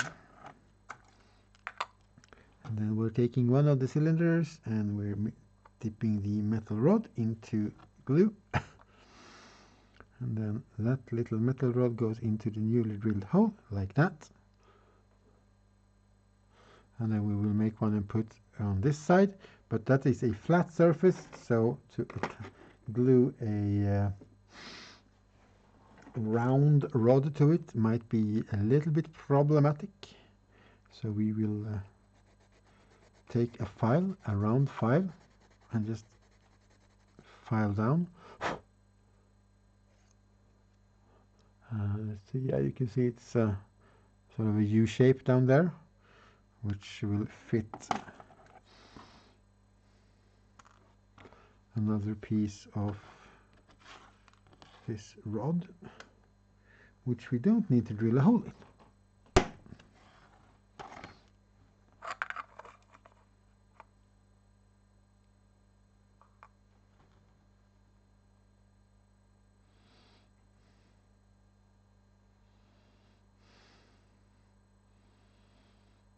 And for a normally other inclined machinery, you should probably be measuring this and making them straight and things, but that's where the orkiness comes in. You don't have to have everything perfectly straight all the time.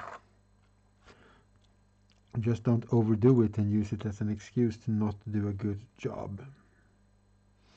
So what we're doing right now is the hydraulic system, or the hydraulic cylinders for the claws.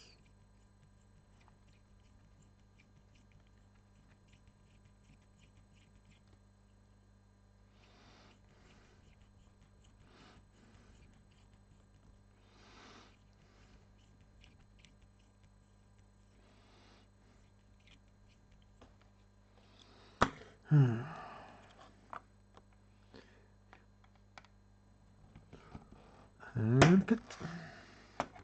And we'll do the same thing again. We'll take a cylinder, dip it in the glue, put that little metal rod in that hole, and then we'll grab the file and then we'll file down that side.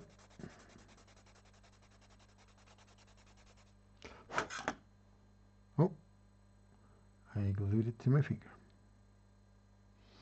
Well, you're not a real model maker until you have super glued something to your finger, I guess.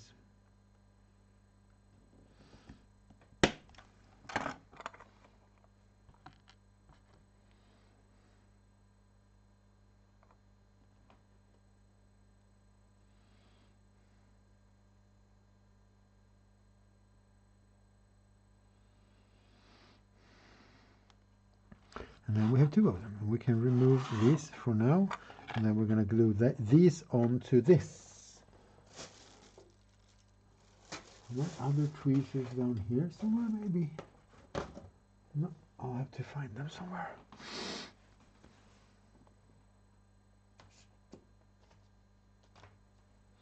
Right. Just going to do a little bit of a dry fit to see where I want them to sit. Like right there, I think. Oh, I should have. Oh, I didn't have to use those with bolts anyway. Let's put them.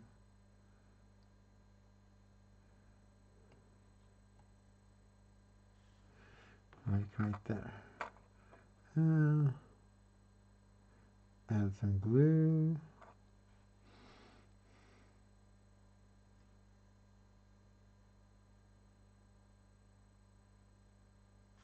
Oh, that didn't really want to get stuck on there like that. I guess we'll do it the old-fashioned way with my fingers then. And hope, of course it does. Because I already had glue on my fingers since before. Stop! Stop, stupid glue. You're ruining the stream. Oh my god. Oh my god! Stupid glue. It's not a super glue, it's a stupid glue.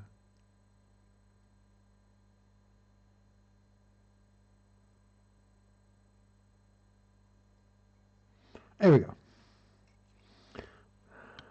Of course, this is not done by a long shot yet, just because we have done that. We're going to have to put some metal plates. We can actually use this one. These little things. That goes like, so it looks like they're stuck somehow there, some realistic way.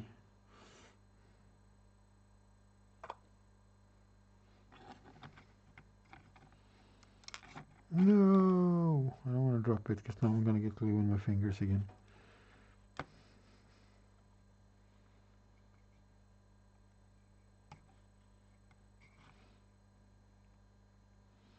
And as much as I love these little models, I don't want to get them permanently attached to my fingers. Thank you. I want them to be permanently attached to themselves. Okay, let's leave that glue to set. Yeah, it's a couple of places where I wanted some more yellow. Otherwise, we're starting to achieve a smoothness level in the yellows, which is very nice. This is kind of what we are after.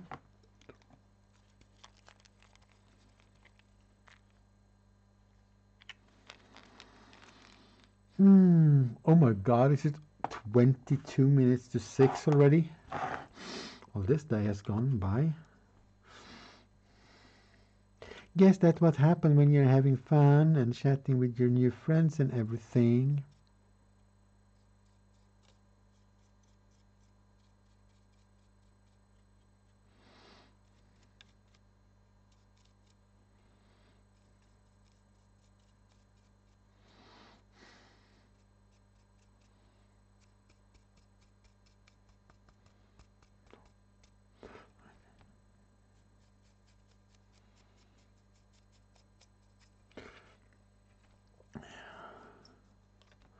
I don't dare to say, I shouldn't say this, but I'll dare myself to say it anyway. This is going to be the last layer of the yellow.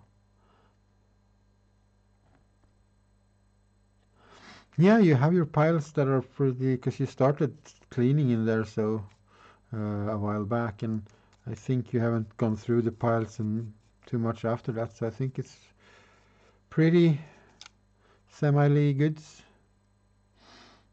Yeah,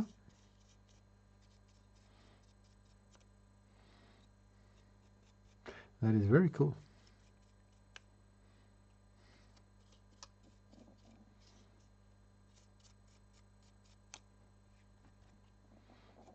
So let's make sure we haven't really missed any good places or any places that's going to be very highly visible. Because this is going to be my last yellow layer, I think. Maybe we'll do one more. We'll see when this dries how those areas that I wanted to cover look, because that's, I feel, to me, those are important to get done in the rightest of ways.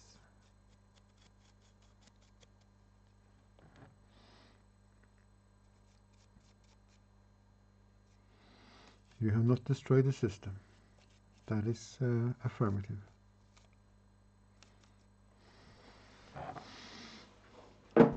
I see a bad moon rising.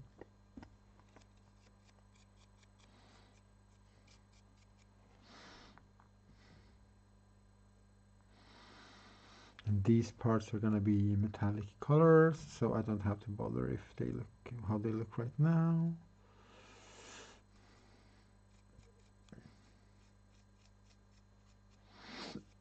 But once the yellow is done, and actually I might have to do more yellow on these now I realize.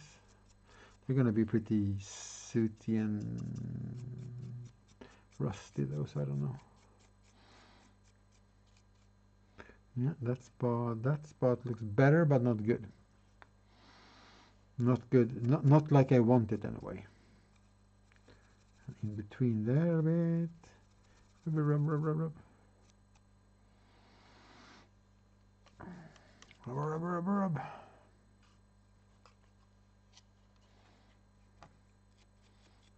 I thought it was like the hours for like an hour.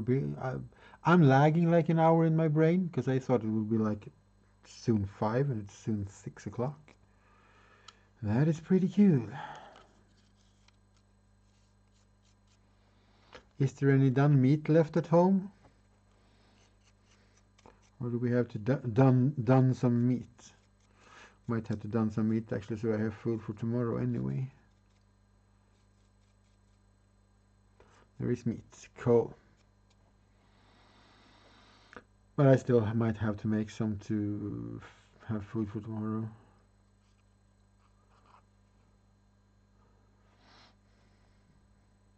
Will it be enough for dinner tonight, today and tomorrow? Is that much meat left?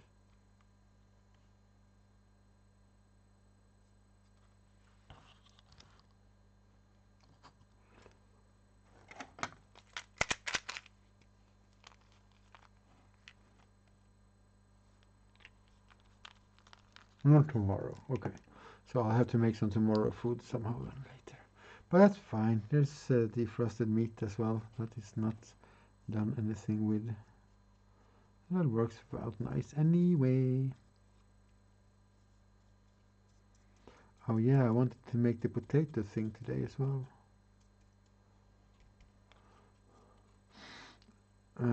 Oh wait, I'm being at home. It's Saturday. Sorry. I'm not going back out here tomorrow. I can make food at home tomorrow.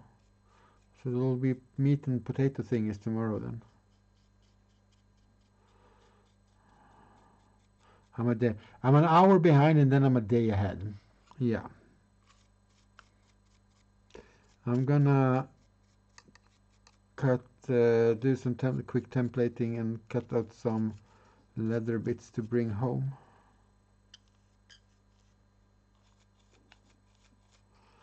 To try out my idea for a leather dice bag thingy.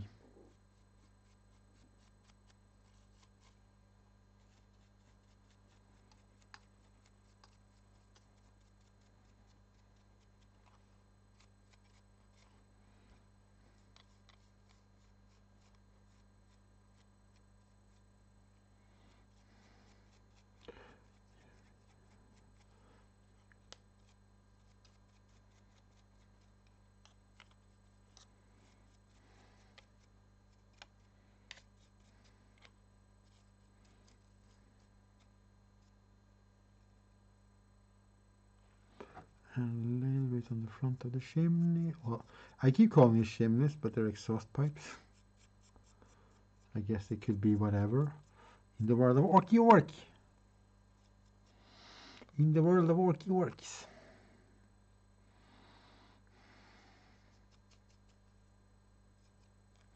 Yeah, that's it. That's yellow. Done. For now, we're probably going to have to go back in and mop around with that.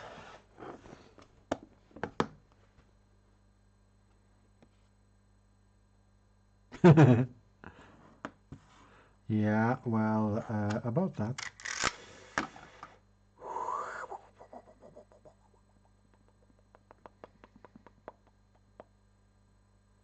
Yeah, about that.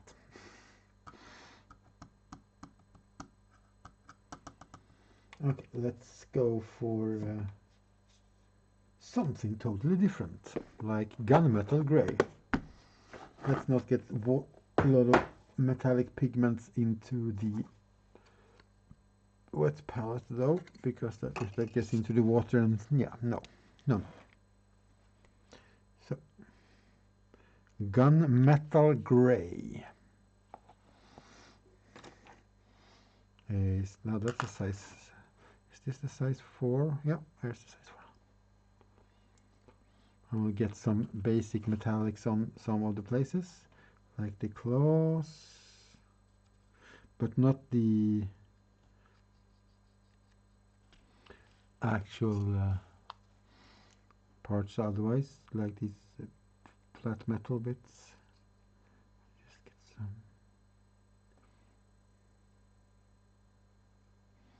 We are going to go in on these cylinders with some metal though, but we'll take an even smaller brush for that, I think.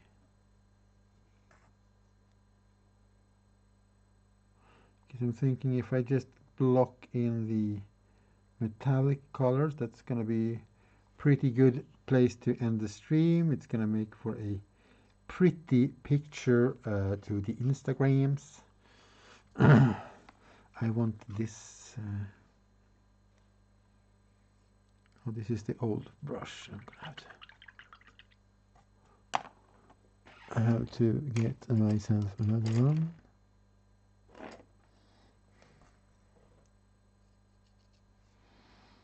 That has a good point still.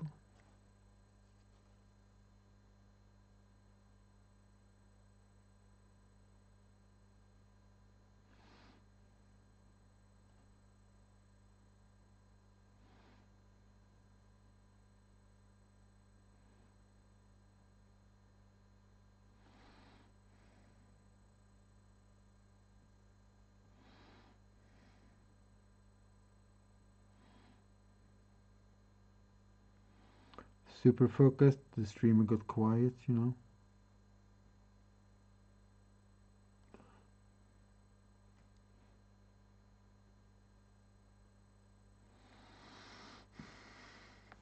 I'm gonna do some black in there. I think I could, you could paint like a couple of red eyes or something just for fun.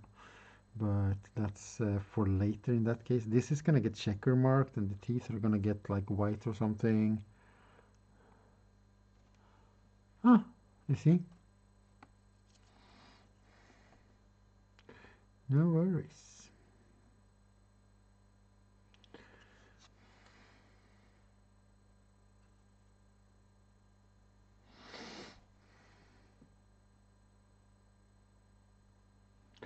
This brush is actually small enough to do the pistons in these cylinders as well.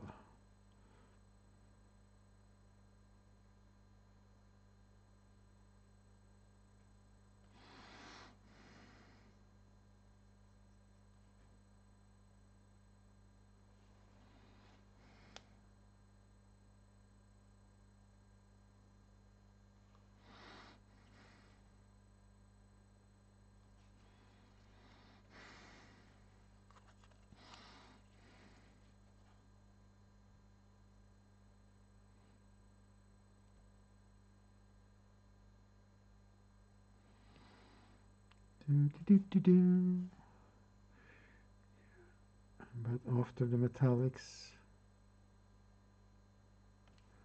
I do believe we're gonna start to think about home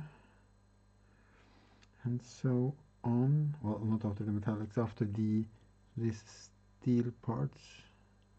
Might be other metallics that I'm gonna use, but I'll get these steely parts blocked in at least. But then again, I'm also having fun with this now, so I don't know. We'll see where it goes. We'll see where it goes once we get to where it goes, basically.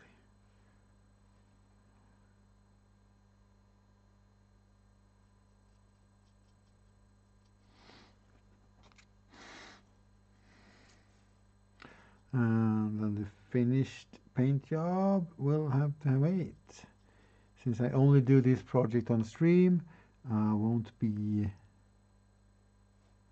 painting this, finish this off this in the week that comes. I will do this next Saturday.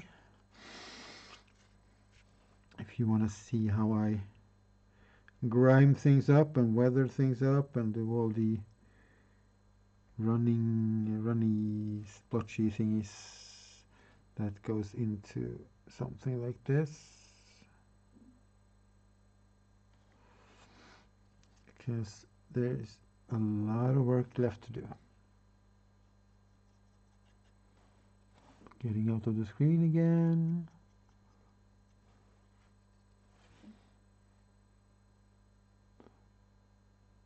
At least I noticed it myself, I guess.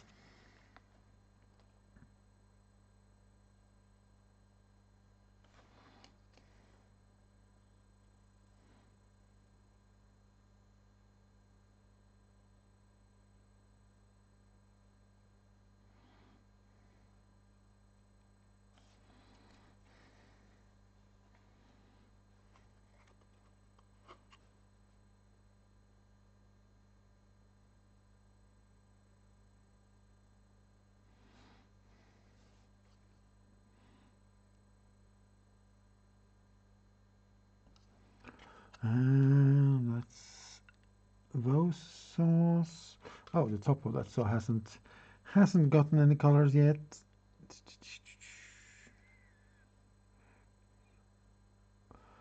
And then we'll decide what colors all the cables are going to be, because we have some cables and we have the hoses. The hoses, I don't know, probably dark grayish, blackish or something. So that's all that. And then we have these joints, these balls and these joints, which I wanted to do in metallic.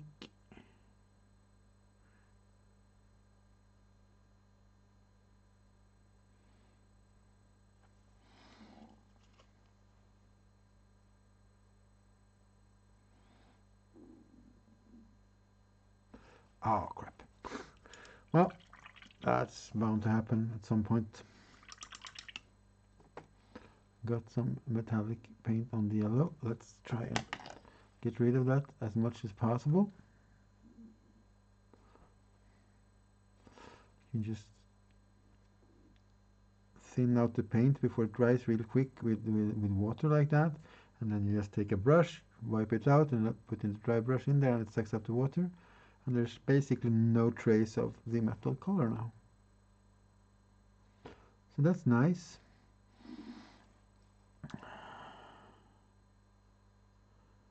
And we can also do some shipping and stuff with the, well, we are going to do some shipping and griming and stuff onto this little thing later on, which means if there's like a slight splotch of metal somewhere, it's not the end of the world. But we mostly want to not do it by accident. We want it to be very planned where we put things. We want to have control over the things that we do. Oh yeah. Oh God, yeah. Since 6 o'clock. So Jan is around. That is pretty cool. Yeah, that's a pretty good raid suggestion. I'm probably gonna wanna watch him anyway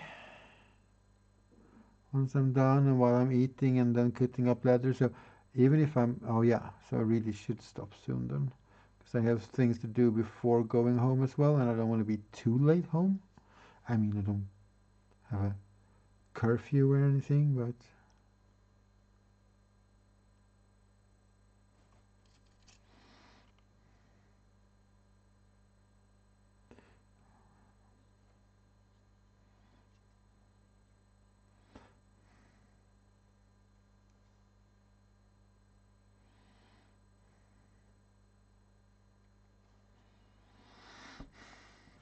I'm just blocking that color out, and it's starting to look much more like just not a yellow lump of things.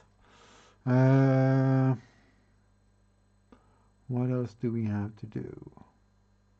Well, we have some metallic colors on our little palette here. Oh yeah, the exhaust pipes. I'm using the right word. I have knowledge. I have words. I do the things. And just that, because this thicker part, I want to be yellow because it's gonna look fun. And then it's not just a metal pipe sticking up. Since I didn't do then the heat shield way, which is a way you really can do, just drill a bunch of holes in them so they look like there's like a heat shield or something. But I just went for some kind of a muffler looking thingy.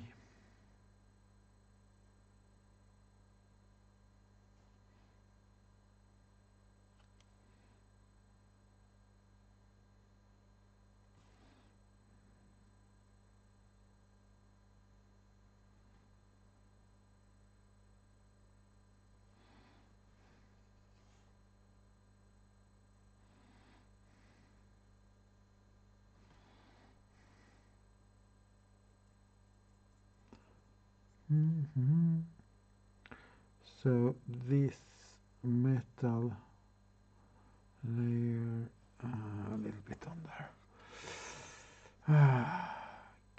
Got to clean that up later.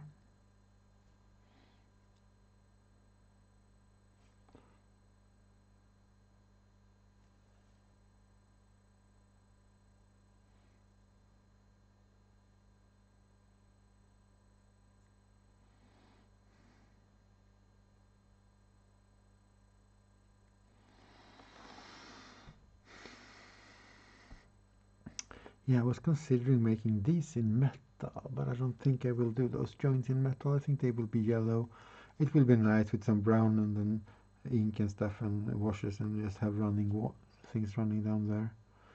That saw is, that saw is, that saw almost is.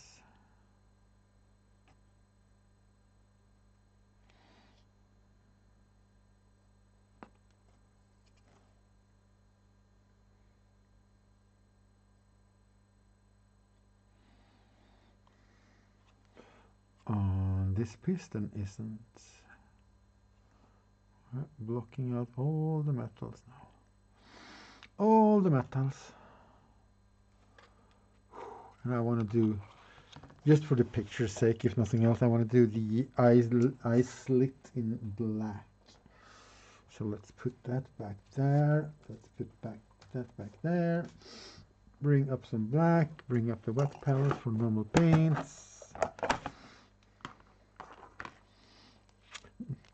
The question is, has Jan started streaming yet, or is he still at the starting soon screen?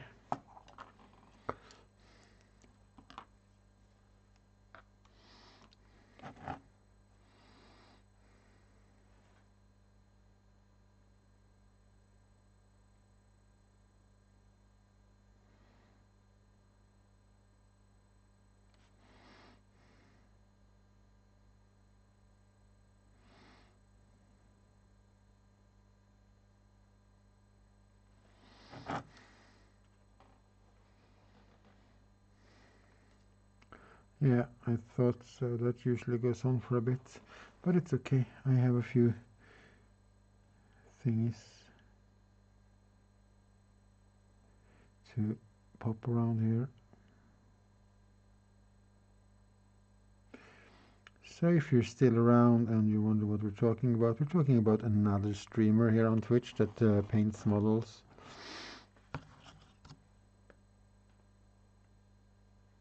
It fooled me. His face is on there now. There's a face! Oh my god. Jan is a streamer. He's super Irish guy. He's super fun to watch. He's really, really good at painting. So if you want some really good, cool painting tips and some lovely other people to hang out with, that is a good place to be, for sure. All right. Metals are blocked out. We did all that yellow. And it's so smooth in most places. Not everywhere, but in enough places for it to matter. Ooh, shouty, shouty out. Yeah, he's playing art. Indeed he does. And I think that is about where we are very, very, very, very soon going to direct ourselves. I am so happy with this. I'm so happy with this. This is, oh. Checkers or this might be metal as well. I don't know. I don't really know. I haven't decided yet, so I left it alone. But this, and then I'll have 9 of them. It's gonna look so amazing on the table. All right, it has been a fantastic day today, eh? Oh, sorry. 1, 2, 3, 4, 5 new followers and a whole raid from the Avocado Kids, which is awesome. Before your end stream and have the link ready. No, no, not an Instagram link ready. I don't know if I'm gonna show him this today. I might save it for tomorrow when Jan does his whipping room. I don't know. But thank you for the thought. That is otherwise a very good thought to have. Bunch of followers, bunch of old friends, lots of new friends. It's super awesome. Awesome raid from the Avocado Kids. If you don't follow Avocado Kids, you didn't come in with Avocado Kids, go give Avocado Kids a follow. It's another streamer building a lot of terrain. It's been a fantastic day. Thank you, everybody. I'm super happy with the stream. I'm super happy with the model. I'm just happy. So I'm gonna have to. Oh, I don't have a chat up here. You know what? I'm just gonna. It might lag a bit. I don't care. I'm just opening a browser window. Or apparently I am not. Oh, I have a browser window open. So I have to close that, otherwise it's gonna get confused. There we go. Go to the Twitch arena and do the clicking of stuff and things. Oh yeah. Thanks for the shout outs. So thank to everybody who was here. Thank you for my wonderful partner and mod to doing all the shout outs and hanging around and being generally awesome with everything. And reminding me of things like Milliput. I still have it in my pocket. It's coming with us home. It's okay. And all those other things that has to be done and can be done. All right. Give me all my buttons. Here we go. Raid channel. You know what? I should also go to open up his stream right away, because it never works for me when I try to pop along and stuff, arenas and things. So I'm gonna go to his stream and turn off the sound, let that load, and then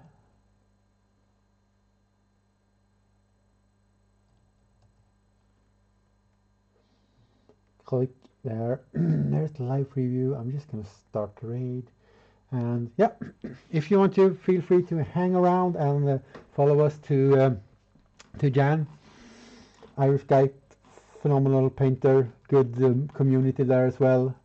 So feel free to hang around if you want to. And thank you very much for today. You made today fantastic. Even if you didn't say a word in chat, you still made today fantastic. just so you know. I talked a bit about making a positive influence on other people, and you all have made a positive influence on me today. So thank you very much. I hope to see you around, and here we go.